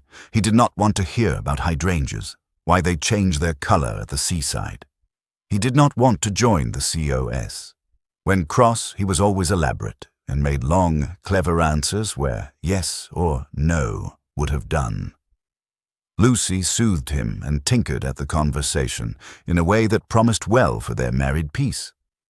No one is perfect, and surely it is wiser to discover the imperfections before wedlock. Miss Bartlett, indeed, though not in word, had taught the girl that this, our life, contains nothing satisfactory. Lucy, though she disliked the teacher, regarded the teaching as profound and applied it to her lover. "Lucy," said her mother when they got home, "is anything the matter with Cecil?" The question was ominous. Up till now, Mrs. Honeychurch had behaved with charity and restraint. "No, I don't think so, Mother. Cecil's all right." "Perhaps he's tired." Lucy compromised. Perhaps Cecil was a little tired. "Because otherwise," she pulled out her bonnet pins with gathering displeasure, "because otherwise I cannot account for him." "I do think Mrs. Butterworth is rather tiresome, if you mean that." "Cecil has told you to think so. You were devoted to her as a little girl, and nothing will describe her goodness to you through the typhoid fever. No, it is just the same thing everywhere. Let me just put your bonnet away, may I?" Surely he could answer her civilly for 1/2 hour. "Cecil has a very high standard for people," faltered Lucy, seeing trouble ahead. "It's part of his ideals. It is really that makes him sometimes seem—" "Oh, rubbish! If high ideals make a young man rude, the sooner he gets rid of them, the better," said Mrs. Honeychurch, handing her the bonnet. "Now, Mother, I've seen you cross with Mrs. Butterworth yourself." "Not in that way. At times I could wring her neck, but not in that way. No, it is the same with Cecil all over. By the by, I never told you. I had a letter from Charlotte while I was away in London." This attempt to divert the conversation was too puerile, and Mrs. Honeychurch resented it. Since Cecil came back from London, nothing appears to please him. Whenever I speak, he winces. I see him, Lucy. It is useless to contradict me. No doubt I am neither artistic nor literary, nor intellectual, nor musical, but I cannot help the drawing-room furniture. Your father bought it, and we must put up with it. Will Cecil kindly remember? "I see what you mean, and certainly Cecil oughtn't to. But he does not mean to be uncivil. He once explained it is the things that upset him. He is easily upset by ugly things. He is not uncivil to people." "Is it a thing or a person when Freddie sings?" "You can't expect a really musical person to enjoy comic songs as we do." "Then why didn't he leave the room? Why sit wriggling and sneering and spoiling everyone's pleasure?" "We mustn't be unjust to people," faltered Lucy. Something had enfeebled her, and the case for Cecil, which she had mastered so perfectly in London, would not come forth in an effective form. The two civilizations had clashed. Cecil hinted that they might, and she was dazzled and bewildered, as though the radiance that lies behind all civilization had blinded her eyes. Good taste and bad taste were only catchwords, garments of diverse cut, and music itself dissolved to a whisper through pine trees, where the song is not distinguishable from the comic song. She remained in much embarrassment while Mrs. Honeychurch changed her frock for dinner, and every now and then she said a word and made things no better. There was no concealing the fact. Cecil had meant to be supercilious, and he had succeeded, and Lucy, she knew not why, wished that the trouble could have come at any other time. "Go and dress, dear. You'll be late." "All right, Mother." "Don't say all right and stop. Go." She obeyed, but loitered disconsolately at the landing window. It faced north, so there was little view, and no view of the sky. Now, as in the winter, the pine trees hung close to her eyes. One connected the landing window with depression.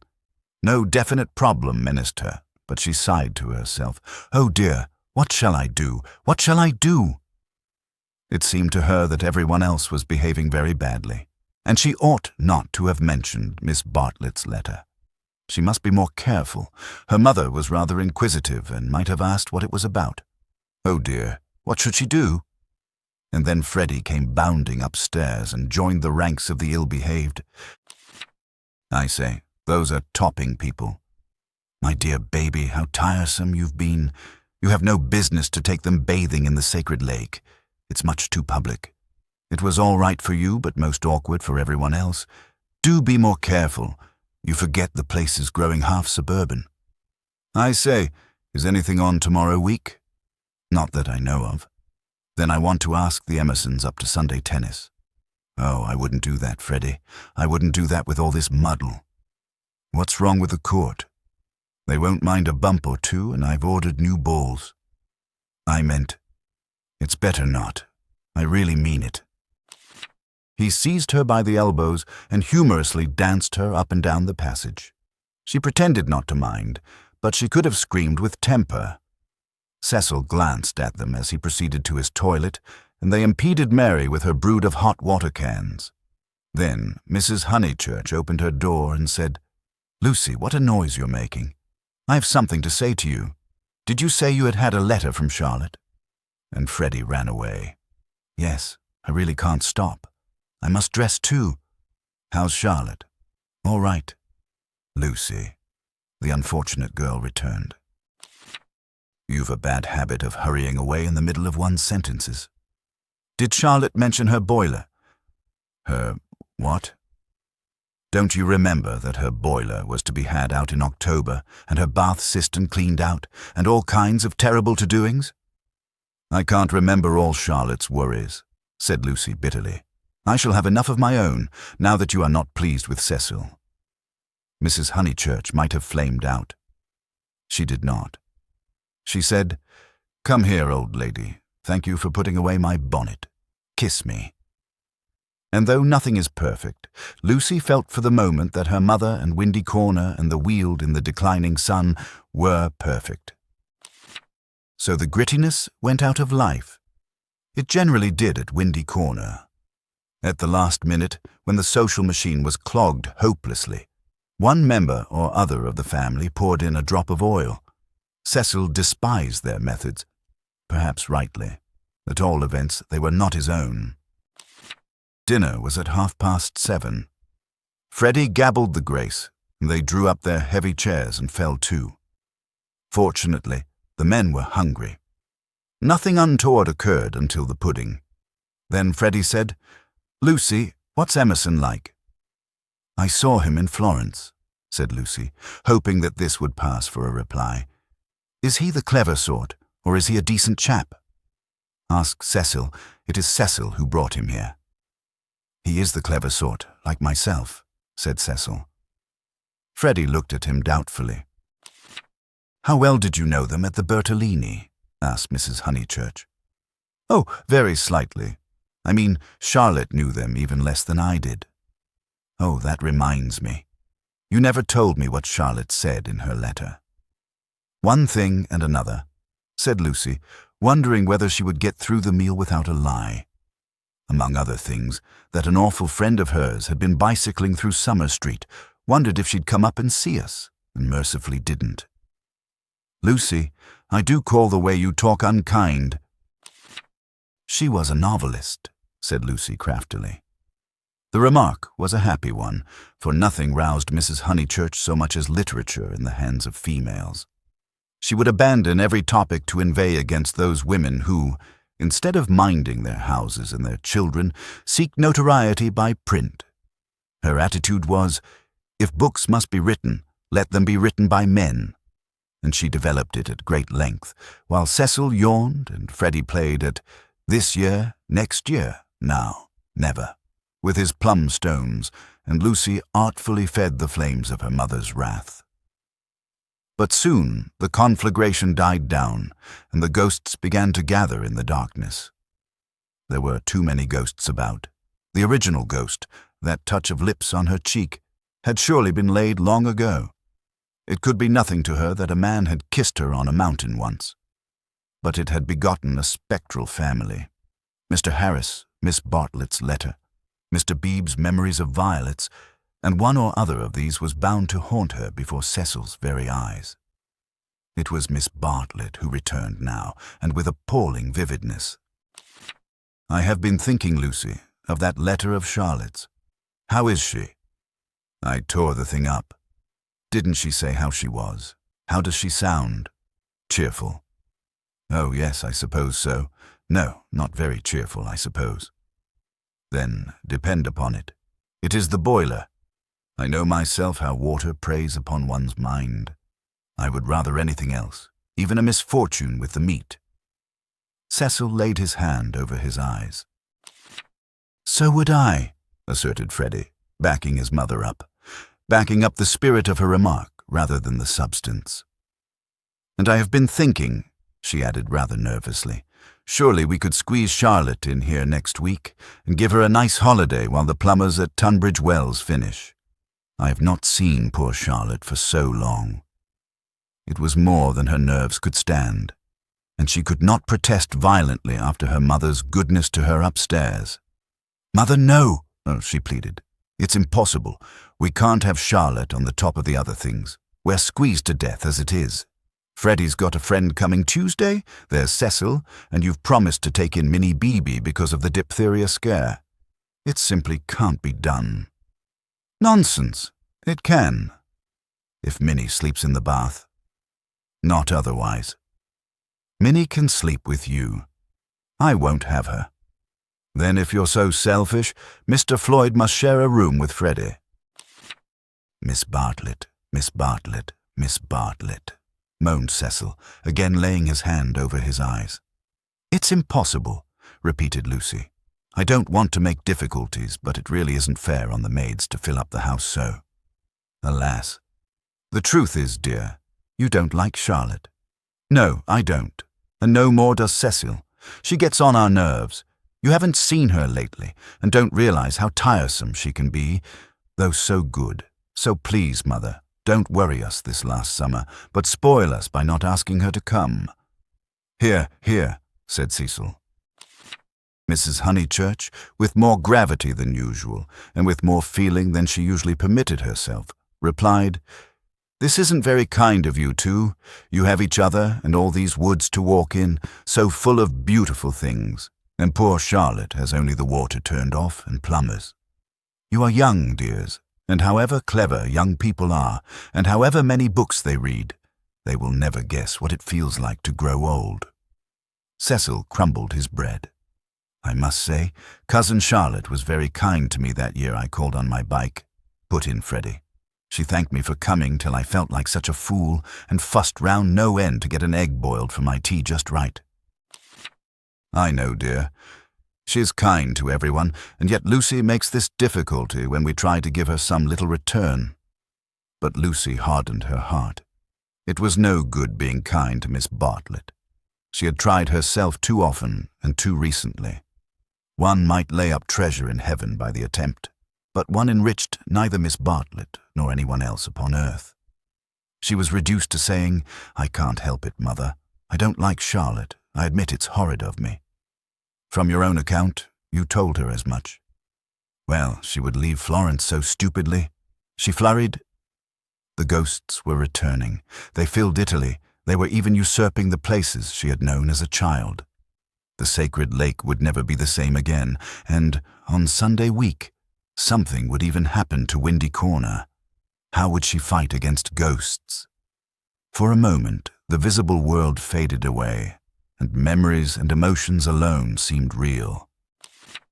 "I suppose Miss Bartlett must come, since she boils eggs so well," said Cecil, who was in rather a happier frame of mind, thanks to the admirable cooking. "I didn't mean the egg was well boiled," corrected Freddie, "because in point of fact she forgot to take it off, and as a matter of fact I don't care for eggs. I only meant how jolly kind she seemed." Cecil frowned again. Oh, these Honeychurches! Eggs, boilers, hydrangeas, maids. Of such were their lives compact. "May me and Lucy get down from our chairs?" he asked, with scarcely veiled insolence. "We don't want no dessert." Chapter 14. How Lucy Faced the External Situation Bravely. Of course, Miss Bartlett accepted, and equally, of course, she felt sure that she would prove a nuisance, and begged to be given an inferior spare room, something with no view, anything, her love to Lucy. And, equally, of course, George Emerson could come to tennis on the Sunday week. Lucy faced the situation bravely, though, like most of us, she only faced the situation that encompassed her. She never gazed inwards. If at times strange images rose from the depths, she put them down to nerves. When Cecil brought the Emersons to Summer Street, it had upset her nerves. Charlotte would burnish up past foolishness, and this might upset her nerves. She was nervous at night. When she talked to George, they met again almost immediately at the rectory. His voice moved her deeply, and she wished to remain near him. How dreadful if she really wished to remain near him. Of course, the wish was due to nerves, which loved to play such perverse tricks upon us. Once she had suffered from things that came out of nothing and meant she didn't know what. Now Cecil had explained psychology to her one wet afternoon, and all the troubles of youth in an unknown world could be dismissed. It is obvious enough for the reader to conclude she loves young Emerson. A reader in Lucy's place would not find it obvious. Life is easy to chronicle, but bewildering to practice, and we welcome nerves or any other shibboleth that will cloak our personal desire. She loved Cecil. George made her nervous. Will the reader explain to her that the phrases should have been reversed? But the external situation, she will face that bravely.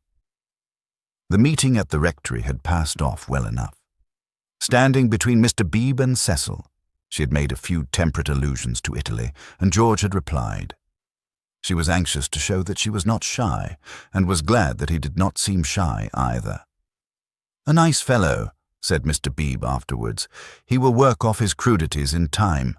I rather mistrust young men who slip into life gracefully." Lucy said, "He seems in better spirits. He laughs more." "Yes," replied the clergyman. "He is waking up." That was all. But as the week wore on, more of her defenses fell, and she entertained an image that had physical beauty. In spite of the clearest directions, Miss Bartlett contrived to bungle her arrival. She was due at the southeastern station at Dorking, whither Mrs. Honeychurch drove to meet her. She arrived at the London and Brighton station and had to hire a cab up. No one was at home except Freddie and his friend, who had to stop their tennis and to entertain her for a solid hour. Cecil and Lucy turned up at 4 o'clock, and these, with little Minnie Beebe, made a somewhat lugubrious sextet upon the upper lawn for tea. "I shall never forgive myself," said Miss Bartlett, who kept on rising from her seat, and had to be begged by the United Company to remain. "I've upset everything, bursting in on young people, but I insist on paying for my cab up. Grant that, at any rate." "Our visitors never do such dreadful things," said Lucy, while her brother, in whose memory the boiled egg had already grown unsubstantial, exclaimed in irritable tones, Just what I've been trying to convince Cousin Charlotte of, Lucy, for the last half hour." "I do not feel myself an ordinary visitor," said Miss Bartlett, and looked at her frayed glove. "All right, if you'd really rather. 5 shillings, and I gave a bob to the driver." Miss Bartlett looked in her purse. Only sovereigns and pennies. Could anyone give her change? Freddie had half a quid, and his friend had 4 half-crowns. Miss Bartlett accepted their monies and then said, "But who am I to give the sovereign to?" "Let's leave it all till Mother comes back," suggested Lucy.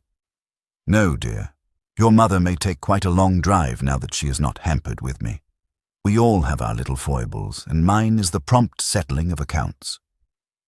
Here Freddie's friend, Mr. Floyd, made the one remark of his that need be quoted.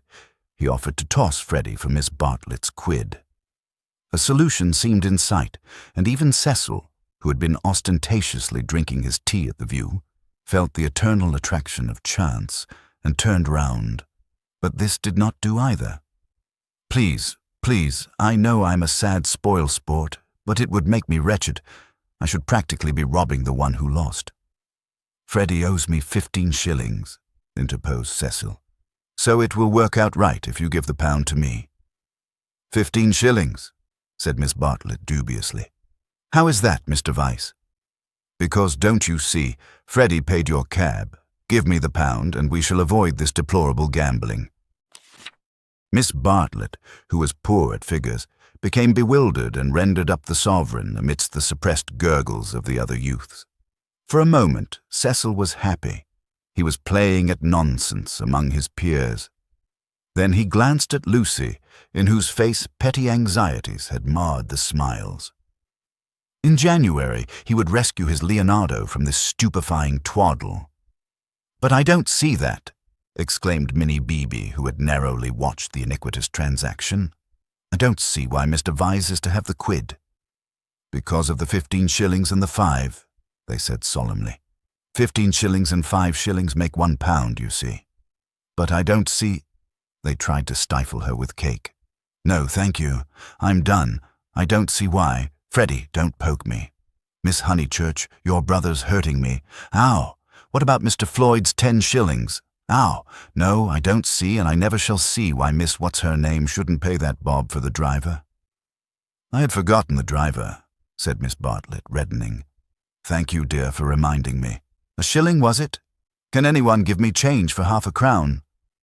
"I'll get it," said the young hostess, rising with decision. "Cecil, give me that sovereign. No, give me up that sovereign. I'll get Euphemia to change it, and we'll start the whole thing again from the beginning." Lucy, what a nuisance I am," protested Miss Bartlett, and followed her across the lawn. Lucy tripped ahead, simulating hilarity. When they were out of earshot, Miss Bartlett stopped her wails and said quite briskly, "Have you told him about him yet?" "No, I haven't," replied Lucy, and then could have bitten her tongue for understanding so quickly what her cousin meant. "Let me see. A sovereign's worth of silver." She escaped into the kitchen. Miss Bartlett's sudden transitions were too uncanny. It sometimes seemed as if she planned every word she spoke or caused to be spoken. As if all this worry about cabs and change had been a ruse to surprise the soul. "No, I haven't told Cecil or anyone," she remarked when she returned. "I promised you I shouldn't. Here is your money, all shillings, except 2 half-crowns. Would you count it? You can settle your debt nicely now." Miss Bartlett was in the drawing-room, gazing at the photograph of St. John ascending which had been framed. "How dreadful," she murmured. "How more than dreadful if Mr. Vyse should come to hear of it from some other source."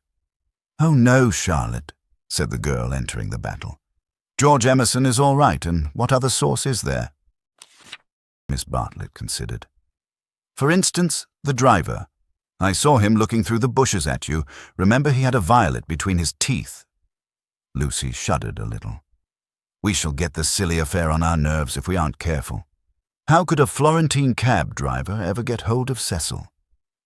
"We must think of every possibility." "Oh, it's all right. Or perhaps old Mr. Emerson knows. In fact, he is certain to know." I don't care if he does.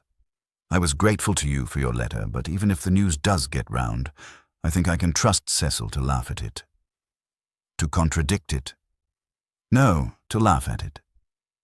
But she knew in her heart that she could not trust him, for he desired her untouched. Very well, dear. You know best. Perhaps gentlemen are different to what they were when I was young. Ladies are certainly different. Now, Charlotte, she struck at her playfully. You kind, anxious thing. What would you have me do? First you say, don't tell, and then you say, tell. Which is it to be? Quick! Miss Bartlett sighed. I am no match for you in conversation, dearest. I blush when I think how I interfered at Florence, and you so well able to look after yourself, and so much cleverer in all ways than I am. You will never forgive me. Shall we go out then? They will smash all the china if we don't. For the air rang with the shrieks of Minnie, who was being scalped with a teaspoon. Dear, one moment, we may not have this chance for a chat again. Have you seen the young one yet? Yes, I have. What happened? We met at the rectory. What line is he taking up? No line. He talked about Italy, like any other person. It is really all right. What advantage would he get from being a cad, to put it bluntly? I do wish I could make you see it my way. He really won't be any nuisance, Charlotte. Once a cad, always a cad. That is my poor opinion. Lucy paused. Cecil said one day, and I thought it so profound, that there are two kinds of cads, the conscious and the subconscious. She paused again, to be sure of doing justice to Cecil's profundity. Through the window she saw Cecil himself, turning over the pages of a novel. It was a new one from Smith's library. Her mother must have returned from the station. Once a cad, always a cad, droned Miss Bartlett. What I mean by subconscious is that Emerson lost his head. I fell into all those violets, and he was silly and surprised. I don't think we ought to blame him very much. It makes such a difference when you see a person with beautiful things behind him unexpectedly. It really does. It makes an enormous difference, and he lost his head. He doesn't admire me or any of that nonsense. One straw. Freddie rather likes him and has asked him up here on Sunday, so you can judge for yourself. He has improved. He doesn't always look as if he's going to burst into tears. He's a clerk in the general manager's office at one of the big railways, not a porter, and runs down to his father for weekends. Papa was to do with journalism, but is rheumatic and has retired. There. Now for the garden. She took hold of her guest by the arm. Suppose we don't talk about this silly Italian business anymore. We want you to have a nice restful visit at Windy Corner with no worriting. Lucy thought this rather a good speech. The reader may have detected an unfortunate slip in it. Whether Miss Bartlett detected the slip one cannot say, for it is impossible to penetrate into the minds of elderly people. She might have spoken further, but they were interrupted by the entrance of her hostess. Explanations took place, and in the midst of them Lucy escaped, the images throbbing a little more vividly in her brain. Chapter 15. The Disaster Within. The Sunday after Miss Bartlett's arrival was a glorious day, like most of the days of that year. In the Weald, autumn approached, breaking up the green monotony of summer, touching the parks with the grey bloom of mist, the beech trees with russet, the oak trees with gold. Up on the heights, battalions of black pines witnessed the change, themselves unchangeable. Either country was spanned by a cloudless sky, and in either arose the tinkle of church bells. The garden of Windy Corners was deserted except for a red book, which lay sunning itself upon the gravel path. From the house came incoherent sounds, as of females preparing for worship. The men say they won't go. Well, I don't blame them, Minnie says. Need she go? Tell her no nonsense. Anne, Mary, hook me behind. Dearest Lucia, may I trespass upon you for a pin? For Miss Bartlett had announced that she, at all events, was one for church. The sun rose higher on its journey, guided not by Phaethon, but by Apollo, competent, unswerving, divine. Its rays fell on the ladies whenever they advanced towards the bedroom windows, on Mr. Beebe down at Summer Street as he smiled over a letter from Miss Catherine Allen, on George Emerson cleaning his father's boots, and lastly, to complete the catalogue of memorable things, on the red book mentioned previously. The ladies move, Mr. Beebe moves, George moves, and movement may engender shadow. But this book lies motionless, to be caressed all the morning by the sun and to raise its covers slightly, as though acknowledging the caress. Presently, Lucy steps out of the drawing-room window. Her new cerise dress has been a failure, and makes her look tawdry and wan. At her throat is a garnet brooch, on her finger a ring set with rubies, an engagement ring. Her eyes are bent to the weald. She frowns a little, not in anger, but as a brave child frowns when he is trying not to cry. In all that expanse no human eye is looking at her, and she may frown unrebuked and measure the spaces that yet survive between Apollo and the western hills. "Lucy, Lucy, what's that book? Who's been taking a book out of the shelf and leaving it about to spoil?" "It's only the library book that Cecil's been reading." "But pick it up, and don't stand idling there like a flamingo." Lucy picked up the book and glanced at the title listlessly. Under a Loggia. She no longer read novels herself, devoting all her spare time to solid literature in the hope of catching Cecil up. It was dreadful how little she knew, and even when she thought she knew a thing, like the Italian painters, she found she had forgotten it. Only this morning she had confused Francesco Francia with Piero della Francesca, and Cecile had said, "What, you aren't forgetting your Italy already?" And this too had lent anxiety to her eyes when she saluted the dear view and the dear garden in the foreground, and above them, scarcely conceivable elsewhere, the dear sun. "Lucy, have you a sixpence for Minnie and a shilling for yourself?" She hastened into her mother, who was rapidly working herself into a Sunday fluster. "It's a special collection, I forget what for. I do beg, no vulgar clinking in the plate with half-pennies. See that Minnie has a nice bright sixpence. Where is the child? Minnie, that book's all warped. Gracious, how plain you look. Put it under the atlas to press. Minnie. Oh, Mrs. Honeychurch, from the upper regions. Minnie, don't be late. Here comes the horse." It was always the horse, never the carriage. "Where's Charlotte? Run up and hurry her. Why is she so long? She had nothing to do. She never brings anything but blouses." Poor Charlotte, how I do detest blouses. Minnie. Paganism is infectious, more infectious than diphtheria or piety, and the rector's niece was taken to church protesting. As usual, she didn't see why. Why shouldn't she sit in the sun with the young men? The young men, who had now appeared, mocked her with ungenerous words. Mrs. Honeychurch defended orthodoxy, and in the midst of the confusion Miss Bartlett, dressed in the very height of the fashion, came strolling down the stairs. "Dear Marian, I'm very sorry, but I have no small change. Nothing but sovereigns and half-crowns. Could anyone give me—" "Yes, easily. Jump in. Gracious me, how smart you look. What a lovely frock. You put us all to shame." "If I did not wear my best rags and tatters now, when should I wear them?"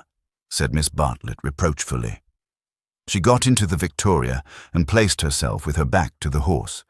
The necessary roar ensued, and then they drove off. "Goodbye.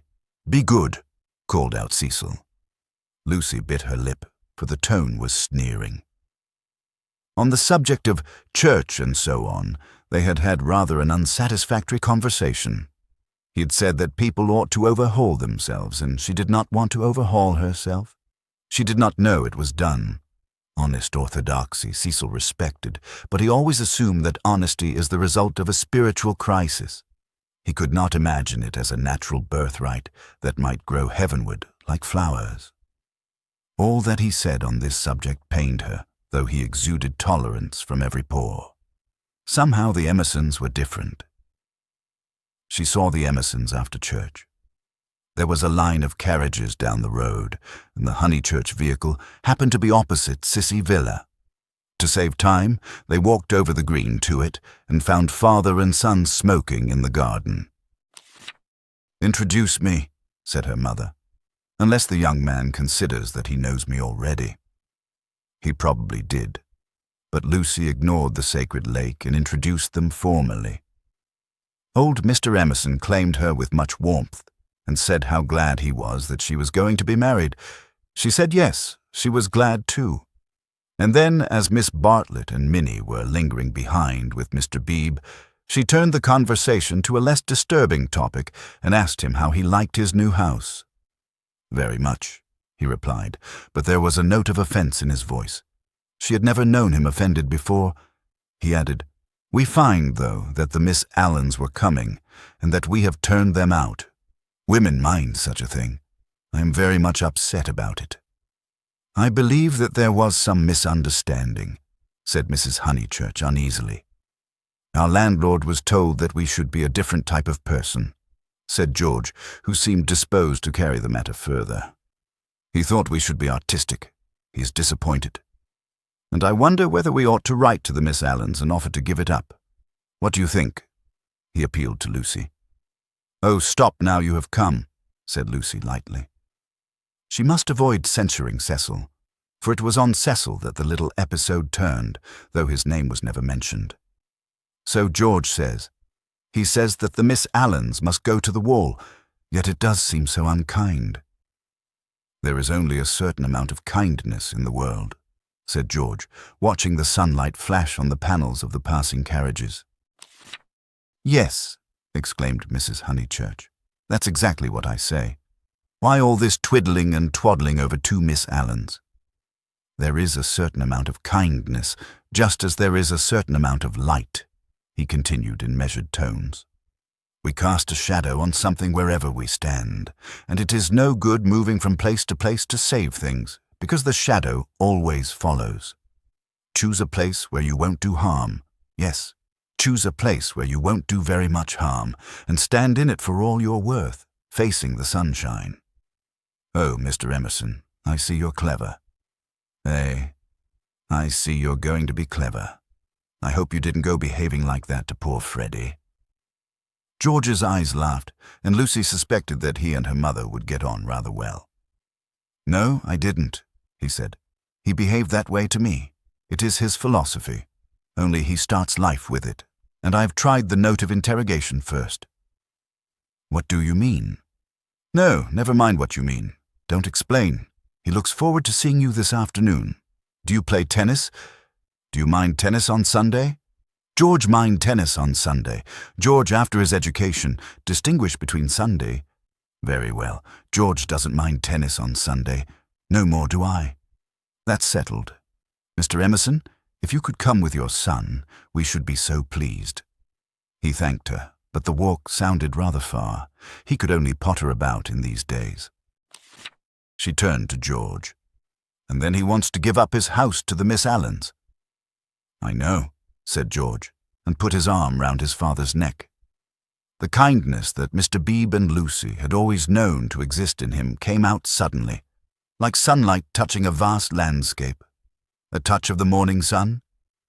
She remembered that in all his perversities he had never spoken against affection. Miss Bartlett approached. "You know our cousin, Miss Bartlett," said Mrs. Honeychurch pleasantly. "You met her with my daughter in Florence."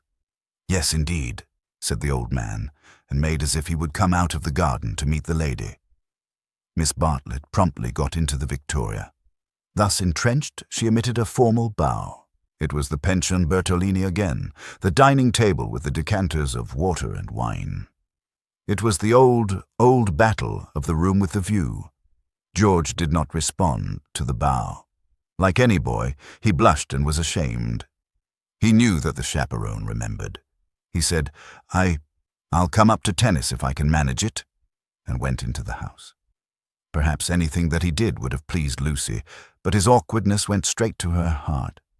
Men were not gods after all, but as human and as clumsy as girls. Even men might suffer from unexplained desires and need help. To one of her upbringing and of her destination, the weakness of men was a truth unfamiliar, but she had surmised it at Florence, when George threw her photographs into the river Arno. "George, don't go," cried his father, who thought it a great treat for people if his son would talk to them. "George has been in such good spirits today, and I am sure he will end by coming up this afternoon." Lucy caught her cousin's eye. Something in its mute appeal made her reckless. "Yes," she said, raising her voice. "I do hope he will." Then she went to the carriage and murmured, "The old man hasn't been told. I knew it was all right." Mrs. Honeychurch followed her, and they drove away. Satisfactory that Mr. Emerson had not been told of the Florence escapade, yet Lucy's spirits should not have leapt up as if she had sighted the ramparts of heaven. Satisfactory, yet surely she greeted it with disproportionate joy. All the way home the horse's hoofs sang a tune to her. "He has not told, he has not told." Her brain expanded the melody. "He has not told his father, to whom he tells all things. It was not an exploit. He did not laugh at me when I had gone." She raised her hand to her cheek. "He does not love me. No, how terrible if he did. But he has not told. He will not tell." She longed to shout the words, "It is all right. It's a secret between us two forever. Cecil will never hear." She was even glad that Miss Bartlett had made her promise secrecy, that last dark evening at Florence, when they had knelt packing in his room. The secret, big or little, was guarded. Only 3 English people knew of it in the world. Thus she interpreted her joy. She greeted Cecil with unusual radiance because she felt so safe. As he helped her out of the carriage, she said, "The Emersons have been so nice. George Emerson has improved enormously." "How are my protégés?" asked Cecil, who took no real interest in them and had long since forgotten his resolution to bring them to Windy Corner for educational purposes. "Protégé," she exclaimed with some warmth. For the only relationship which Cecil conceived was feudal, that of protector and protected. He had no glimpse of the comradeship after which the girl's soul yearned. "You shall see for yourself how your protégés are. George Emerson is coming up this afternoon. He is a most interesting man to talk to. Only don't—" She nearly said, "Don't protect him." But the bell was ringing for lunch, and, as often happened, Cecil had paid no great attention to her remarks. Charm, not argument, was to be her forte. Lunch was a cheerful meal. Generally, Lucy was depressed at meals. Someone had to be soothed, either Cecil or Miss Bartlett, or a being not visible to the mortal eye, a being who whispered to her soul, "It will not last, this cheerfulness. In January, you must go to London to entertain the grandchildren of celebrated men." But today, she felt she had received a guarantee. Her mother would always sit there, her brother here. The sun, though it had moved a little since the morning, would never be hidden behind the western hills. After luncheon, they asked her to play. She had seen Gluck's Armide that year, and played from memory the music of the Enchanted Garden, the music to which Renaud approaches, beneath the light of an eternal dawn, the music that never gains, never wanes, but ripples forever like the tideless seas of fairyland. Such music is not for the piano, and her audience began to get restive, and Cecil, sharing the discontent, called out, "Now play us the other garden, the one in Parsifal." She closed the instrument. "Not very dutiful," said her mother's voice. Fearing that she had offended Cecil, she turned quickly round. There George was. He had crept in without interrupting her. "Oh, I had no idea," she exclaimed, getting very red. And then, without a word of greeting, she reopened the piano. Cecil should have the Parsifal and anything else that he liked. "Our performer has changed her mind," said Miss Bartlett, perhaps implying she will play the music to Mr. Emerson. Lucy did not know what to do, nor even what she wanted to do. She played a few bars of the Flower Maiden's song very badly, and then she stopped. "I vote tennis," said Freddie, disgusted at the scrappy entertainment. "Yes, so do I." Once more she closed the unfortunate piano. "I vote you have amends for." "All right." "Not for me, thank you," said Cecil. "I will not spoil the set." He never realized that it may be an act of kindness in a bad player to make up a fourth. "Oh, come along, Cecil. I'm bad. Floyd's rotten. And so I dare say's Emerson." George corrected him. "I am not bad." One looked down one's nose at this. "Then certainly I won't play," said Cecil, while Miss Bartlett, under the impression that she was snubbing George, added, "I agree with you, Mr. Vyse. You had much better not play. Much better not." Minnie, rushing in where Cecil feared to tread, announced that she would play. "I shall miss every ball anyway, so what does it matter?" But Sunday intervened and stamped heavily upon the kindly suggestion. "Then it will have to be Lucy," said Mrs. Honeychurch. "You must fall back on Lucy. There is no other way out of it. Lucy, go and change your frock." Lucy's Sabbath was generally of this amphibious nature. She kept it without hypocrisy in the morning, and broke it without reluctance in the afternoon. As she changed her frock, she wondered whether Cecil was sneering at her. Really, she must overhaul herself and settle everything up before she married him. Mr. Floyd was her partner. She liked music, but how much better tennis seemed, how much better to run about in comfortable clothes than to sit at the piano and feel girt under the arms. Once more, music appeared to her the employment of a child. George served and surprised her by his anxiety to win. She remembered how he had sighed among the tombs at Santa Croce because things wouldn't fit. How after the death of that obscure Italian he had leant over the parapet by the Arno and said to her, "I shall want to live, I tell you." He wanted to live now, to win at tennis, to stand for all he was worth in the sun which had begun to decline and was shining in her eyes. And he did win. Ah, how beautiful the Weald looked. The hills stood out above its radiance, as Fiesole stands above the Tuscan plain, and the South Downs, if one chose, were the mountains of Carrara.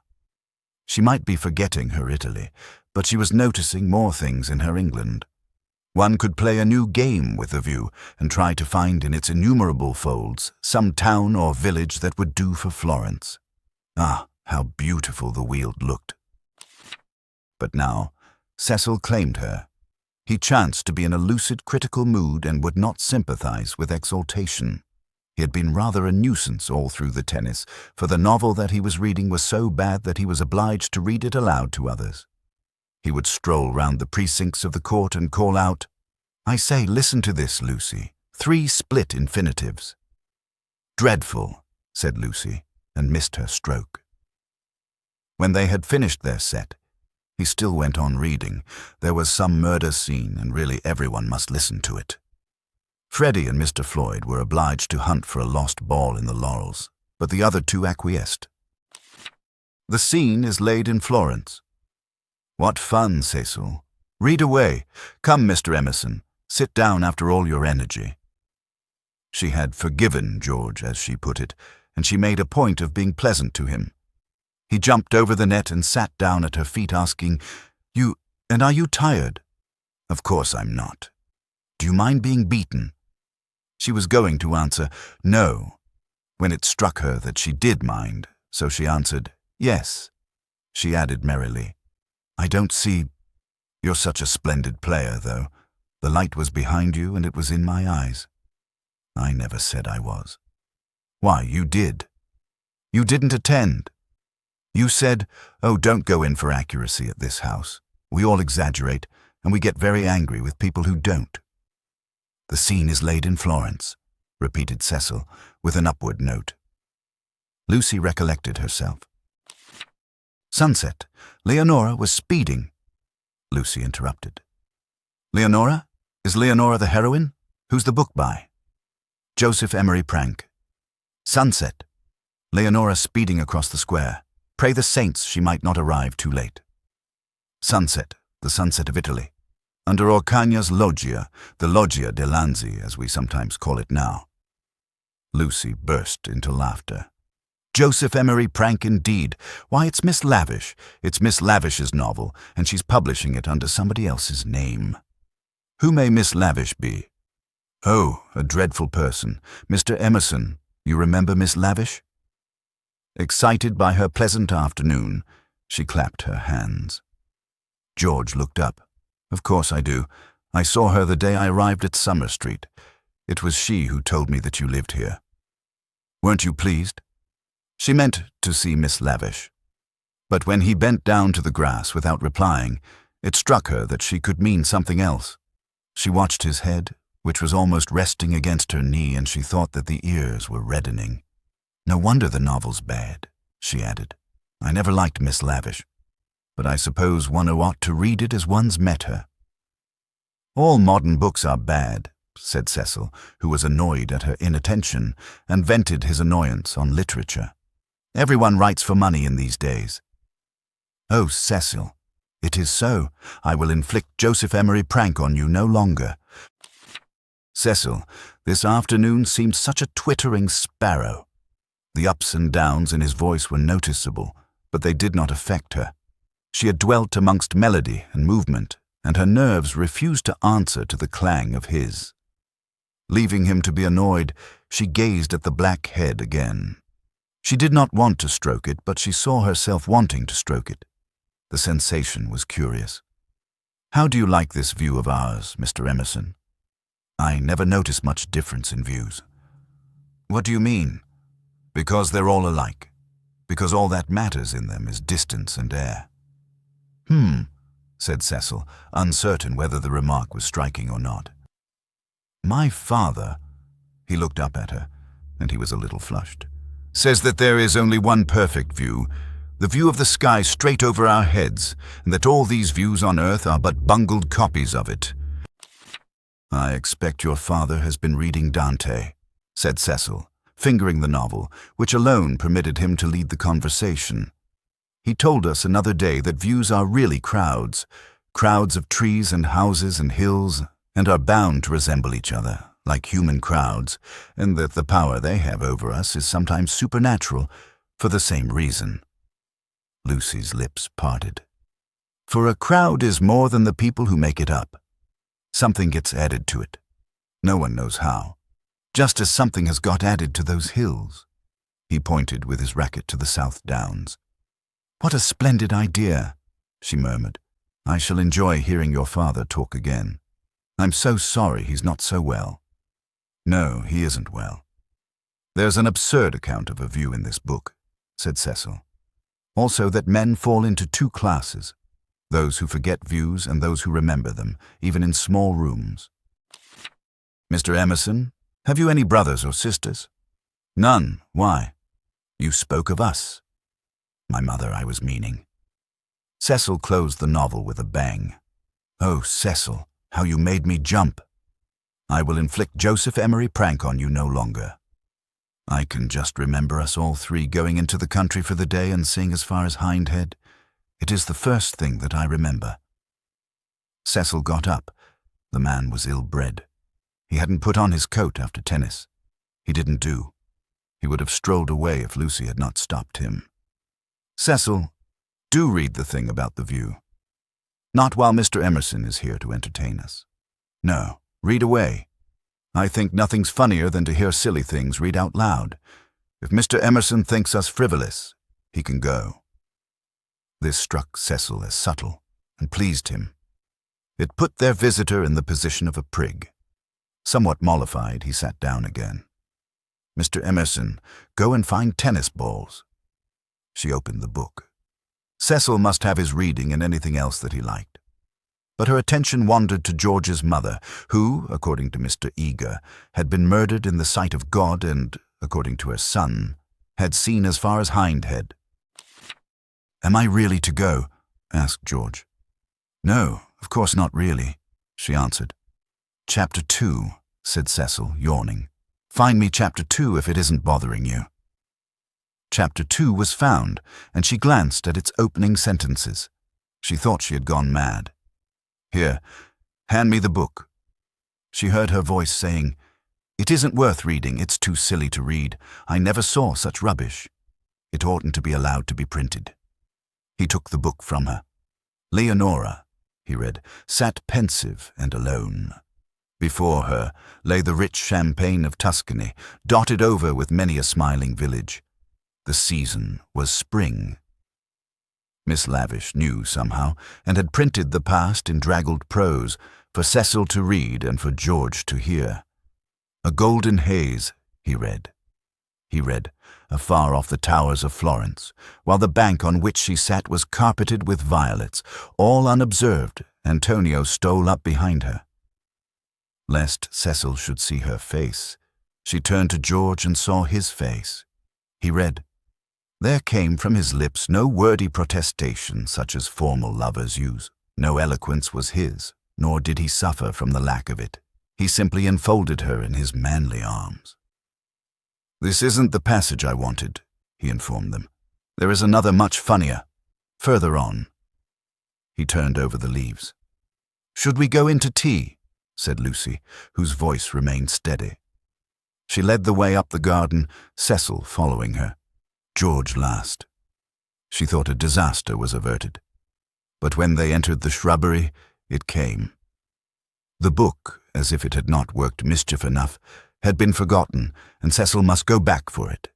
And George, who loved passionately, must blunder against her in the narrow path. "No," she gasped, and for the second time was kissed by him. As if no more was possible, he slipped back. Cecil rejoined her. They reached the upper lawn alone. Chapter 15. Lying to George. But Lucy had developed since the spring. That is to say, she was now better able to stifle the emotions of which the conventions and the world disapprove. Though the danger was greater, she was not shaken by deep sobs. She said to Cecil, "I am not coming in to tea. Tell Mother. I must write some letters," and went up to her room. Then she prepared for action. Love felt and returned, love which our bodies exact and our hearts have transfigured, love which is the most real thing that we shall ever meet, reappeared now as the world's enemy, and she must stifle it. She sent for Miss Bartlett. The contest lay not between love and duty. Perhaps there never is such a contest. It lay between the real and the pretended, and Lucy's first aim was to defeat herself. As her brain clouded over, as the memory of the views grew dim and the words of the book died away, she returned to her old shibboleth of nerves. She conquered her breakdown. Tampering with the truth, she forgot that the truth had ever been. Remembering that she was engaged to Cecil, she compelled herself to confused remembrances of George. He was nothing to her. He never had been anything. He had behaved abominably. She had never encouraged him. The armor of falsehood is subtly wrought out of darkness, and hides a man not only from others, but from his own soul. In a few moments, Lucy was equipped for battle. "Something too awful has happened," she began as soon as her cousin arrived. "Do you know anything about Miss Lavish's novel?" Miss Bartlett looked surprised and said that she had not read the book, nor known that it was published. Eleanor was a reticent woman at heart. "There is a scene in it. The hero and heroine make love." "Do you know about that?" "Dear, do you know about it, please?" she repeated. "They're on a hillside, and Florence is in the distance." "My good Lucia, I am all at sea. I know nothing about it whatever. There are violets. I cannot believe it is a coincidence. Charlotte, how could you have told her? I have thought before speaking. It must be you." "Told her what?" she asked, with growing agitation. "About that dreadful afternoon in February." Miss Bartlett was genuinely moved. "Oh, Lucy, dearest girl, she hasn't put that in her book." Lucy nodded. "Not so that one could recognize it. Yes. Then never more shall Eleanor Lavish be a friend of mine. So you did tell?" "I did just happen when I had tea with her at Rome in the course of conversation. But Charlotte, what about the promise you gave me when we were packing? Why did you tell Miss Lavish when you wouldn't even let me tell Mother? I will never forgive Eleanor. She has betrayed my confidence. Why did you tell her, though?" This is a most serious thing. Why does anyone tell anything? The question is eternal, and it was not surprising that Miss Bartlett should only sigh faintly in response. She had done wrong. She admitted it. She only hoped that she had not done harm. She had told Eleanor in the strictest confidence. Lucy stamped with irritation. Cecil happened to read out the passage aloud to me and to Mr. Emerson. It upset Mr. Emerson, and he insulted me again, behind Cecil's back. Ugh. Is it possible that men are such brutes? Behind Cecil's back as we were walking up the garden. Miss Bartlett burst into self-accusations and regrets. What is to be done now? Can you tell me? Oh, Lucy, I shall never forgive myself, never to my dying day. Fancy if your prospects— I know, said Lucy, wincing at the word. I see now why you wanted me to tell Cecil, and what you meant by some other source. You knew that you had told Miss Lavish, and that she was not reliable. It was Miss Bartlett's turn to wince. However, said the girl, despising her cousin's shiftiness, what's done's done. You have put me in a most awkward position. How am I to get out of it? Miss Bartlett could not think. The days of her energy were over. She was a visitor, not a chaperone, and a discredited visitor at that. She stood with clasped hands while the girl worked herself into the necessary rage. That man must have such a setting down that he won't forget. And who's to give it him? I can't tell Mother now, owing to you, nor Cecil, Charlotte, owing to you. I'm caught up every way. I think I shall go mad. I have no one to help me. That's why I've sent for you. What's wanted is a man with a whip. Miss Bartlett agreed. One wanted a man with a whip. Yes, but it's no good agreeing. What's to be done? We women go maundering on. What does a girl do when she comes across a cad? I always said he was a cad, dear. Give me credit for that, at all events. From the very first moment, when he said his father was having a bath. Oh, bother the credit and who's been right or wrong. We've both made a muddle of it. George Emerson is still down the garden there, and is he to be left unpunished, or isn't he? I want to know. Miss Bartlett was absolutely helpless. Her own exposure had unnerved her, and thoughts were colliding painfully in her brain. She moved feebly to the window and tried to detect the cad's white flannels among the laurels. You were ready enough at the Bertolini when you rushed me off to Rome. Can't you speak again to him now? Willingly would I move heaven and earth. I want something more definite, said Lucy contemptuously. Will you speak to him? It is the least you can do, surely, considering it all happened because you broke your word. Never again shall Eleanor Lavish be a friend of mine. Really, Charlotte was outdoing herself. Yes or no, please? Yes or no?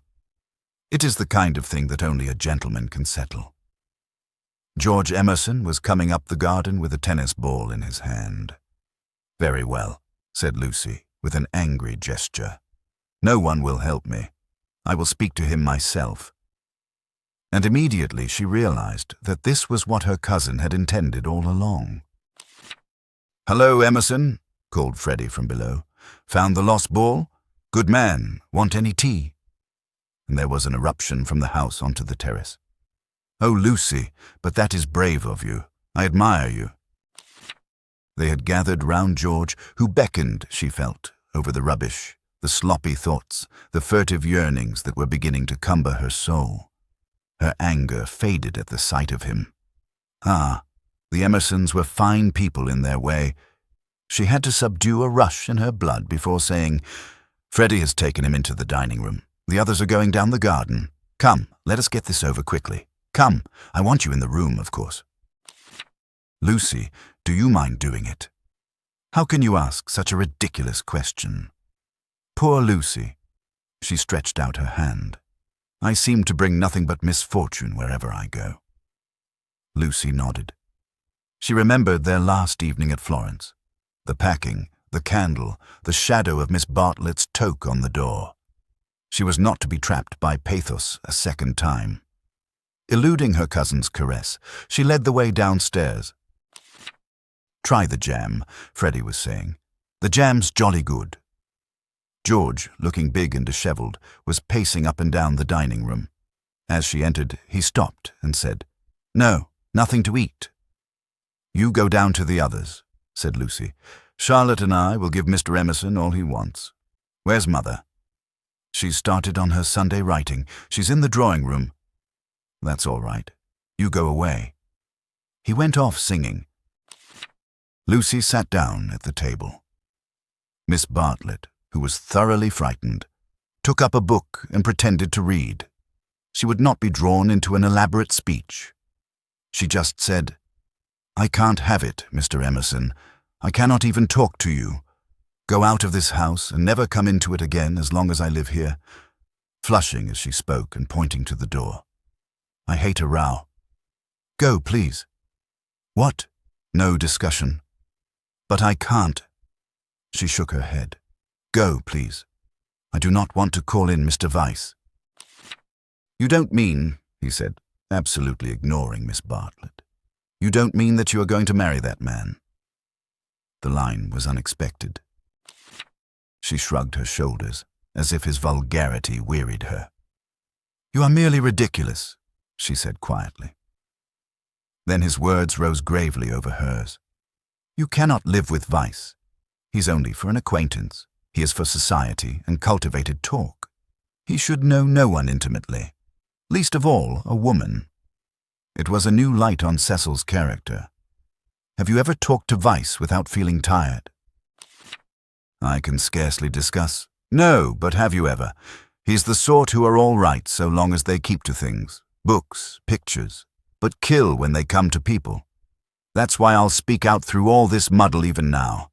It's shocking enough to lose you in any case, but generally a man must deny himself joy, and I would have held back if your Cecil had been a different person. I would never have let myself go.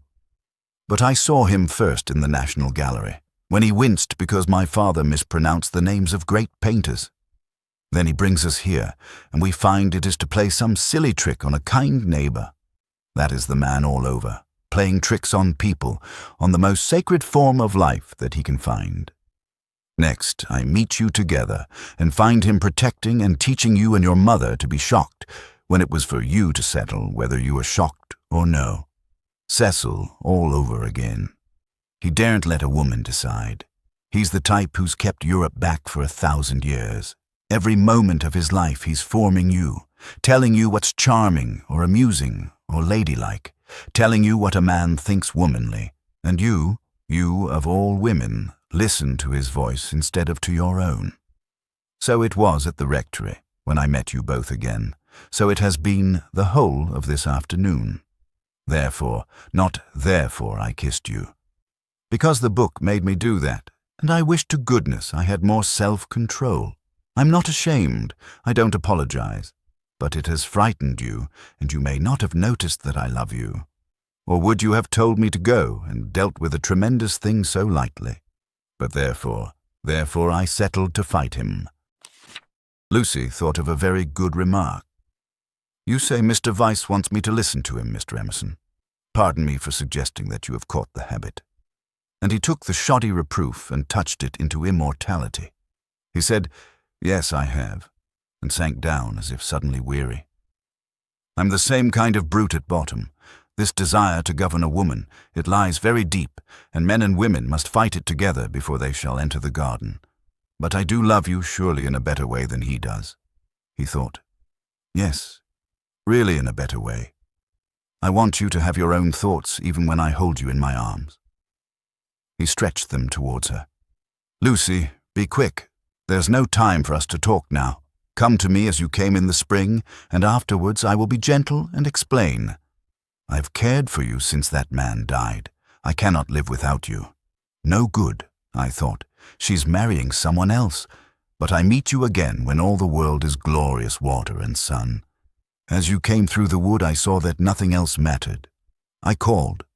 I wanted to live and have my chance of joy." "And Mr. Weiss," said Lucy, who kept commendably calm. "Does he not matter that I love Cecil and shall be his wife shortly? A detail of no importance, I suppose."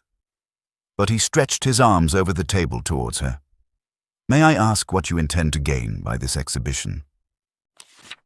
He said, "It is our last chance. I shall do all that I can."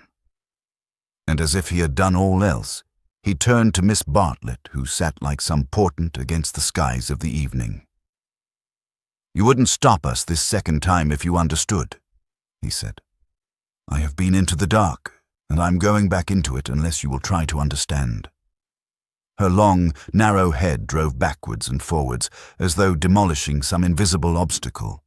She did not answer. "It is being young," he said quietly, picking up his racket from the floor and preparing to go. "It is being certain that Lucy cares for me, really. It is that love and youth matter intellectually." In silence, the two women watched him. His last remark, they knew, was nonsense. But was he going after it or not? Would not he, the cad, the charlatan, attempt a more dramatic finish? No, he was apparently content. He left them, carefully closing the front door, and when they looked through the hall window, they saw him go up the drive and begin to climb the slopes of withered fern behind the house. Their tongues were loosed, and they burst into stealthy rejoicings. "Oh, Lucia, come back here. Oh, what an awful man." Lucy had no reaction, at least not yet. "Well, he amuses me," she said. "Either I'm mad, or else he is, and I'm inclined to think it's the latter. One more fuss through with you, Charlotte. Many thanks. I think, though, that this is the last. My admirer will hardly trouble me again." And Miss Bartlett, too, essayed the roguish. "Well, it isn't everyone who could boast such a conquest, dearest, is it? Oh, one oughtn't to laugh, really. It might have been very serious, but you were so sensible and brave, so unlike the girls of my day. Let's go down to them." But, once in the open air, she paused. Some emotion, pity, terror, love, but the emotion was strong, seized her, and she was aware of autumn. Summer was ending, and the evening brought her odors of decay, the more pathetic because they were reminiscent of spring. That something or other mattered intellectually. A leaf, violently agitated, danced past her, while other leaves lay motionless. That the earth was hastening to re-enter darkness, and the shadows of those trees over Windy Corner. "Hello, Lucy. There's still light enough for another set if you two'll hurry." "Mr. Emerson has had to go." "What a nuisance. That spoils the four. I say, Cecil, do play. Do. There's a good chap. It's Floyd's last day. Do play tennis with us, just this once." Cecil's voice came, "My dear Freddie, I'm no athlete. As you well remarked this very morning, there are some chaps who are no good for anything but books. I plead guilty to being such a chap, and will not inflict myself on you." The scales fell from Lucy's eyes. How had she stood Cecil for a moment? He was absolutely intolerable, and the same evening she broke off her engagement. Chapter 17. Lying to Cecil. He was bewildered. He had nothing to say. He was not even angry, but stood with a glass of whiskey between his hands, trying to think what had led her to such a conclusion. She had chosen the moment before bed, when, in accordance with their bourgeois habit, she always dispensed drinks to the men. Freddie and Mr. Floyd were sure to retire with their glasses, while Cecil invariably lingered, sipping at his while she locked up the sideboard. "I'm very sorry about it," she said. "I've carefully thought things over. We are too different. I must ask you to release me and try to forget that there ever was such a foolish girl." It was a suitable speech, but she was more angry than sorry, and her voice showed it. "Different? How? How? I haven't had a really good education, for one thing," she continued, still on her knees by the sideboard. "My Italian trip came too late, and I'm forgetting all that I learnt there. I shall never be able to talk to your friends or behave as a wife of yours should." "I don't understand you. You aren't like yourself. You're tired, Lucy." "Tired?" she retorted, kindling at once. "That is exactly like you. You always think women don't mean what they say." "Well, you sound tired, as if something has worried you."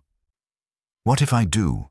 It doesn't prevent me from realizing the truth. I can't marry you, and you will thank me for saying so someday. You had that bad headache yesterday? All right, for she had exclaimed indignantly, I see it's much more than headaches. But give me a moment's time. He closed his eyes. You must excuse me if I say stupid things, but my brain has gone to pieces. Part of it lives 3 minutes back when I was sure that you loved me, and the other part, I find it difficult. I'm likely to say the wrong thing. It struck her that he was not behaving so badly, and her irritation increased. She again desired a struggle, not a discussion. To bring on the crisis, she said, there are days when one sees clearly, and this is one of them. Things must come to a breaking point sometime, and it happens to be today. If you want to know, quite a little thing decided me to speak to you when you wouldn't play tennis with Freddie. I never do play tennis, said Cecil, painfully bewildered. I never could play. I don't understand a word you say. You can play well enough to make up a 4. I thought it abominably selfish of you. No, I can't. Well, never mind the tennis. Why couldn't you have warned me if you felt anything wrong? You talked of our wedding at lunch. At least you let me talk. I knew you wouldn't understand, said Lucy quite crossly. I might have known there would have been these dreadful explanations. Of course, it isn't the tennis. That was only the last straw to all I've been feeling for weeks. Surely it was better not to speak until I felt certain. She developed this position. Often before I've wondered if I was fitted for your wife. For instance, in London. And are you fitted to be my husband? I don't think so. You don't like Freddie, nor my mother. There was always a lot against our engagement, Cecil. But all our relations seemed pleased, and we met so often, and it was no good mentioning it until all things came to a point. They have today. I see clearly. I must speak, that's all. I cannot think you are right, said Cecil gently. I cannot tell why, but though all that you say sounds true, I feel that you are not treating me fairly. It's all too horrible. What's the good of a scene? No good. But surely I have a right to hear a little more. He put down his glass and opened the window. From where she knelt, jangling her keys, she could see a slit of darkness and, peering into it, as if it would tell him that little more, his long, thoughtful face. Don't open the window, and you'd better draw the curtain too. Freddie or anyone might be outside. He obeyed. I really think we had better go to bed, if you don't mind. I shall only say things that will make me unhappy afterwards. As you say, it is all too horrible, and it is no good talking. But to Cecil, now that he was about to lose her, she seemed each moment more desirable. He looked at her instead of through her for the first time since they were engaged. From a Leonardo she had become a living woman with mysteries and forces of her own, with qualities that even eluded art.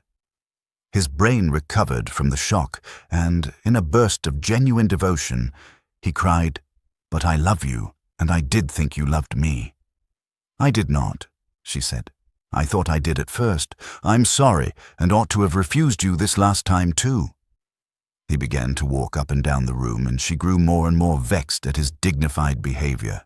She had counted on his being petty. It would have made things easier for her.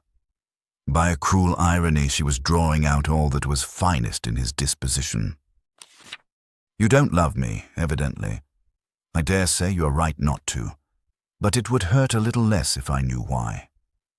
Because," a phrase came to her, and she accepted it, "you're the sort who can't know anyone intimately." A horrified look came into his eyes. "I don't mean exactly that, but you will question me, though I beg you not to, and I must say something. It is that, more or less. When we were only acquaintances, you let me be myself, but now you're always protecting me." Her voice swelled. "I won't be protected. I will choose for myself what is ladylike and right. To shield me is an insult. Can't I be trusted to face the truth, but I must get it second-hand through you? A woman's place. You despise my mother. I know you do, because she's conventional and bothers over puddings. But oh, goodness. She rose to her feet. Conventional, Cecil. You're that, for you may understand beautiful things, but you don't know how to use them, and you wrap yourself up in art and books and music, and would try to wrap up me. I won't be stifled, not by the most glorious music, for people are more glorious, and you hide them from me. That's why I break off my engagement. You were all right as long as you kept to things, but when you came to people... She stopped. There was a pause. Then Cecil said with great emotion, "It is true." "True on the whole," she corrected, full of some vague shame. "True, every word. It is a revelation. It is... I. Anyhow, those are my reasons for not being your wife," he repeated, "the sort that can know no one intimately. It is true. I fell to pieces the very first day we were engaged. I behaved like a cad to Bibi and to your brother. You are even greater than I thought." She withdrew a step. "I'm not going to worry you. You are far too good to me. I shall never forget your insight, and, dear, I only blame you for this. You might have warned me in the early stages, before you felt you wouldn't marry me, and so have given me a chance to improve. I have never known you till this evening. I have just used you as a peg for my silly notions of what a woman should be. But this evening you are a different person. New thoughts, even a new voice." "What do you mean by a new voice?" she asked, seized with incontrollable anger.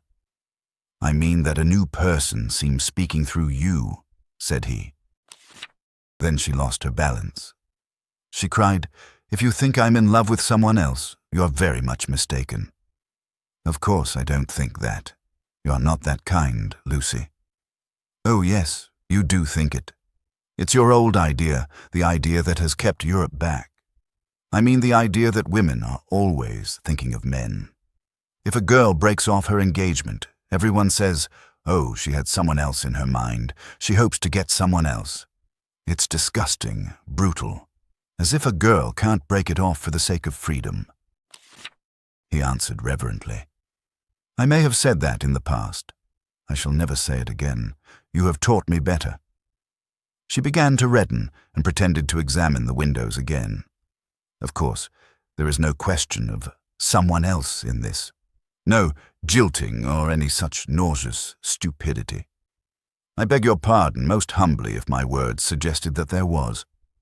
I only meant that there was a force in you that I hadn't known of up till now. All right, Cecil, that will do. Don't apologize to me. It was my mistake.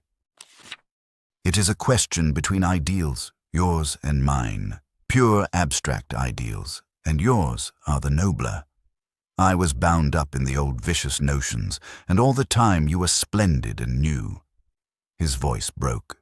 "I must actually thank you for what you have done, for showing me what I really am. Solemnly, I thank you for showing me a true woman. Will you shake hands?" "Of course I will," said Lucy, twisting up her other hand in the curtains. "Good night, Cecil." "Goodbye." "That's all right. I'm sorry about it. Thank you very much for your gentleness." "Let me light your candle. Shall I?" They went into the hall. "Thank you. Good night again. God bless you, Lucy." "Goodbye, Cecil." She watched him steal upstairs, while the shadows from 3 banisters passed over her face like the beat of wings. On the landing he paused strong in his renunciation, and gave her a look of memorable beauty. For all his culture, Cecil was an ascetic at heart, and nothing in his love became him like the leaving of it. She could never marry. In the tumult of her soul, that stood firm. Cecil believed in her. She must someday believe in herself. She must be one of the women whom she had praised so eloquently, who care for liberty and not for men. She must forget that George loved her, that George had been thinking through her and gained her this honorable release, that George had gone away into, what was it, the darkness. She put out the lamp. It did not do to think, nor, for the matter of that, to feel. She gave up trying to understand herself and joined the vast armies of the benighted who follow neither the heart nor the brain and march to their destiny by catchwords. The armies are full of pleasant and pious folk, but they have yielded to the only enemy that matters, the enemy within. They have sinned against passion and truth, and vain will be their strife after virtue. As the years pass, they are censured. Their pleasantry and their piety show cracks. Their wit becomes cynicism, their unselfishness, hypocrisy. They feel and produce discomfort wherever they go. They have sinned against Eros and against Pallas Athene, and not by any heavenly intervention, but by the ordinary course of nature. Those allied deities will be avenged. Lucy entered this army when she pretended to George that she did not love him, and pretended to Cecil that she loved no one. The night received her as it had received Miss Bartlett 30 years before. Chapter 68. Lying to Mr. Beebe, Mrs. Honeychurch, Freddie, and the servants, Windy Corner lay, not on the summit of the ridge, but a few hundred feet down the southern slope, at the springing of one of the great buttresses that supported the hill. On either side of it was a shallow ravine, filled with ferns and pine trees, and down the ravine on the left ran the highway into the Weald. Whenever Mr. Beebe crossed the ridge and caught sight of these noble dispositions of the earth, and poised in the middle of them, Windy Corner, he laughed.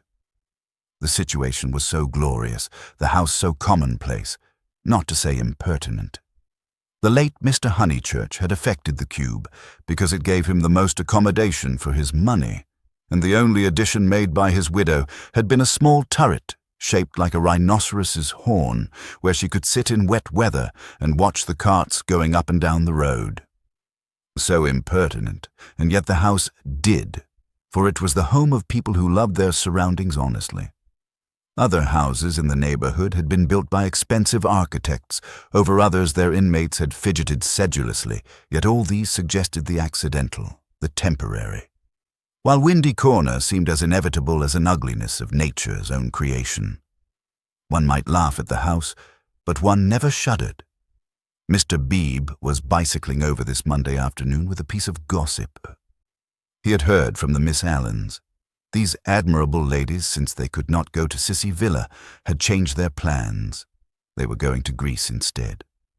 "Since Florence did my poor sister so much good," wrote Miss Catherine, "we do not see why we should not try Athens this winter. Of course, Athens is a plunge, and the doctor has ordered her special digestive bread, but after all, we can take that with us, and it is only getting first into a steamer and then into a train. But is there an English church?" And the letter went on to say, "I do not expect we shall go any further than Athens, but if you knew of a really comfortable pension at Constantinople, we should be so grateful." Lucy would enjoy this letter, and the smile with which Mr. Beebe greeted Windy Corner was partly for her. She would see the fun of it, and some of its beauty, for she must see some beauty. Though she was hopeless about pictures, and though she dressed so unevenly, oh, that cerise frock yesterday at church, she must see some beauty in life, or she could not play the piano as she did. He had a theory that musicians are incredibly complex and know far less than other artists what they want and what they are, that they puzzle themselves as well as their friends, that their psychology is a modern development and has not yet been understood. This theory, had he known it, had possibly just been illustrated by facts. Ignorant of the events of yesterday, he was only riding over to get some tea, to see his niece, and to observe whether Miss Honeychurch saw anything beautiful in the desire of two old ladies to visit Athens. A carriage was drawn up outside Windy Corner, and just as he caught sight of the house, it started, bowled up the drive, and stopped abruptly when it reached the main road. Therefore, it must be the horse, who always expected people to walk up the hill in case they tired him. The door opened obediently, and two men emerged, whom Mr. Beebe recognized as Cecil and Freddie. They were an odd couple to go driving, but he saw a trunk beside the coachman's legs. Cecil, who wore a bowler, must be going away, while Freddie, a cap, was seeing him to the station. They walked rapidly, taking the short cuts, and reached the summit while the carriage was still pursuing the windings of the road. They shook hands with the clergyman, but did not speak. "So you're off for a minute, Mr. Vyse?" he asked. Cecil said, "Yes," while Freddie edged away. "I was coming to show you this delightful letter from those friends of Miss Honeychurch." He quoted from it. "Isn't it wonderful? Isn't it romance? Most certainly they will go to Constantinople. They are taken in a snare that cannot fail. They will end by going round the world." Cecil listened civilly and said he was sure that Lucy would be amused and interested. "Isn't romance capricious? I never notice it in you young people. You do nothing but play lawn tennis and say that romance is dead, while the Miss Allens are struggling with all the weapons of propriety against the terrible thing. A really comfortable pension at Constantinople. So they call it out of decency, but in their hearts they want a pension with magic windows opening on the foam of perilous seas in fairyland forlorn. No ordinary view will content the Miss Allens. They want the pension Keats." "I'm awfully sorry to interrupt, Mr. Beebe," said Freddie, "but have you any matches?" "I have," said Cecil, and it did not escape Mr. Beebe's notice that he spoke to the boy more kindly. "You have never met these Miss Allens, have you, Mr. Vyse?" "Never." "Then you don't see the wonder of this Greek visit. I haven't been to Greece myself and don't mean to go, and I can't imagine any of my friends going. It is altogether too big for our little lot. Don't you think so? Italy is just about as much as we can manage. Italy is heroic, but Greece is godlike or devilish. I'm not sure which, and in either case absolutely out of our suburban focus. All right, Freddie. I'm not being clever. Upon my word, I'm not. I took the idea from another fellow, and give me those matches when you've done with them." He lit a cigarette and went on talking to the two young men. "I was saying, if our poor little Cockney lives must have a background, let it be Italian, big enough in all conscience, the ceiling of the Sistine Chapel for me. There the contrast is just as much as I can realize. But not the Parthenon, not the frieze of Phidias at any price. And here comes the Victoria." "You're quite right," said Cecil. "Greece is not for our little lot." And he got in. Freddie followed, nodding to the clergyman, whom he trusted not to be pulling one's leg, really. And before they had gone a dozen yards, he jumped out and came running back for Vyse's matchbox, which had not been returned. As he took it, he said, "I'm so glad you only talked about books. Cecil's hard hit. Lucy won't marry him. If you'd gone on about her, as you did about them, he might have broken down. But when, late last night, I must go. Perhaps they won't want me down there. No, go on. Goodbye." "Thank goodness," exclaimed Mr. Beebe to himself, and struck the saddle of his bicycle approvingly. It was the one foolish thing she ever did. Oh, what a glorious riddance. And after a little thought, he negotiated the slope into Windy Corner, light of heart. The house was again as it ought to be, cut off forever from Cecil's pretentious world. He would find Miss Minnie down in the garden.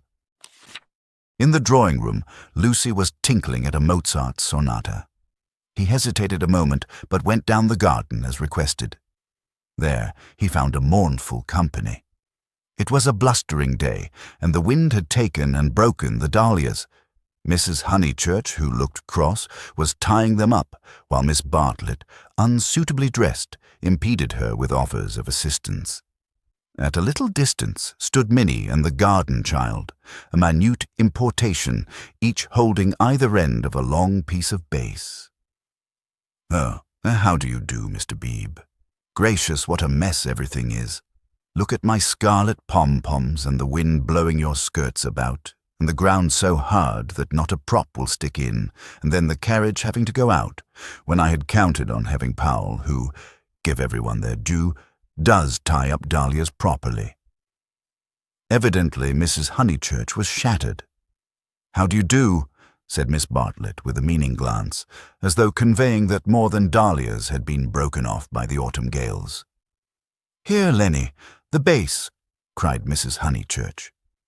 The garden child, who did not know what base was, stood rooted to the path with horror. Minnie slipped to her uncle and whispered that everyone was very disagreeable today, and that it was not her fault if dahlia strings would tear long ways instead of across. "Come for a walk with me," he told her. "You have worried them as much as they can stand." Mrs. Honeychurch I only called in aimlessly.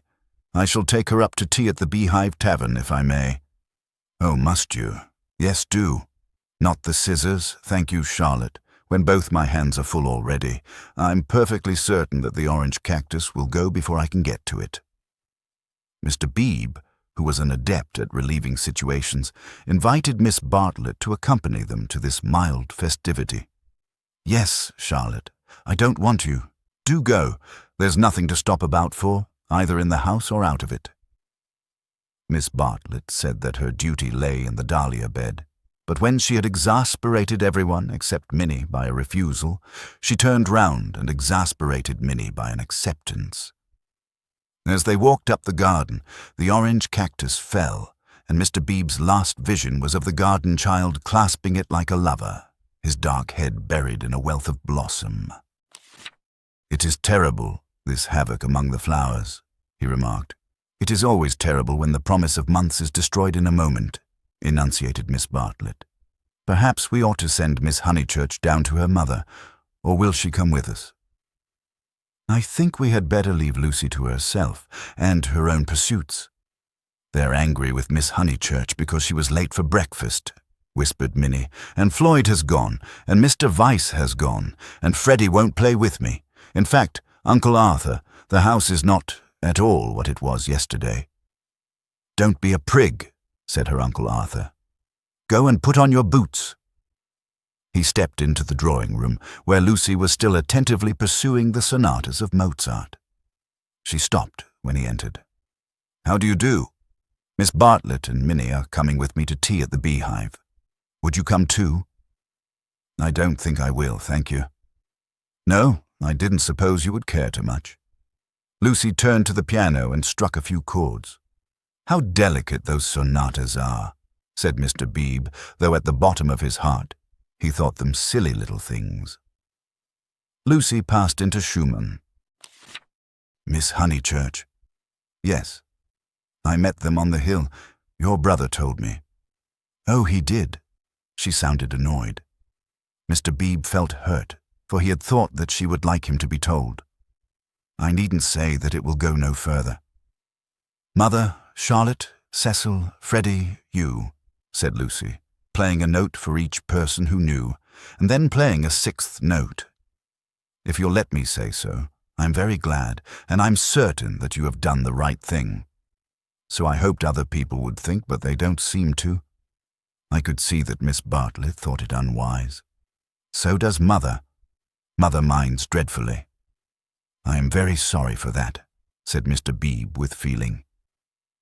Mrs. Honeychurch, who hated all changes, did mind, but not nearly as much as her daughter pretended, and only for the minute. It was really a ruse of Lucy's to justify her despondency, a ruse of which she was not herself conscious, for she was marching in the armies of darkness. And Freddie minds. Still, Freddie never hit it off with Vyse much, did he? I gathered that he disliked the engagement and felt it might separate him from you. Boys are so odd. Minnie could be heard arguing with Miss Bartlett through the floor. Tea at the Beehive apparently involved a complete change of apparel. Mr. Beebe saw that Lucy, very properly, did not wish to discuss her action, so after a sincere expression of sympathy, he said, "I've had an absurd letter from Miss Allen. That was really what brought me over. I thought it might amuse you all." "How delightful," said Lucy in a dull voice.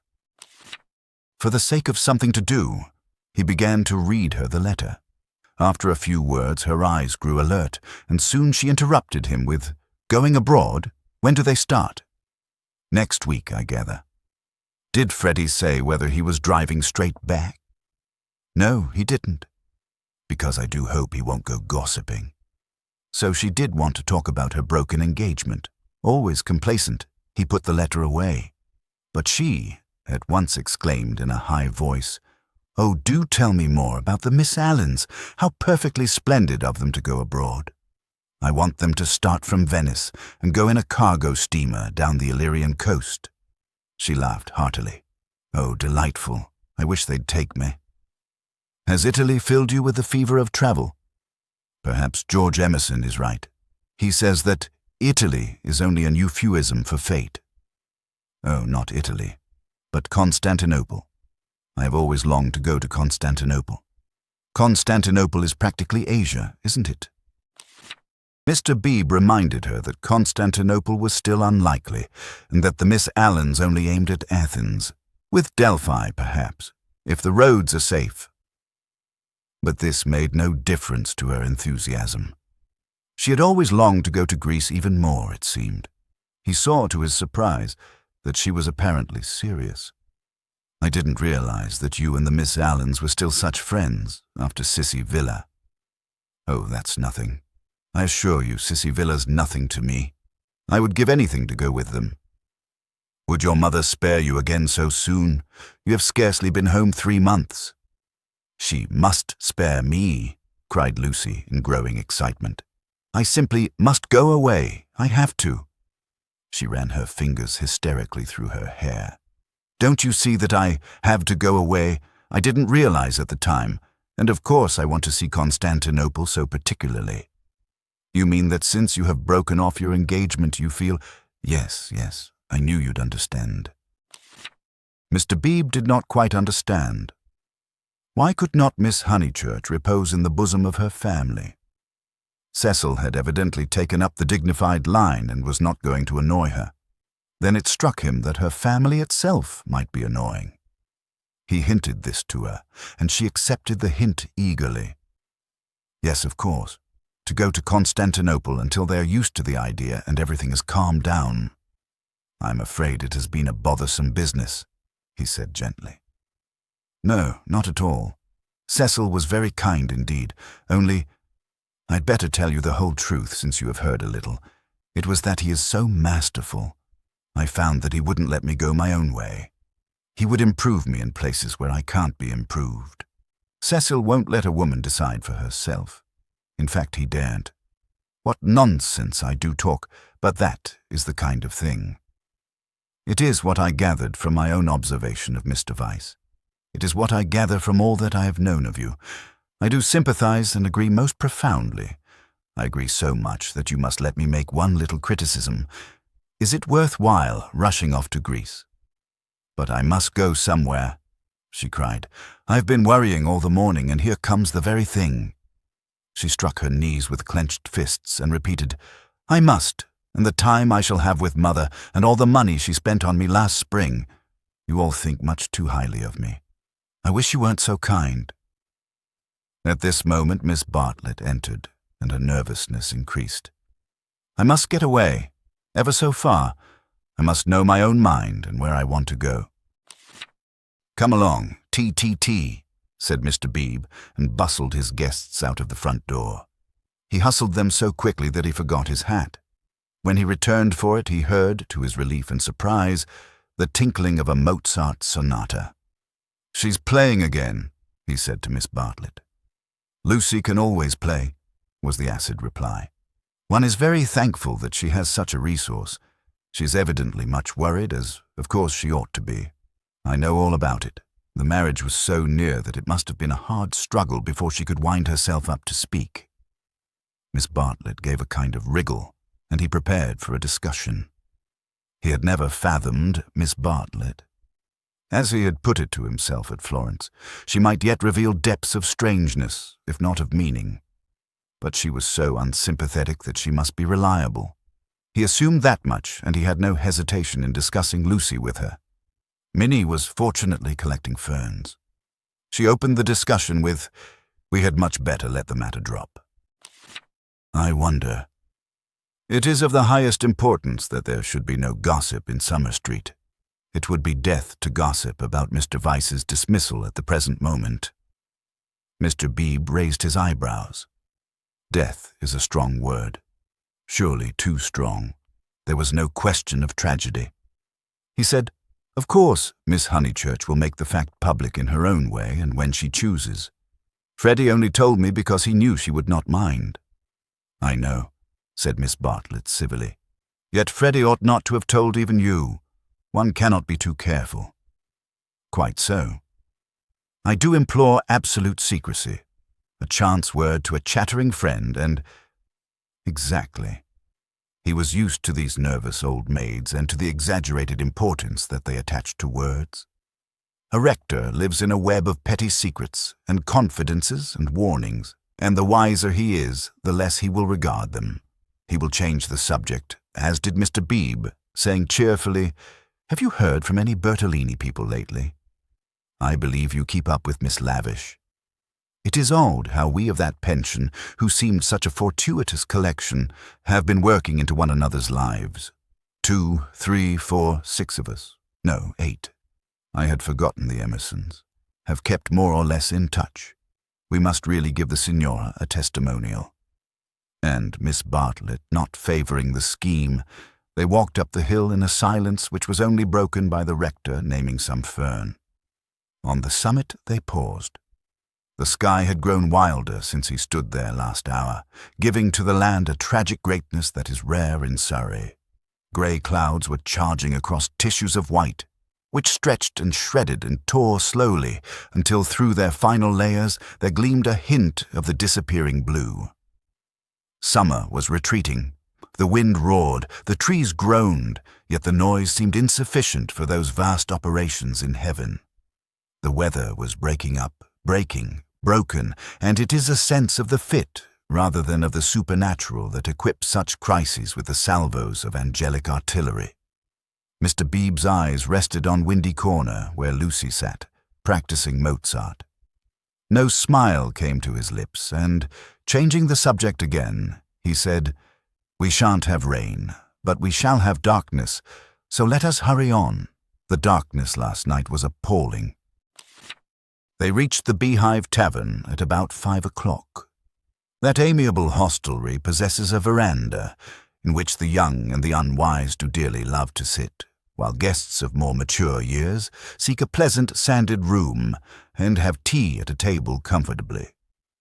Mr. Beebe saw that Miss Bartlett would be cold if she sat out, and that Minnie would be dull if she sat in, so he proposed a division of forces.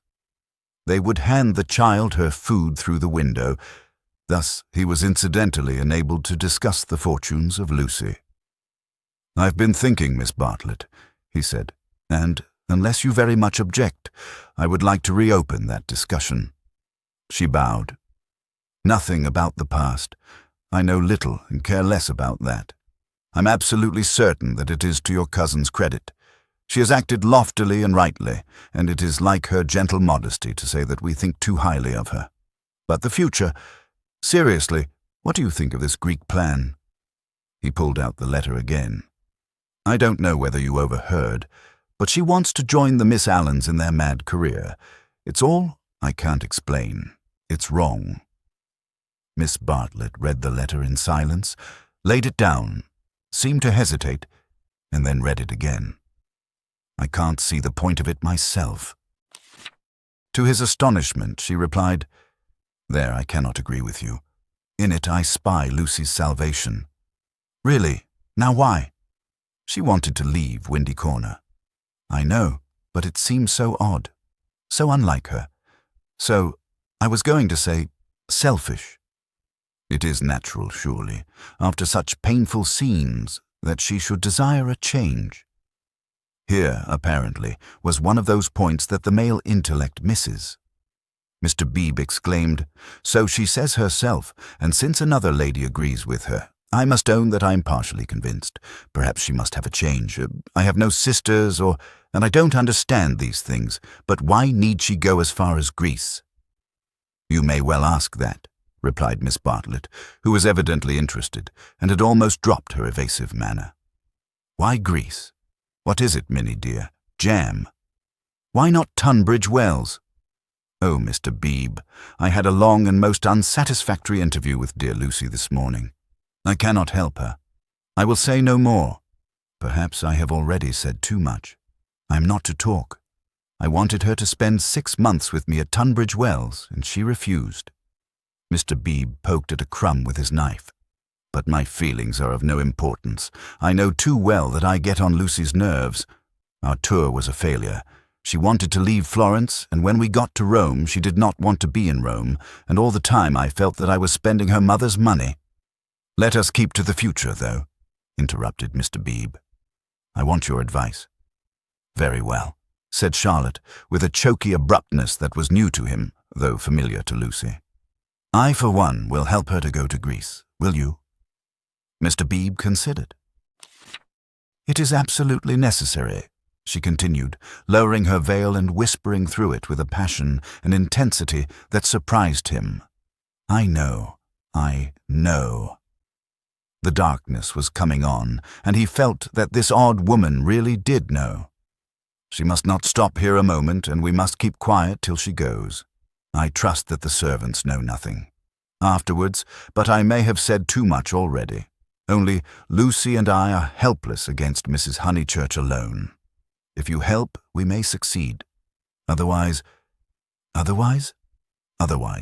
she repeated as if the word held finality. Yes, I will help her, said the clergyman, setting his jaw firm. Come, let us go back now and settle the whole thing up. Miss Bartlett burst into florid gratitude. The tavern sign, a beehive trimmed evenly with bees, creaked in the wind outside as she thanked him. Mr. Beebe did not quite understand the situation. But then, he did not desire to understand it, nor to jump to the conclusion of another man that would have attracted a grosser mind. He only felt that Miss Bartlett knew of some vague influence from which the girl desired to be delivered, and which might well be clothed in the fleshly form. Its very vagueness spurred him into knight-errantry. His belief in celibacy, so reticent, so carefully concealed beneath his tolerance and culture, now came to the surface and expanded like some delicate flower. They that marry do well, but they that refrain do better. So ran his belief, and he never heard that an engagement was broken off but with a slight feeling of pleasure. In the case of Lucy, the feeling was intensified through dislike of Cecil, and he was willing to go further, to place her out of danger until she could confirm her resolution of virginity. The feeling was very subtle and quite undogmatic, and he never imparted it to any other of the characters in this entanglement. Yet it existed, and it alone explains his action subsequently, and his influence on the action of others. The compact that he made with Miss Bartlett in the tavern was to help not only Lucy, but religion also. They hurried home through a world of black and grey. He conversed on indifferent topics, the Emersons' need of a housekeeper, servants, Italian servants, novels about Italy, novels with a purpose. Could literature influence life? Windy Corner glimmered. In the garden, Mrs. Honeychurch, now helped by Freddie, still wrestled with the lives of her flowers. It gets too dark, she said hopelessly. This comes of putting off. We might have known the weather would break up soon, and now Lucy wants to go to Greece. I don't know what the world's coming to. Mrs. Honeychurch, he said, go to Greece she must. Come up to the house and let's talk it over. Do you in the first place mind her breaking with vice? Mr. Beebe, I'm thankful. Simply thankful. So am I, said Freddie. Good. Now come up to the house. They conferred in the dining room for half an hour. Lucy would never have carried the Greek scheme alone. It was expensive and dramatic, both qualities that her mother loathed, nor would Charlotte have succeeded. The honours of the day rested with Mr. Beebe. By his tact and common sense, and by his influence as a clergyman, for a clergyman who was not a fool influenced Mrs. Honeychurch greatly, he bent her to their purpose. I don't see why Greece is necessary, she said. But as you do, I suppose it is all right. It must be something I can't understand. Lucy. Let's tell her. Lucy. She is playing the piano, Mr. Beebe said. He opened the door and heard the words of a song, Look not thou on beauty's charming. I didn't know that Miss Honeychurch sang too. Sit thou still when kings are arming, taste not when the wine-cup glistens. It's a song that Cecil gave her. How odd girls are." "What's that?" called Lucy, stopping short. "All right, dear," said Mrs. Honeychurch kindly. She went into the drawing room, and Mr. Beebe heard her kiss Lucy and say, "I'm sorry I was so cross about Greece, but it came on the top of the dahlias."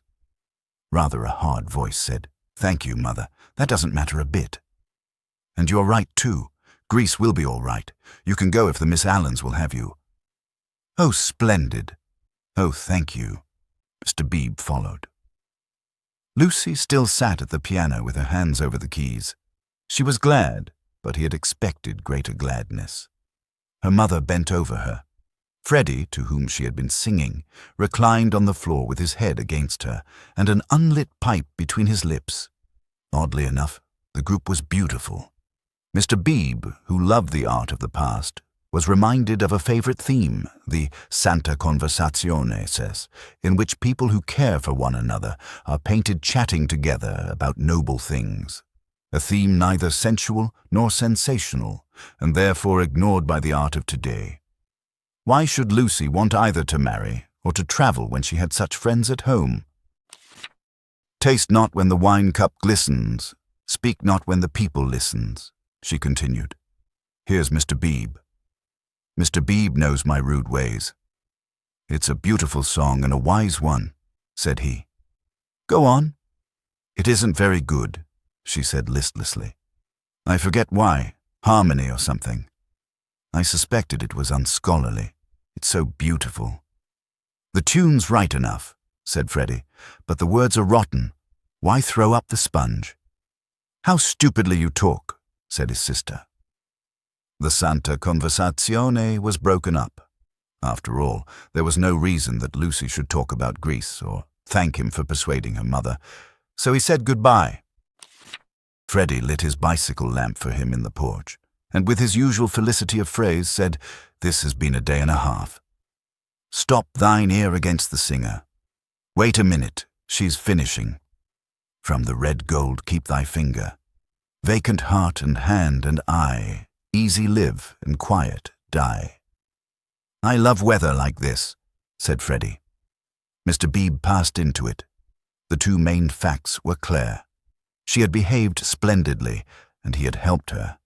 He could not expect to master the details of so big a change in a girl's life. If here and there he was dissatisfied or puzzled, he must acquiesce.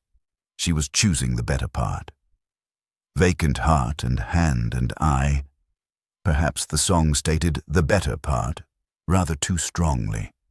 He half fancied that the soaring accompaniment, which he did not lose in the shout of the gale, really agreed with Freddie, and was gently criticizing the words that it adorned, "Vacant heart and hand and eye easy live and quiet die."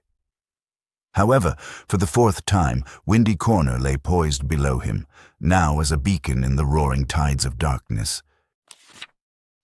Chapter 19. Lying to Mr. Emerson. The Miss Allens were found in their beloved Temperance Hotel near Bloomsbury, a clean, airless establishment much patronized by provincial England. They always perched there before crossing the great seas, and for a week or two would fidget gently over clothes, guidebooks, Mackintosh squares, digestive bread, and other continental necessaries. That there are shops abroad, even in Athens, never occurred to them, for they regarded travel as a species of warfare, only to be undertaken by those who have been fully armed at the Haymarket stores. Miss Honeychurch, they trusted, would take care to equip herself duly. Quinine could now be obtained in tabloids. Paper soap was a great help towards freshening up one's face in the train. Lucy promised, a little depressed. "But of course, you know all about these things, and you have Mr. Vyse to help you. A gentleman is such a standby." Mrs. Honeychurch, who had come up to town with her daughter, began to drum nervously upon her card case. "We think it so good of Mr. Vyse to spare you," Miss Catherine continued. "It is not every young man who would be so unselfish, but perhaps he will come out and join you later on." "Or does his work keep him in London?" said Miss Teresa, the more acute and less kindly of the two sisters. "However, we shall see him when he sees you off. I do so long to see him." No one will see Lucy off, interposed Mrs. Honeychurch. She doesn't like it. No, I hate seeings off, said Lucy. Really? How funny.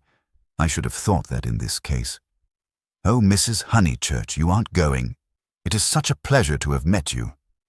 They escaped, and Lucy said with relief, That's all right, we just got through that time. But her mother was annoyed.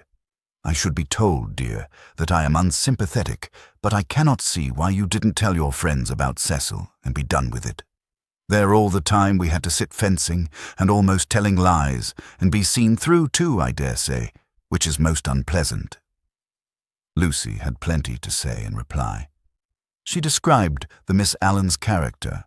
They were such gossips, and if one told them, the news would be everywhere in no time. But why shouldn't it be everywhere in no time? Because I settled with Cecil not to announce it until I left England. I shall tell them then. It's much pleasanter. How wet it is. Let's turn in here. Here was the British Museum. Mrs. Honeychurch refused. If they must take shelter, let it be in a shop. Lucy felt contemptuous, for she was on the tack of caring for Greek sculpture, and had already borrowed a mythical dictionary from Mr. Beebe to get up the names of the goddesses and gods. Oh, well, let it be shop then. Let's go to Mudie's. I'll buy a guidebook. You know, Lucy, you and Charlotte and Mr. Beebe all tell me I'm so stupid. So I suppose I am, but I shall never understand this hole and corner work. You've got rid of Cecil. Well and good, and I'm thankful he's gone, though I did feel angry for the minute. But why not announce it? Why this hushing up and tiptoeing? It's only for a few days. But why at all? Lucy was silent. She was drifting away from her mother. It was quite easy to say, because George Emerson has been bothering me, and if he hears I've given up, Cecil may begin again. Quite easy, and it had the incidental advantage of being true. But she could not say it. She disliked confidences, for they might lead to self-knowledge and to that king of terror. Light. Ever since that last evening at Florence, she had deemed it unwise to reveal her soul. Mrs. Honeychurch, too, was silent. She was thinking, my daughter won't answer me. She would rather be with those inquisitive old maids than with Freddie and me. Any rag, tag, and bobtail apparently does if she can leave her home. And as in her case, thoughts never remained unspoken long. She burst out with, You're tired of Windy Corner. This was perfectly true. Lucy had hoped to return to Windy Corner when she escaped from Cecil, but she discovered that her home existed no longer. It might exist for Freddie, who still lived and thought straight, but not for one who had deliberately warped the brain.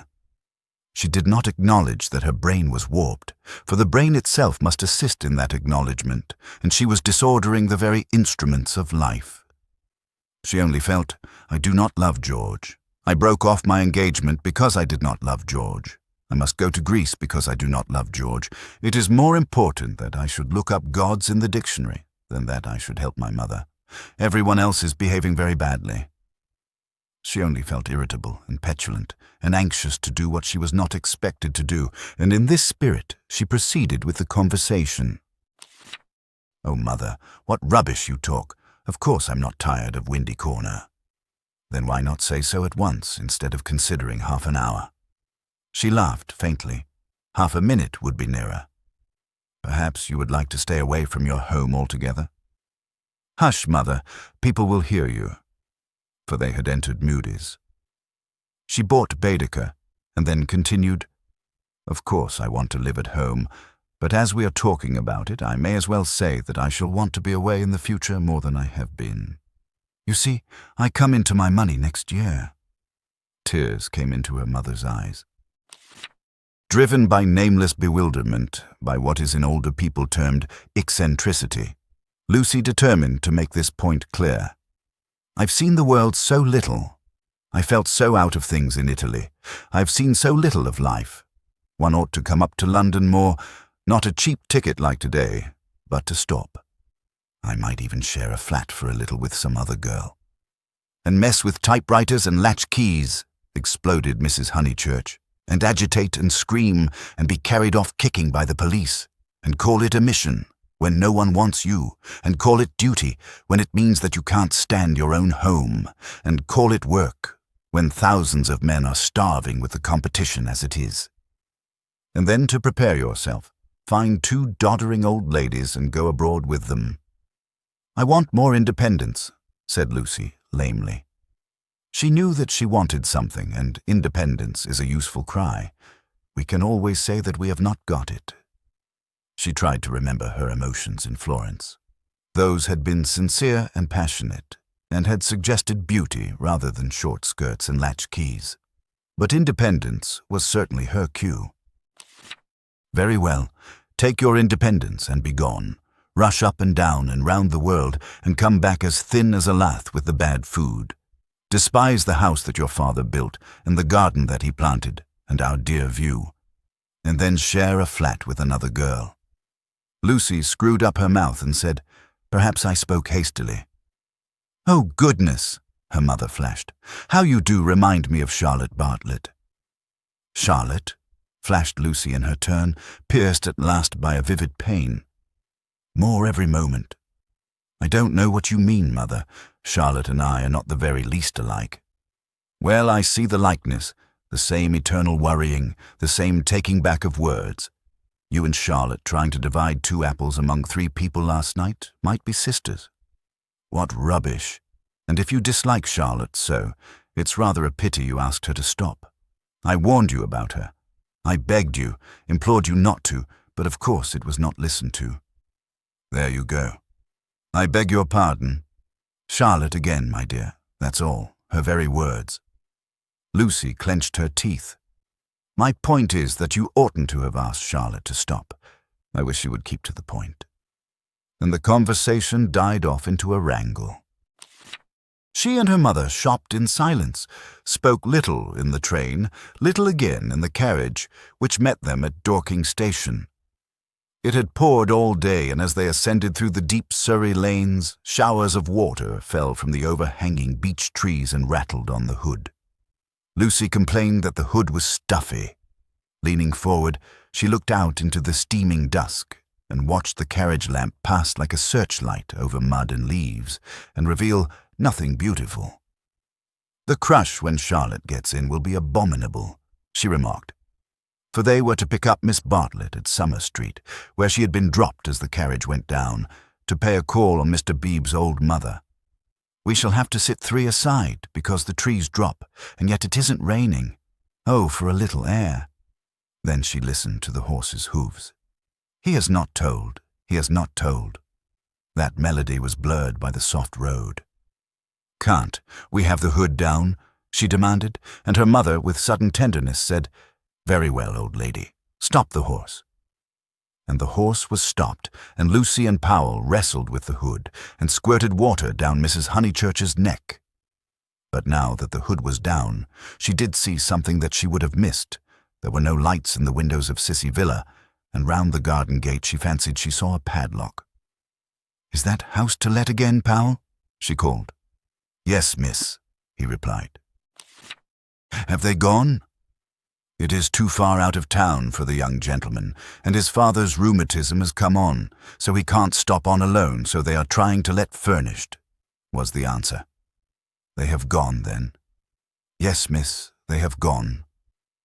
Lucy sank back. The carriage stopped at the rectory. She got out to call for Miss Bartlett, so the Emersons had gone, and all this bother about Greece had been unnecessary. Waste! That word seemed to sum up the whole of life. Wasted plans, wasted money, wasted love, and she had wounded her mother. Was it possible that she had muddled things away? Quite possible. Other people had. When the maid opened the door, she was unable to speak and stared stupidly into the hall. Miss Bartlett at once came forward and after a long preamble asked a great favor. Might she go to church? Mr. Beebe and his mother had already gone, but she had refused to start until she obtained her hostess's full sanction, for it would mean keeping the horse waiting a good 10 minutes more. "Certainly," said the hostess wearily. "I forgot it was Friday.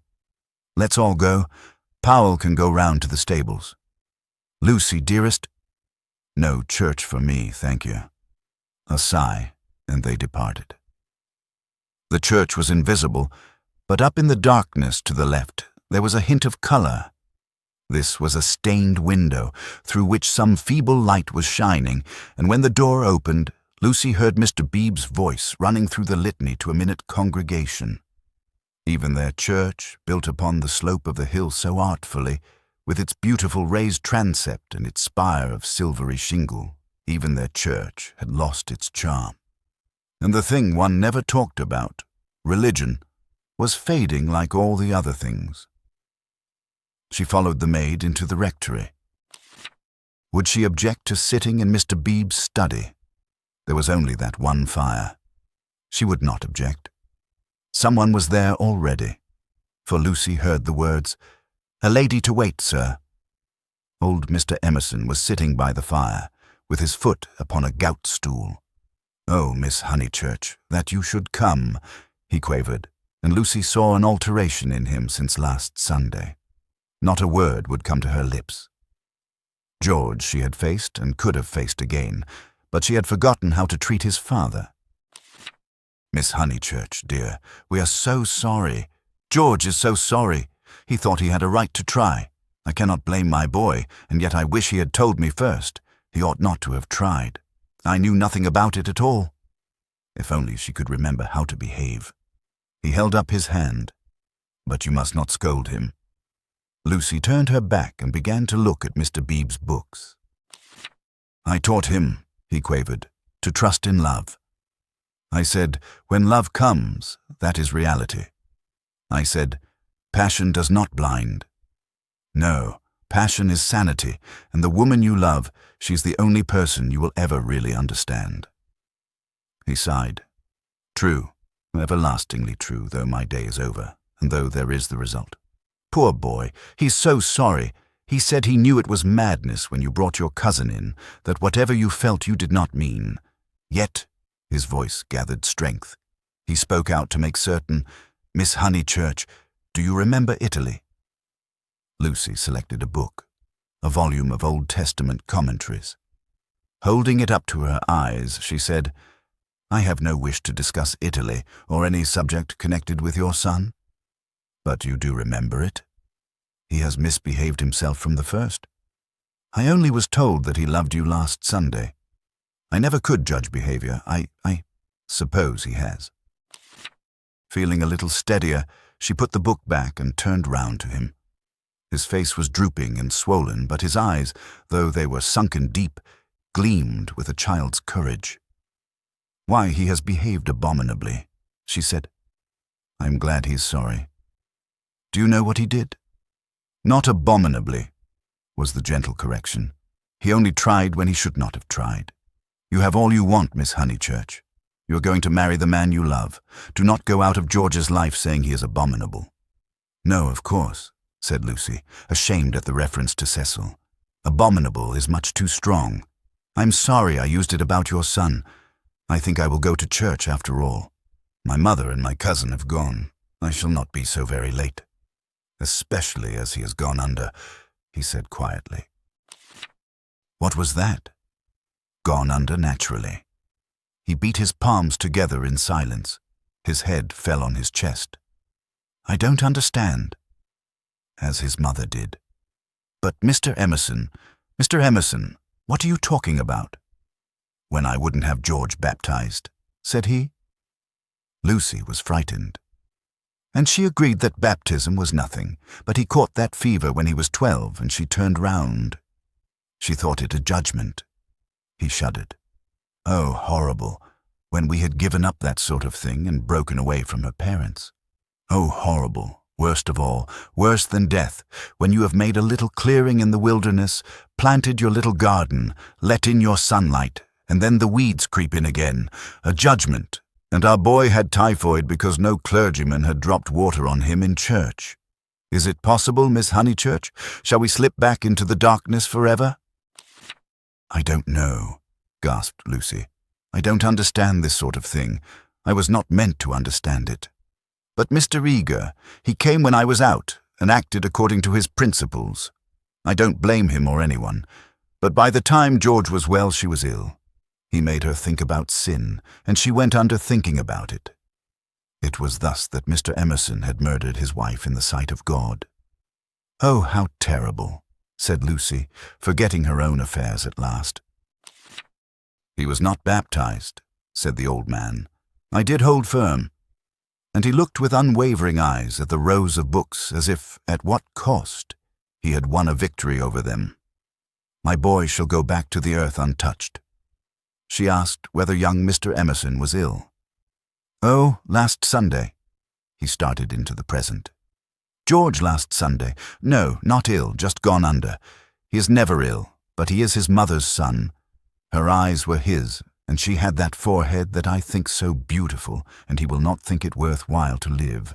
It was always touch and go. He will live, but he will not think it worth while to live. He will never think anything worth while. You remember that church at Florence?" Lucy did remember, and how she had suggested that George should collect postage stamps. "After you left Florence. Horrible. Then we took the house here, and he goes bathing with your brother, and became better. You saw him bathing.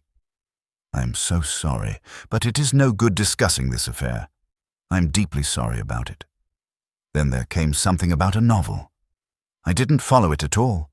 I had to hear so much, and he minded telling me. He finds me too old. Ah, well, one must have failures.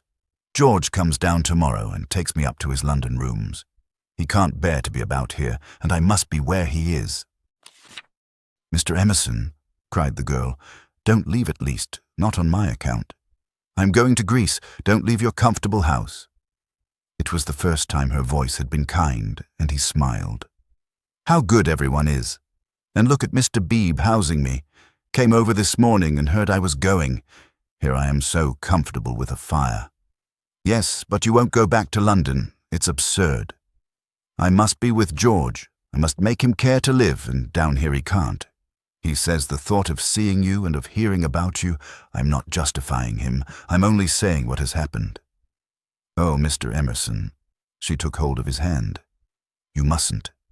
I've been bother enough to the world by now. I can't have you moving out of your house when you like it and perhaps losing money through it, all on my account. You must stop. I'm just going to Greece."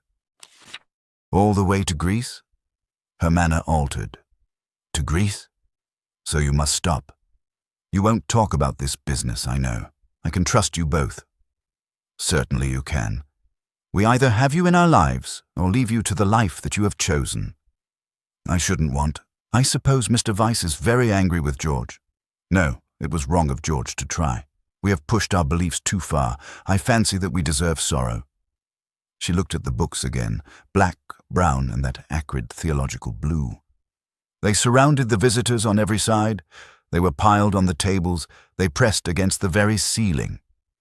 To Lucy, who could not see that Mr. Emerson was profoundly religious, and differed from Mr. Beebe chiefly by his acknowledgment of passion, it seemed dreadful that the old man should crawl into such a sanctum when he was unhappy, and be dependent on the bounty of a clergyman. More certain than ever that she was tired, he offered her his chair. "No, please sit still. I think I will sit in the carriage." "Miss Honeychurch, you do sound tired." "Not a bit," said Lucy, with trembling lips. "But you are, and there's a look of George about you. And what were you saying about going abroad?" She was silent. "Greece." And she saw that he was thinking the word over. "Greece. But you were to be married this year, I thought." "Not till January, it wasn't," said Lucy, clasping her hands. Would she tell an actual lie when it came to the point? "I suppose that Mr. Vyse is going with you. I hope it isn't because George spoke that you are both going." "No. I hope that you will enjoy Greece with Mr. Vyse." "Thank you." At that moment Mr. Beebe came back from church. His cassock was covered with rain. "That's all right," he said kindly. "I counted on you two keeping each other company. It's pouring again. The entire congregation, which consists of your cousin, your mother, and my mother, stands waiting in the church till the carriage fetches it. Did Powell go round?" I think so. I'll see. No, of course, I'll see. How are the Miss Allens? Very well, thank you. Did you tell Mr. Emerson about Greece? I did. Don't you think it very plucky of her, Mr. Emerson, to undertake the 2 Miss Allens? Now, Miss Honeychurch, go back. Keep warm. I think 3 is such a courageous number to go travelling. And he hurried off to the stables. He is not going, she said hoarsely. I made a slip. Mr. Vyse does stop behind in England. Somehow it was impossible to cheat this old man. To George, to Cecil, she would have lied again, but he seemed so near the end of things, so dignified in his approach to the gulf of which he gave one account, and the books that surrounded him another, so mild to the rough paths that he had traversed, that the true chivalry, not the worn-out chivalry of sex, but the true chivalry that all the young may show to all the old, awoke in her, and, at whatever risk, she told him that Cecil was not her companion to Greece. And she spoke so seriously that the risk became a certainty, and he, lifting his eyes, said, "You are leaving him? You are leaving the man you love?" I had to. Why, Miss Honeychurch, why? Terror came over her, and she lied again. She made the long, convincing speech that she had made to Mr. Beebe, and intended to make to the world when she announced that her engagement was no more. He heard her in silence, and then said, "My dear, I'm worried about you. It seems to me," dreamily, she was not alarmed, "that you are in a muddle." She shook her head. "Take an old man's word. There's nothing worse than a muddle in all the world. It is easy to face death and fate and the things that sound so dreadful. It is on my muddles that I look back with horror, on the things that I might have avoided. We can help one another but little. I used to think I could teach young people the whole of life, but I know better now, and all my teaching of George has come down to this. Beware of muddle. Do you remember in that church when you pretended to be annoyed with me and weren't? Do you remember before, when you refused the room with the view? Those were muddles. Little, but ominous, and I am fearing that you are in one now." She was silent. "Don't trust me, Miss Honeychurch. Though life is very glorious, it is difficult." She was still silent. "Life," wrote a friend of mine, "is a public performance on the violin, in which you must learn the instrument as you go along." I think he puts it well. Man has to pick up the use of his functions as he goes along, especially the function of love. Then he burst out excitedly, "That's it. That's what I mean. You love George." And after his long preamble, the 3 words burst against Lucy like waves from the open sea. "But you do," he went on, not waiting for contradiction. "You love the boy body and soul, plainly, directly, as he loves you, and no other word expresses it. You won't marry the other man for his sake." "How dare you?" gasped Lucy, with the roaring of waters in her ears. "Oh, how like a man. I mean, to suppose that a woman is always thinking about a man." "But you are." She summoned physical disgust. "You're shocked, but I mean to shock you. It's the only hope at times. I can reach you no other way. You must marry, or your life will be wasted. You have gone too far to retreat. I have no time for the tenderness and the comradeship and the poetry and the things that really matter and for which you marry. I know that with George you will find them and that you love him. Then be his wife. He is already part of you. Though you fly to Greece and never see him again or forget his very name, George will work in your thoughts till you die. It isn't possible to love and to part. You will wish that it was. You can transmute love, ignore it, muddle it, but you can never pull it out of you. I know by experience that the poets are right. Love is eternal." Lucy began to cry with anger, and though her anger passed away soon, her tears remained. I only wish poets would say this too. Love is of the body, not the body, but of the body. Ah, the misery that would be saved if we confessed that. Ah, for a little directness to liberate the soul. Your soul, dear Lucy. I hate the word now. because of all the cant with which superstition has wrapped it round. But we have souls. I cannot say how they came, nor whither they go. But we have them, and I see you ruining yours. I cannot bear it. It is again the darkness creeping in. It is hell. Then he checked himself. What nonsense I have talked, how abstract and remote, and I have made you cry. Dear girl, forgive my prosiness. Marry my boy. When I think what life is, and how seldom love is answered by love, marry him. It is one of the moments for which the world was made. She could not understand him. The words were indeed remote. Yet as he spoke, the darkness was withdrawn, veil after veil, and she saw to the bottom of her soul. Then, Lucy, "You've frightened me," she moaned. "Cecil, Mr. Beebe, the tickets bought, everything." She fell sobbing into the chair. "I'm caught in the tangle. I must suffer and grow old away from him. I cannot break the whole of life for his sake. They trusted me." A carriage drew up at the front door. "Give George my love, once only. Tell him, muddle." Then she arranged her veil, while the tears poured over her cheeks inside. "Lucy." "No, they are in the hall." "Oh, please not, Mr. Emerson. They trust me." "But why should they when you have deceived them?" Mr. Beebe opened the door, saying, "Here's my mother." "You're not worthy of their trust?" "What's that?" said Mr. Beebe sharply. "I was saying, why should you trust her when she deceived you?" "1 minute, mother." He came in and shut the door. "I don't follow you, Mr. Emerson. To whom do you refer? Trust whom?" "I mean she has pretended to you that she did not love George. They have loved one another all along." Mr. Beebe looked at the sobbing girl. He was very quiet, and his white face, with its ruddy whiskers, seemed suddenly inhuman. A long black column, he stood and awaited her reply. "I shall never marry him," quavered Lucy. A look of contempt came over him, and he said, "Why not?" "Mr. Beebe, I have misled you. I have misled myself." "Oh, rubbish, Miss Honeychurch." "It is not rubbish," said the old man hotly. "It's the part of people that you don't understand." Mr. Beebe laid his hand on the old man's shoulder pleasantly. "Lucy! Lucy!" called voices from the carriage. "Mr. Beebe, could you help me?" He looked amazed at the request and said in a low, stern voice, "I am more grieved than I can possibly express. It is lamentable, lamentable, incredible." "What's wrong with the boy?" fired up the other again. "Nothing, Mr. Emerson, except that he no longer interests me. Marry George, Miss Honeychurch. He will do admirably." He walked out and left them. They heard him guiding his mother upstairs. "Lucy!" the voices called.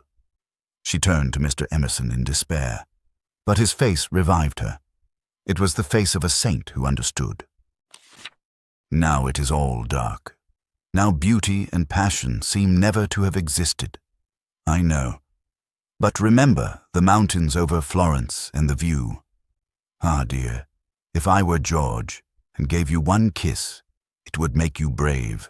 You have to go cold into a battle that needs warmth, out into the muddle that you have made yourself, and your mother and all your friends will despise you. Oh, my darling, and rightly, if it is ever right to despise. George still dark, all the tussle and the misery without a word from him. Am I justified?" Into his own eyes tears came. "Yes, for we fight for more than love or pleasure. There is truth.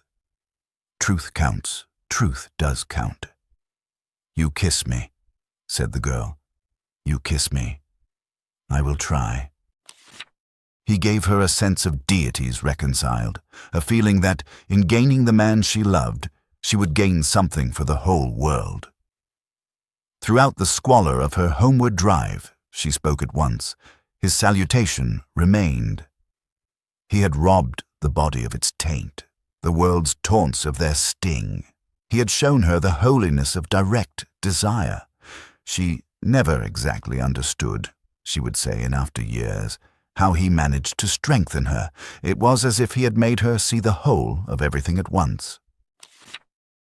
Chapter 9. The end of the Middle Ages. The Miss Allens did go to Greece, but they went by themselves. They alone of this little company will double Malaya and plough the waters of the Saronic Gulf.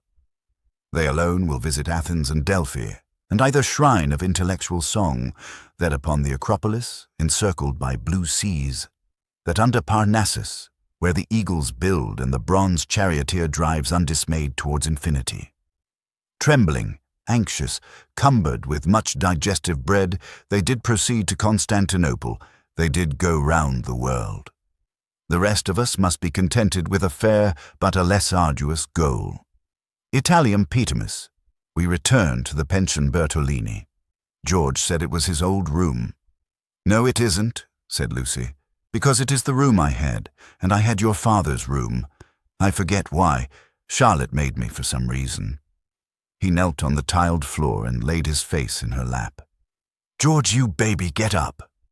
"Why shouldn't I be a baby?" murmured George. Unable to answer this question, she put down his sock, which she was trying to mend, and gazed out through the window. It was evening, and again the spring. "Oh, bother, Charlotte," she said thoughtfully. "What can such people be made of?" "Same stuff as parsons are made of." "Nonsense." "Quite right. It is nonsense. Now you get up off the cold floor, or you'll be starting rheumatism next, and you stop laughing and being so silly." "Why shouldn't I laugh?" he asked, pinning her with his elbows and advancing his face to hers. "What's there to cry at? Kiss me here." He indicated the spot where a kiss would be welcome.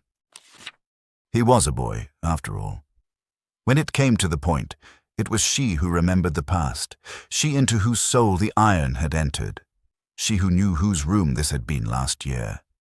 It endeared him to her strangely that he should be sometimes wrong. "Any letters?" he asked. "Just a line from Freddie. Now kiss me here, then here." Then, threatened again with rheumatism, he strolled to the window, opened it, as the English will, and leant out. There was the parapet, there the river, there to the left the beginnings of the hills. The cab driver, who at once saluted him with the hiss of a serpent, might be that very Phaethon who had set this happiness in motion 12 months ago. A passion of gratitude, all feelings grow to passions in the South, came over the husband, and he blessed the people and the things who had taken so much trouble about a young fool. He had helped himself, it is true, but how stupidly. All the fighting that mattered had been done by others, by Italy, by his father, by his wife. "Lucy, you come and look at the cypresses, and the church, whatever its name is, still shows. San Miniato, I'll just finish your sock." "Signorino, domani faremo uno giro," called the cabman, with engaging certainty. George told him that he was mistaken, and they had no money to throw away on driving, and the people who had not meant to help, the Miss Lavishes, the Cecils, the Miss Bartletts. Ever prone to magnify fate, George counted up the forces that had swept him into this contentment. Anything good in Freddie's letter? Not yet. His own content was absolute, but hers held bitterness. The Honeychurches had not forgiven them. They were disgusted at her past hypocrisy. She had alienated Windy Corner, perhaps forever. What does he say? Silly boy. He thinks he's being dignified. He knew we should go off in the spring. He has known it for 6 months, that if Mother wouldn't give her consent, we should take the thing into our own hands. They had fair warning, and now he calls it an elopement. Ridiculous boy. Signorino, domani faremo uno giro. But it will all come right in the end. He has to build us both up from the beginning again.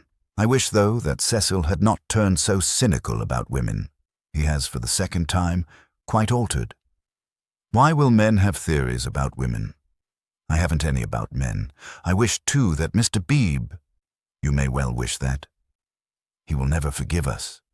I mean, he will never be interested in us again. I wish that he did not influence them so much at Windy Corner. I wish he hadn't. But if we act the truth, the people who really love us are sure to come back to us in the long run. Perhaps. Then he said more gently, Well, I acted the truth. The only thing I did do, and you came back to me. So possibly you know." He turned back into the room. Nonsense with that sock. He carried her to the window so that she too saw all the view. They sank upon their knees, invisible from the road, they hoped, and began to whisper one another's names. Ah, it was worthwhile. It was the great joy that they had expected, and countless little joys of which they had never dreamt. They were silent. "Signorino, domani faremo—" "Oh, bother that man." But Lucy remembered the vendor of photographs and said, "No, don't be rude to him." Then, with a catching of her breath, she murmured, "Mr. Eager and Charlotte, dreadful frozen Charlotte. How cruel she would be to a man like that. Look at the lights going over the bridge.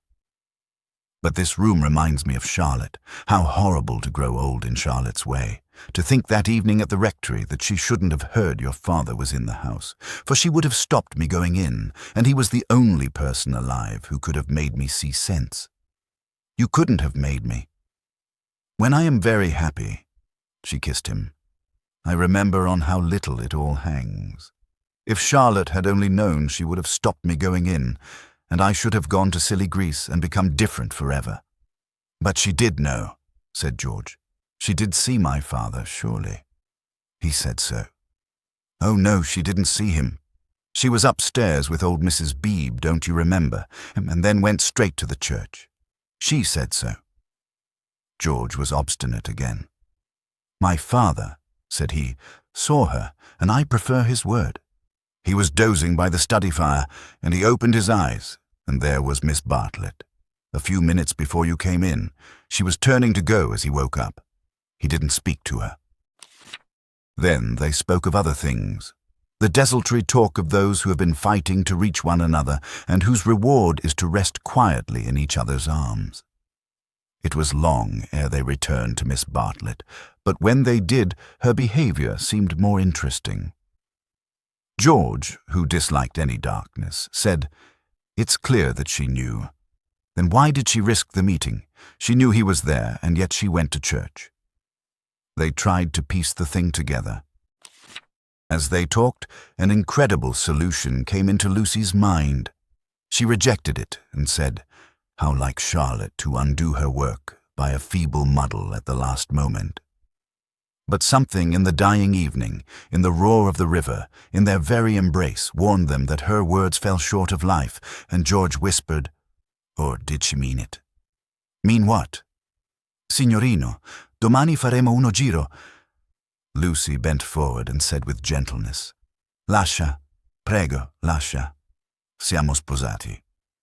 "Scusi tanto, signora," he replied in tones as gentle, and whipped up his horse. "Buonasera e grazie." "Niente." The cabman drove away singing. "Mean what, George?" He whispered, "Is it this? Is this possible? I'll put a marvel to you, that your cousin has always hoped, that from the very first moment we met, she hoped, far down in her mind, that we should be like this. Of course, very far down, that she fought us on the surface, and yet she hoped. I can't explain her any other way. Can you? Look how she kept me alive in you all the summer, how she gave you no peace, how month after month she became more eccentric and unreliable. The sight of us haunted her, or she couldn't have described us as she did to her friend. There are details. It burnt. I read the book afterwards.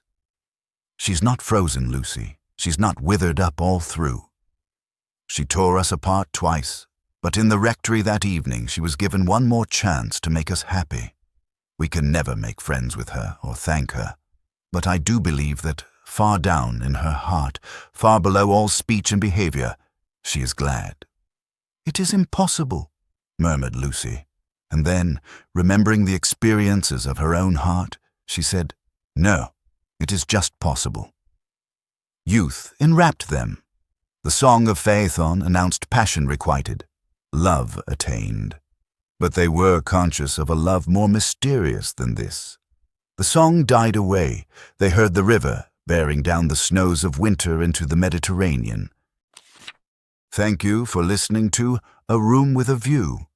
We hope the blend of narration and artwork deepened your connection to Lucy's courageous search for truth and love. Your support helps us bring more timeless stories to life. If you enjoyed this journey, please like, comment, and subscribe so you are first to know when the next classic arrives.